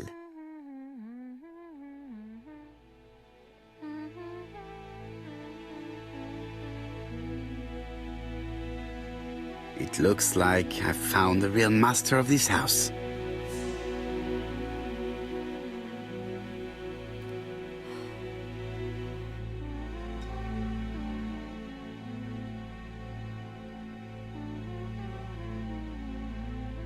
There is no need to worry about the household cat.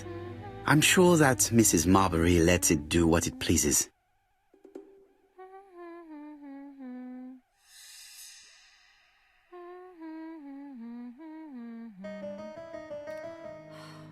I don't think my register will help you. Mr. Cuss rents his room all year. If he goes away for a few days, I have no reason to make a note of it.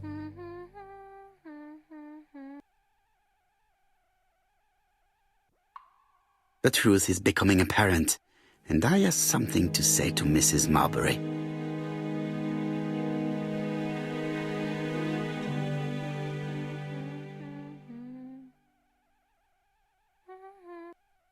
Mrs. Marbury, if I am to believe the register, you rented room 306 to a certain Mr. Fishman on the day of the Bexhill murder. Room 306 is Cust's room. Can you explain yourself? Yes, I remember. just for one night as a favour. Mr. Custer was away, all my other rooms were taken, and poor Mr. Fishman had nowhere to go. It doesn't matter, provided that you remembered to change the sheets. Oh, do you think so?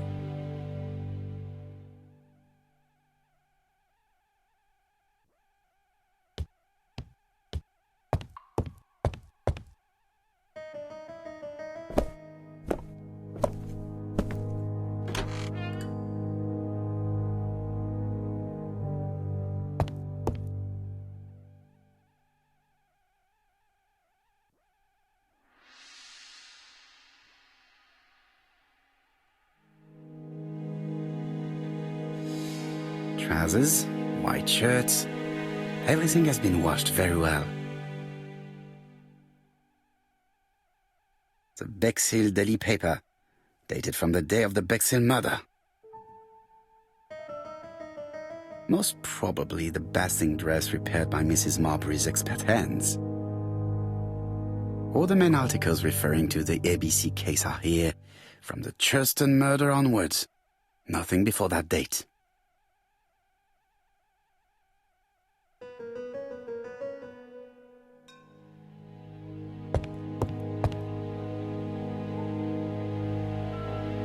It's closed.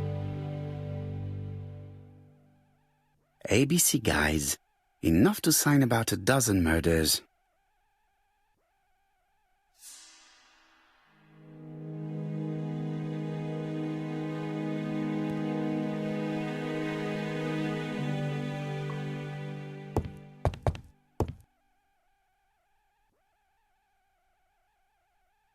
This dark stain. It could be blood, but goodness knows how long it has been there.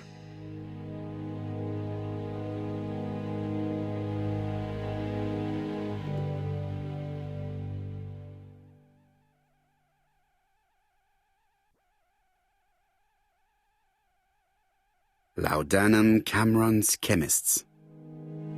Laudanum, a medicine for coughs. It is what Dr. Clark prescribed for Mrs. Asher. This subject will probably be useful to me.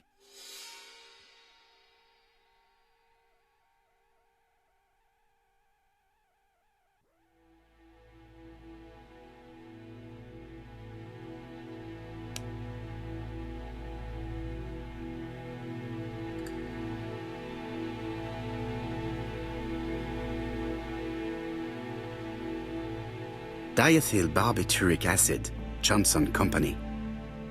I know this medicine. It is a powerful sedative. This subject would probably be useful to me.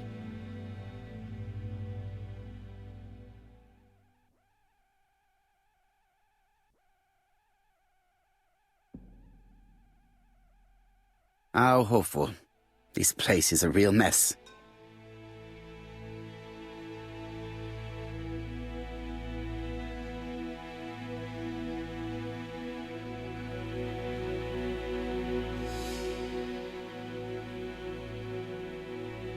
The least we can say that Mr. Cust is not very concerned about order and balance.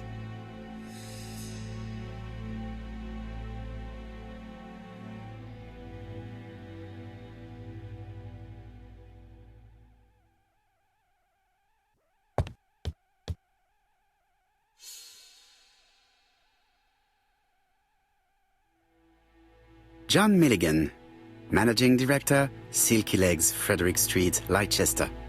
To A.B. Cust, Marbury's Guest House, 1935, May the 21st. Dear Sir, further to our letters dated 5th and 10th of the month, we confirm we are you as door-to-door salesman, according to the conditions stated in our previous letters. We will send you the articles by mail and also a Redfield typewriter you will be using for every business letter. Regarding the schedule of your rounds, please do as following. June 21, Andover. Arrive by train the 20th in the evening and get a room at Station Hotel. Start your turn in the north part of the town. This letter establishes that Cust went to Andover, but the ink has hidden the destinations of his other trips. I know from Mrs. Marbury that he went to Churston. I just have to show that he went to Bexhill, and I will have proved that he was present at all the crime scenes.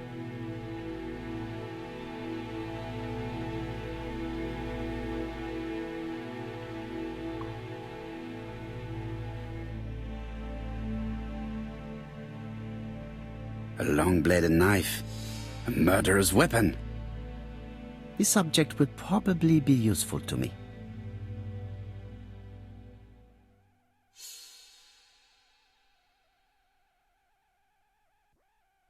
It's an ABC.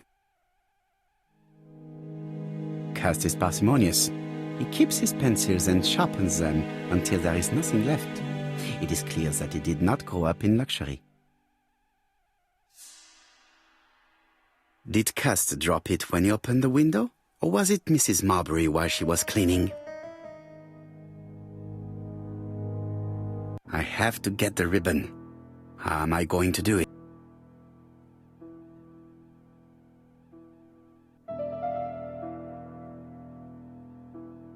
The ribbon is jammed. I have to start by freeing it.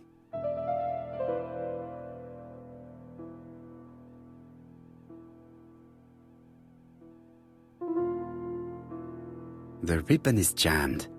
I have to start by freeing it. The ribbon is jammed.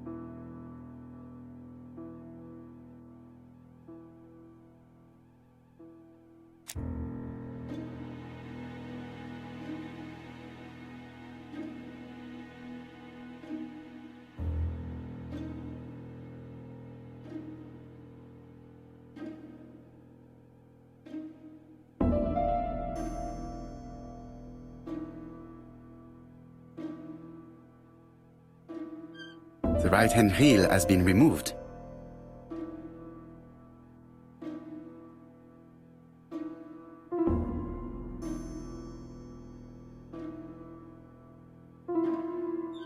The left-hand heel has been removed.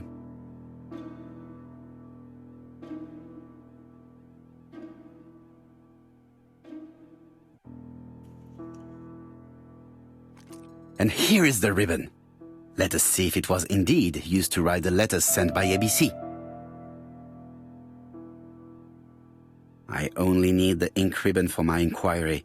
I will let Jack clean the keyboard if he wishes.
And here is the ribbon. Let us see if it was indeed used to write the letters sent by ABC. I only need the ink ribbon for my inquiry. I will let Jack clean the keyboard if he wishes.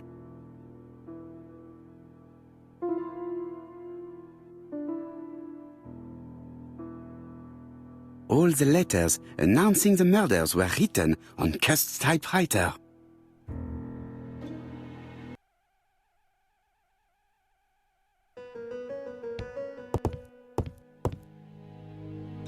ABC guys, enough to sign about a dozen murders.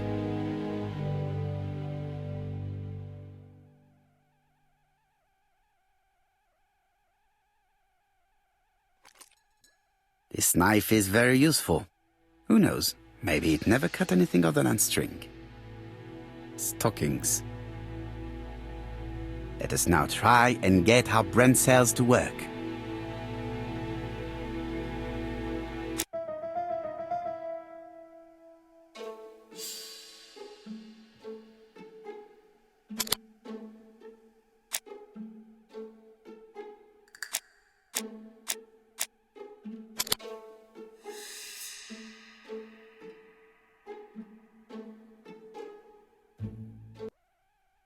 The register shows that Cust did not sleep at the guest house on the day of the murder.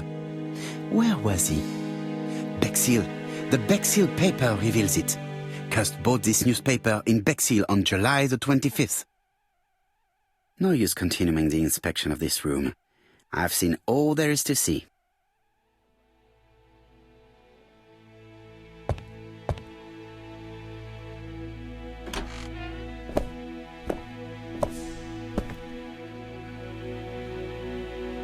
Goodbye, Mrs. Marbury. Thank you for your help. Bye. Ah, Chief Inspector. I was about to leave. Good evening, Chief Inspector. Welcome. Please excuse me, I must go to the kitchen. I'll leave the key of Mr. Cust on the counter. I'm sorry I'm late. I've spent ages with the Doncaster police. And you? I have established one fact. On 3 occasions, Cust was at the scene on the day of the crimes.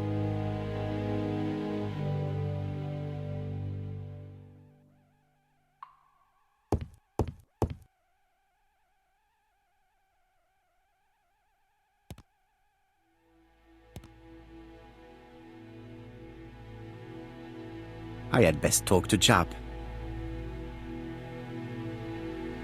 I've listened closely to what you have to say, Poirot. For me, there's no doubt Cust is guilty. Do you have any element that might prove the contrary? That is what we're going to look for. Let us now try and get our brain cells to work.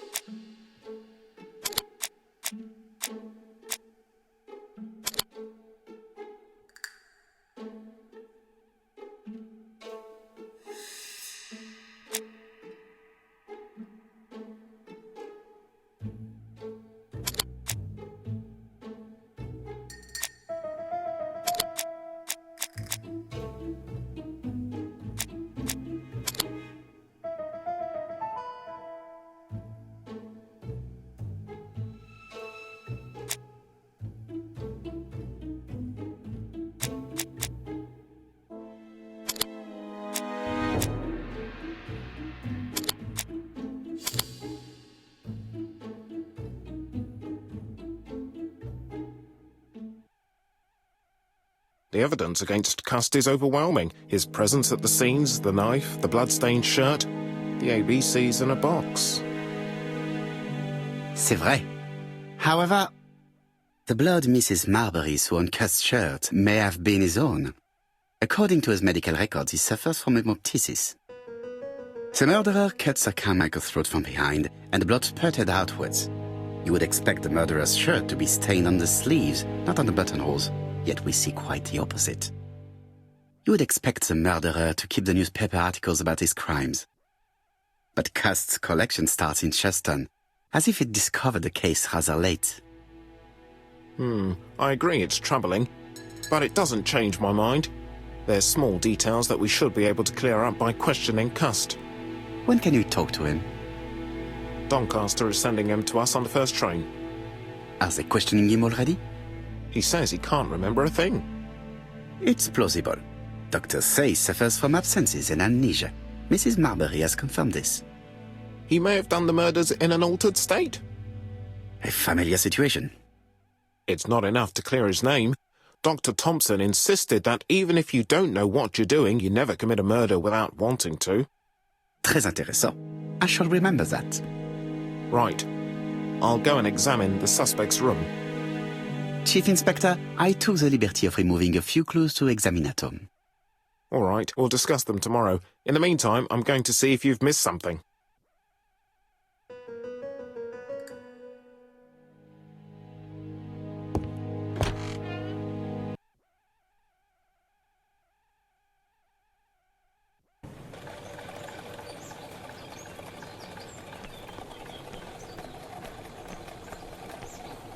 To Scotland Yard, please.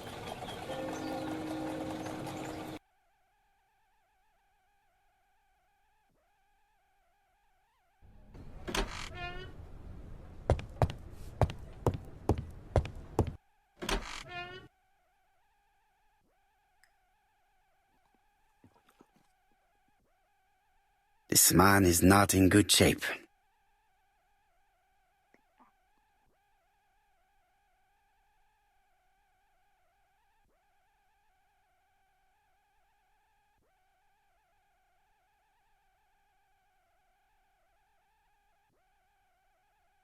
He is worried and very tired, and other police have been hard on him.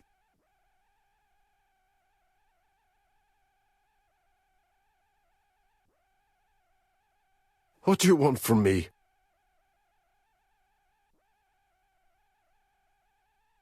Good day, Mr. Cust. I am Hercule Poirot. Ah, you're the detective.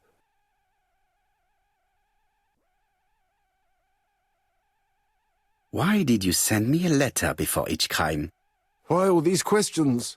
When are you going to stop pestering me? Très bien. You did not hide these letters. But the question remains, who did? Probably one of my enemies. I have many.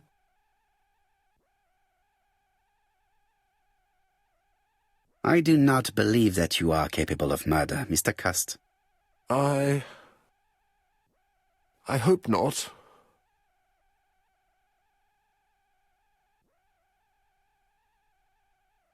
You suffered during the war. It's true. I was wounded. I suffered. But the army was the only place I didn't feel inferior. No questions. Just orders to follow. But ever since you were wounded, you have absences, bouts of amnesia. And headaches. Professor Clark treated you. Yes, a few years ago he really helped me with my burned throat.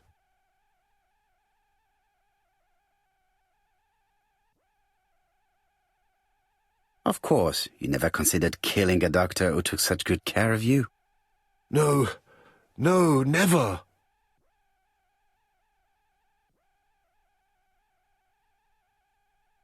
You were seen at all the crime scenes. Yes, I was. I travel a lot, but not for pleasure. I am terribly unwell in trains. But I had to respect my engagements. My employer gave me very precise written instructions about the towns I had to visit. Let's see. The company you claim to work for, Silky Legs, has never heard of you. And as for these letters they sent you, they were written on your own typewriter. The company sent me the typewriter when I started working for them. Yes, but the letters were received afterwards. So it would appear that you typed them before sending them to yourself. I don't remember. Good God! I don't know what's happening to me. My head hurts terribly.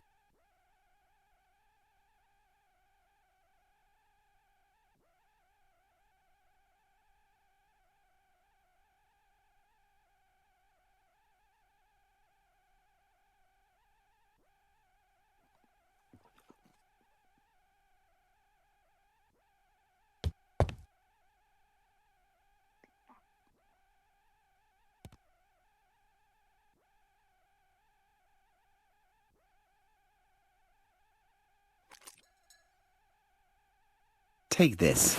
It will help you.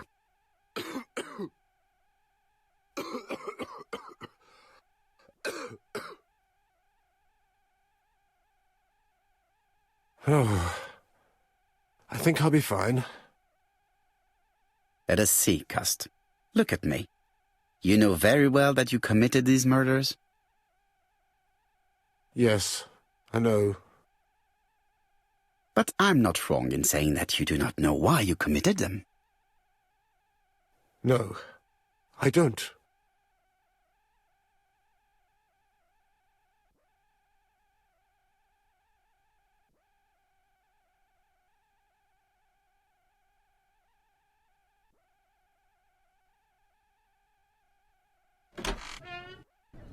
And what conclusions have you drawn?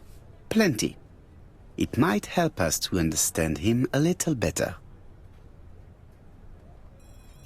Let us now try and get our brain cells to work.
I don't see any clearer than before. This is worse. There is one point to highlight. C'est curieux. Cust admits that he killed, but he does not know why. What did Dr. Thompson say? Even if Cust killed while in an altered state, it still must have been his deepest desire. He must have had a motive. Let's keep it simple. Never mind his motive. He confessed. But you see, he can confess to anything and everything. He denied the murders and then he confessed to them. He confirmed that he never typed the letters. Then, with great ease, I managed to get him say quite the opposite. Come on, he behaved like a guilty man. He lied to his landlady. Because deep down he believes himself guilty. From the papers, he noticed that he had always been at the scene of the crimes. He must think that he killed and then simply forgot what he had done. How can you be so sure? Let us look at his psychological profile. You will understand my point of view. Let us now try and get our brain cells to work.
You see?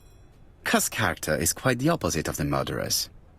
But if he's a madman, can we really talk about his character? You know very well that our murderer does not behave like a psychopath. Apart from the signature, there is no ritual repetition in the choice of victims. Very well, you're right as always. So we have no confession, no culprit, no suspects, nothing. And all that after 2 months of inquiry? What should I do? Have faith. Just give me 24 hours.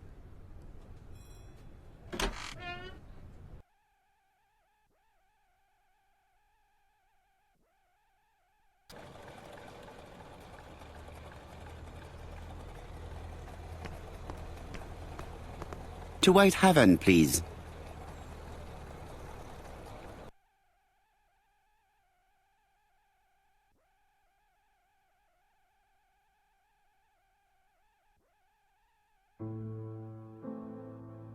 Cust's arrest is a great success for you, Poirot. It's all clear now, except maybe one or two details. Details. Ah, mon ami. The devil is in the detail, as we say. Excuse me? Patience, Hastings. Everything will be clear once our guests arrive. Best be prepared. Slip a revolver into your pocket before they do. A revolver? But Poirot, what are you afraid of? Trust me. It is important you carry a weapon for this meeting. I will lend you mine. What about telling me what you have in mind? Surtout pas. You wouldn't be able to play your role. Wait one moment, I will bring you my weapon.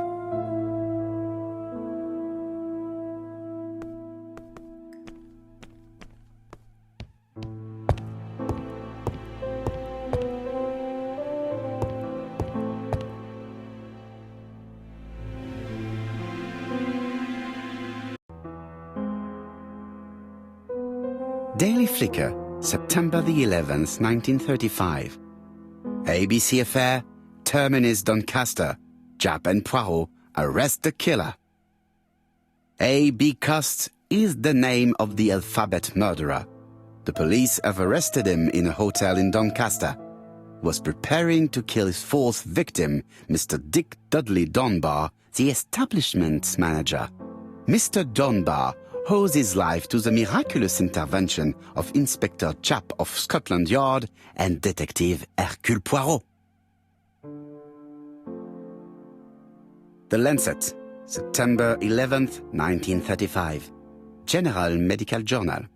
The alphabet murderer is not psychotic, according to Professor Thompson. In an early issue, we claimed that the alphabet murderer was not psychotic.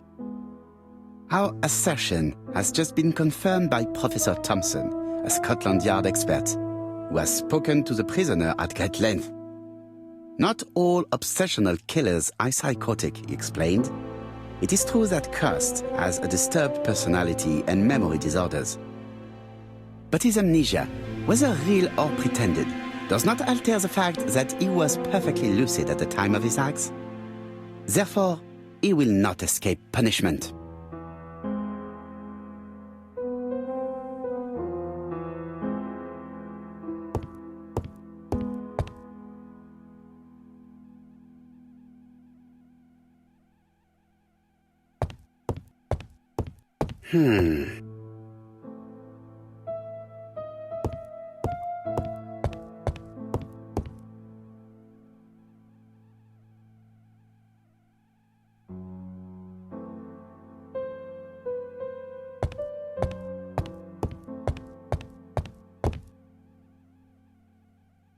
The white ammunition are blank cartridges. The others are real bullets.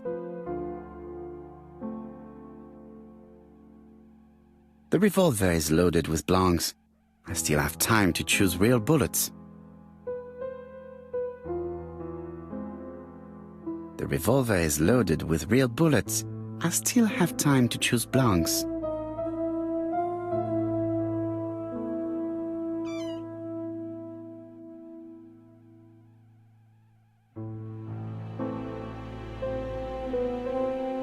The white ammunition are blank cartridges. The others are real bullets. The revolver is loaded with blancs. I still have time to choose real bullets.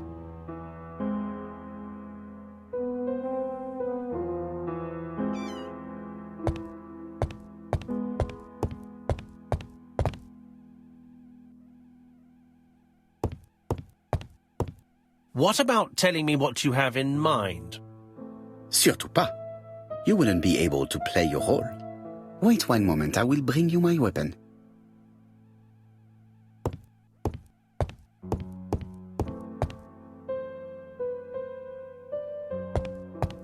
It is not the right time.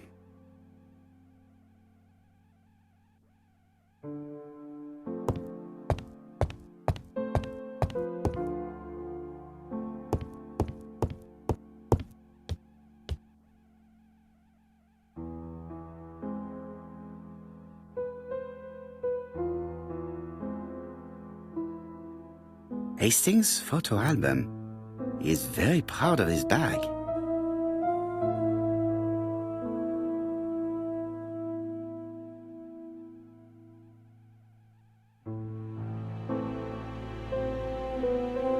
Churston, Devon...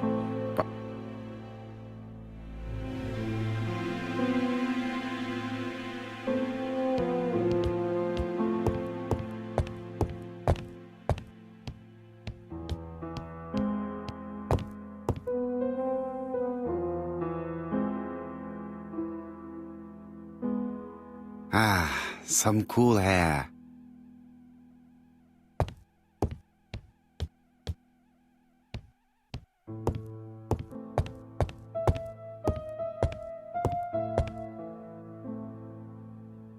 The white ammunition are blank cartridges. The others are real bullets.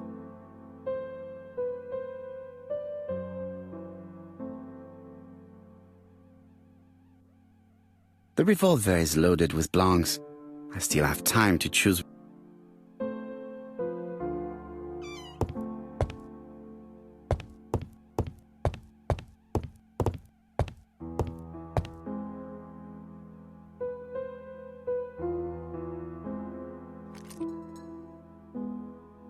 Voila, I entrust you with my weapon. It has hardly been used, it is almost new.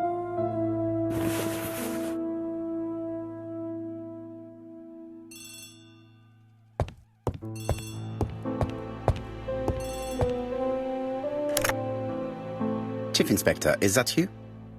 Yes. Sorry, but we haven't found anything. Have you checked the typewriter? And the packaging, the letter, and the ribbon reel. We've only found prints left by Cust and his landlady. Well, never mind, I shall make do. So, are you still going to hold your meeting? Of course, Chief Inspector. I can hear my guest coming up the stairs. Why have you brought us here, Mr. Poirot? Since Cust's arrest, I thought it was all done and dusted. Miss Gray formally identified him, as well as Miss Barnard. Yes, and the stockings he saw drove the same brand as the ones found at my aunt's. This is all true. However, a case is not closed if some questions remain open. And one question is, why did the murderer send me his letters? Why did he challenge me, Hercule Poirot? Perhaps he wanted to play with you, to taunt you. Xenophobia? Maybe he didn't like you because you're foreign. I may be wrong, but maybe by provoking you, he was looking for glory? All these theories should be studied.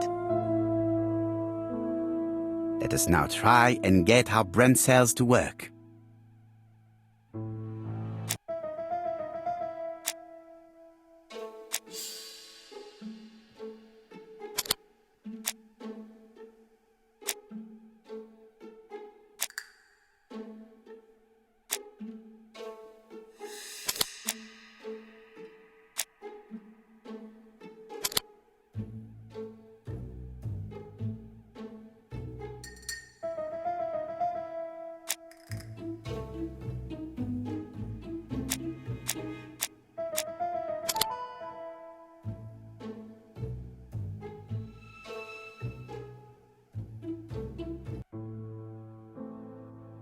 Is everything clear now? You might like to explain your reasoning again. Of course. First of all, remember that the murderer made it a rule to always post his letter before the murder. He never digressed from that rule. However, in Churston, he encountered a problem. The village has only 500 inhabitants. With advance warning, it would be easy to arrest him. Therefore, the murderer delayed his letters deliberately with the wrong address. The plan wouldn't have worked if he'd sent it to Scotland Yard or the papers because everybody knows their addresses. The mistake would have been corrected and the letter would have been on time. That is why the murderer chose me as the recipient. Because for his plan to succeed, it was necessary for at least one of the letters to have a wrong address and get lost. It was very cunning. Absolument. It is a very subtle plan. It matches the profile we have drawn up of him perfectly. That of an intelligent, daring and calculating murderer.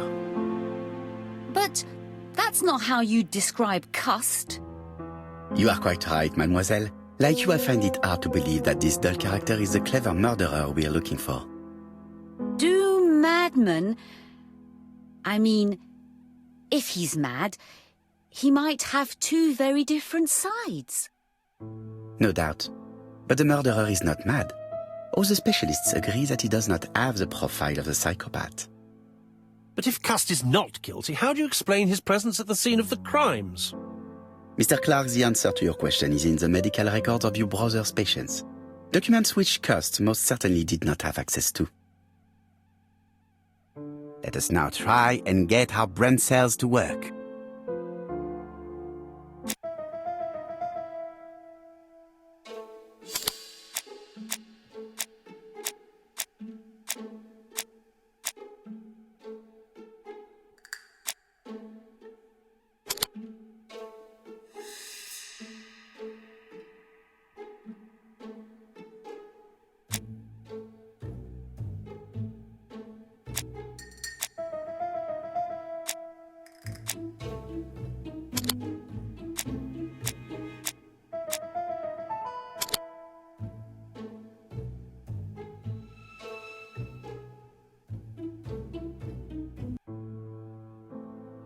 Dr. Clark's patients' records provided a very useful list of potential victims, sorted by alphabetical order.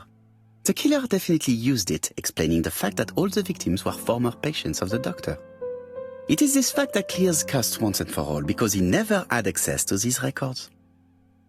So how did he happen to be at the scene of the crimes? Either the murderer sent him there, or Cust was following him closely. Cust's highly suggestible nature leads us to the second hypothesis. The murderer was manipulating him. He systematically sent Cust to the towns where he was going to strike, so that the suspicion would land on the poor man's shoulder. That's evil. What sort of killer could have such a plan? And what would he gain from three completely different murders? Indeed, it seems unlikely that the same murderer committed all the crimes. What should we take from that?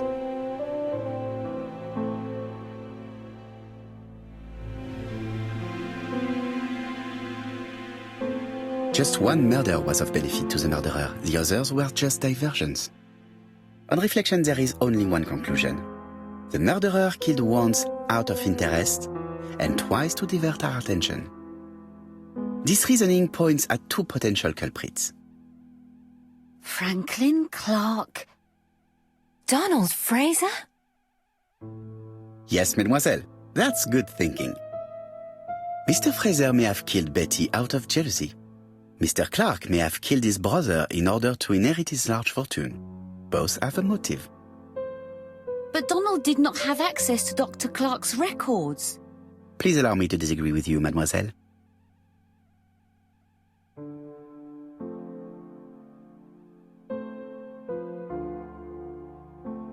He works for Court and Brunskill, one of whose clients was Sir Carmichael. It doesn't prove that I went to Comeside. You could have done it, and you may have used the opportunity to take a look at Sir Carmichael's records. You think I'm guilty? You or Mr. Franklin Clark? That's ridiculous. Both of you have a motive. The question is, which of you has the profile that most resembles the murderer? Let us now try and get our brain cells to work.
Ladies and gentlemen, Donald may share many character traits with the murderer, but he does not have his cold indifference. He has a temper.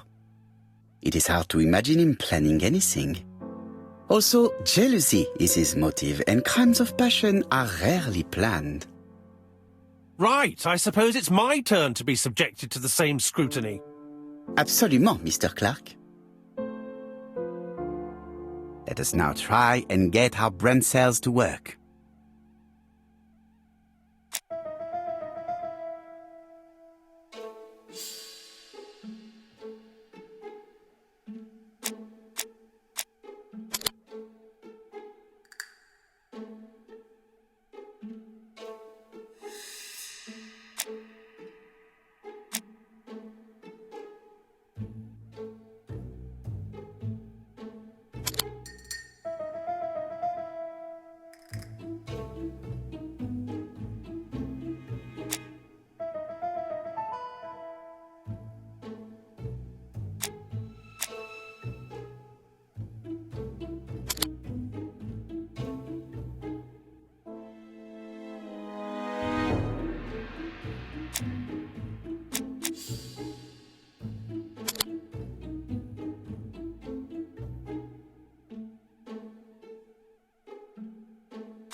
As you have all seen, there is a disturbing similarity between Mr. Clark's profile and that of the killer.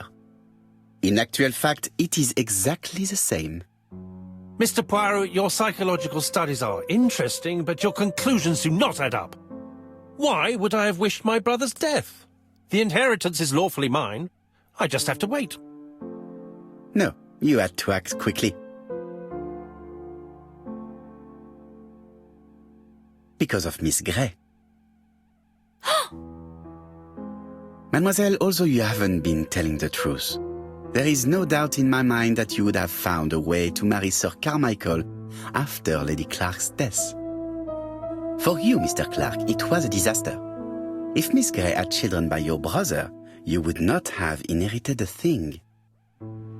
You realized the danger after reading several letters from Comside, especially one in which your brother opened his heart to you. So you hurried home from China, and you took action. In truth, Cust was no more than a puppet manipulated by the real culprit. You, Mr. Clark. Such an imagination, Mr. Poirot. In fact, nobody manipulated Cust. The famous instructions he received by post. He wrote them on the typewriter. We know that for sure. Oh no. You know perfectly well. That is not true. Eh bien voilà. Light has now been shed on the ABC murders. Your theories are ingenious, but you haven't any proof. One point to him. For the moment, I have no material proof. Either I admit to it, or I bluff.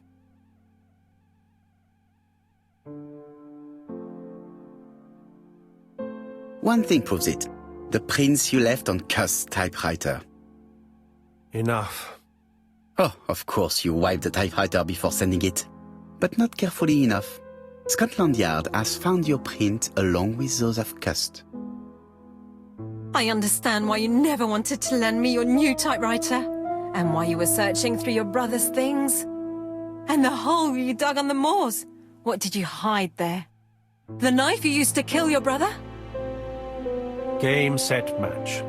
You win, Mr. Poirot. But it was worth trying.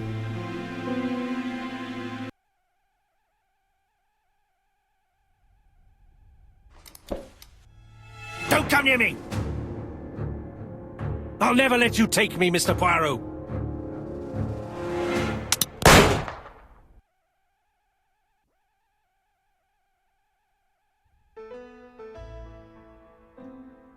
I'm sorry, Mr. Clark, there is no easy death for you. I expected your reaction, so I used blanks. I'm sorry, mademoiselle, but your second chance has been lost. Franklin Clark will never inherit his brother's fortune.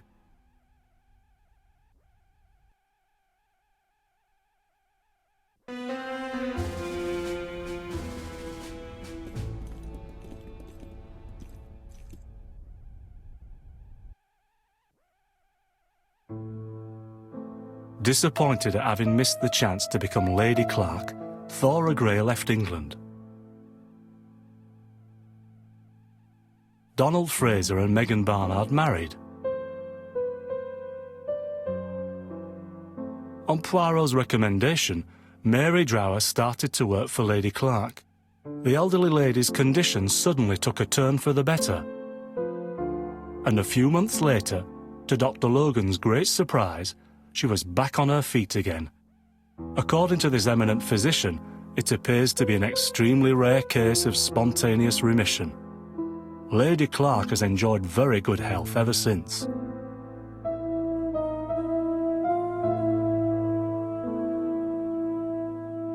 Journal of an Innocent, the incredible story of ABC. As for A.B. Cust, after being advised by Poirot, he made a great deal of money by selling his story to the press. And as for me, and with business booming, the Black Swan has become the #1 tourist attraction in the whole of Yorkshire, even more popular than York Minster.